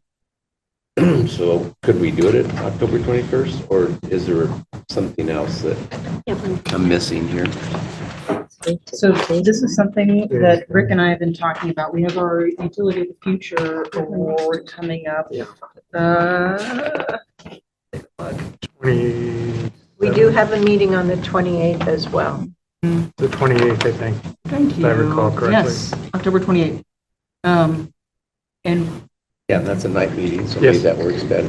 what we could do is have that be more of a, broaden it slightly to be more about WEFTEC, include our operations challenge team, as well as the Utility of the Future award, which also occurred at WEFTEC. Rick, are you? I'm good. Am I over my skis on this? No, or- I think we definitely want to do that, and we can make it work for that time. That would be good. You have to look at the board schedule too, right? Yeah, I was wondering what's on that, what's Yeah. scheduled for that board meeting, but I'm sure we could slide in 30 minutes in there to do Elizabeth that. does a great job working with Kevin and Wednesday meetings, and so there's We have a toehold already in that. So we Okay. can look at the time. there's a lot of dynamic shift going on. And we have other assets coming out of that, including video that's sort of celebrating and uplifting the work that they did in order to compete so well. So there will be other sort of communications celebration of that that you'll see come through, and I'm sure Rick will include his. Okay. Yeah, just wanted to get that on. Yeah, thanks for bringing that up. So then, Any other questions? Or did you get through all your highlights? I got through all my highlights. Cool. I don't know if you noticed in our last Washington County Roundtable, October 1st, I brought in a POR sheet. So I think this information helps me, so I don't find myself struggling to follow CWS work at all. So, Chair, you said POR, what does that stand? plan of record. Thank you. Thank you for keeping me honest. Yes. Point of reference. I was trying to identify, I'm like, I'm gonna ask. It's really a big, you know what, things to do list. Yeah. No, it's like your roadmaps. Here's the program, right? And because we've had a few things that are needing to shift, and it's like, wait a minute, the analogy was used with me in my Intel career decades ago, that I'm like one of those spinning tops, and there's a POR, and I'm on that POR until the POR changes.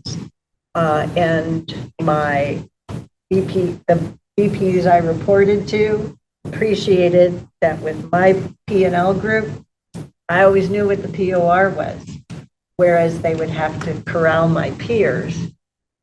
No, you're not doing that. Your POR is this. And it led to some uncomfortable moments for me, but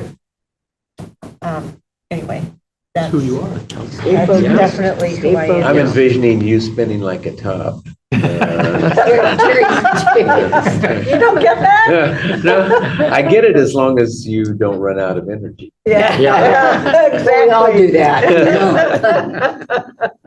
Yes. Okay, well, let's see, on the agenda, we went over the rolling agendas, the day planning, the proposed budget timeline, direction on engagement needs and issue planning. So, by the end of this calendar year, Joe, will you have tentative thoughts on when you're trying to land CWS essentials? Yes. Cool. Yes. Great. Cool. Yeah. Great. We can update key dates with those essential dates as well. Well, I think as long as you give us an update the first week of December, so we can work with our staff assistants to make sure that we're getting our 2026 calendars set up. Things will be good to go. That reminds me, on SharePoint, this is just a take-home. We have a CWS fiscal year major events. That's the big one. We're going to hang it down in the office that you all, the folks who have central, it will be there, but I also printed out Do we have one copies. of those? I use the one that's downstairs, but over there? Yeah. Okay. Okay. I thought Pam got a big one picture of glasses. And I actually have some. Be nice, be nice. Can I have a little one? Yeah, please. So. Cool, because it lives in my folder. Yeah. This is going up in my house. Yeah. Put it on the fridge. This one can go in that office. Oh, but I have this version that I can see the 11 by 17. So I'm into repurposing. Oh, Jerry.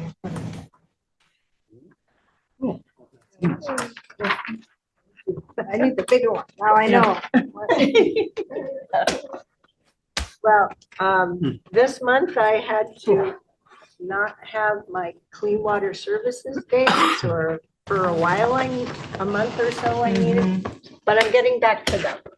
So, and I've always felt that they're very helpful. I don't walk around nearly as much as my 100% awesome relational peer over there. And I have no idea how Jason does it, so I only stand to learn how to do better myself. So, yeah. Do we, when I look at this, one of the things we've taught, there's different events on here. I don't see I don't see IWA. Is that intentional? Don't think That's every other year. Yeah. Well, I think it is it's next in year. 26. It's in, Oh, because you went into Toronto in 24. Yeah, Yeah. is it Dublin? it's Glasgow. Glasgow. Yeah. But my point is, Yeah. Is that I was asking if Oh. it's intentional or not Sounds like intentional. not. It's not Yeah, intentional. okay. Yeah. Okay. Yeah. Just thought I'd raise that. Yeah, snuck up on me. Well, and it's just like I'm curious about board integration or exposure to NACWA. You know, I went to the summer one. All I remember is it was in July. But I don't remember if that was an annual utility, blah, blah, blah, blah. I don't remember the title. I'd have to pull out my folder. Was that when Diane was named president? Was Yes, that- yeah, Yeah. yep. So, but I know Roy had gone to a bunch of different NACWAs over his tenure on the board as well. So I think we got to figure that out. So, yeah. We'll sort through it. Yeah. One of our one-on-ones, maybe we'll have something for the November 7th roundtable or work session day. So, yeah, figure it out. I'm sorry, was there anything you wanted to No. highlight here? Nope, this was just, I realized as we were talking about calendars, I had one more calendar that this is something that staff refers to. Yeah. So it's not a particular planning document, but it's a helpful snapshot. It sure is, and it's somewhere on SharePoint. There's a button right on SharePoint. So, yeah. And as far as, well, I always have to be reminded. As far as I know, I can only access SharePoint when I'm in this building, or I haven't been brave enough to potentially break my laptop when I'm in the Washington County. Can you get to building. it when you're on the VPN, on the Clean Water Services VPN? VPN should allow for it. Yeah, so one of these days I have to figure it out. So. That's it for my content. Good job, well done. Thank you. Thank you very Yeah. much for all the Thank you all. planning. Board members, anything else to close? I'd like to ask Rick how he feels it went today. I feel great, honestly. Yeah, it was a lot of content. It's interesting to watch like the long-term compliance, how big it was, and we try to bring it in. So hopefully it wasn't overwhelming. If but, only we knew how much made it to the cutting floor, is that? yeah, that was the greatly condensed version. But yeah, I think we got good input, good direction, great engagement. So thank you all. Well, thank you, staff, for all the advanced work that goes into putting these together. I think we're on record for a few years now saying that we always appreciated these opportunities to really focus on our CWS work and be on the journey. We'll be back in less than a month. Well, it's less than a month Release, now, yeah. but I mean, today's the 10th, so, you know, it's close to a month. So, cool. Well, without further ado then, we are adjourned. Right. Stop that recording, please. Thank you.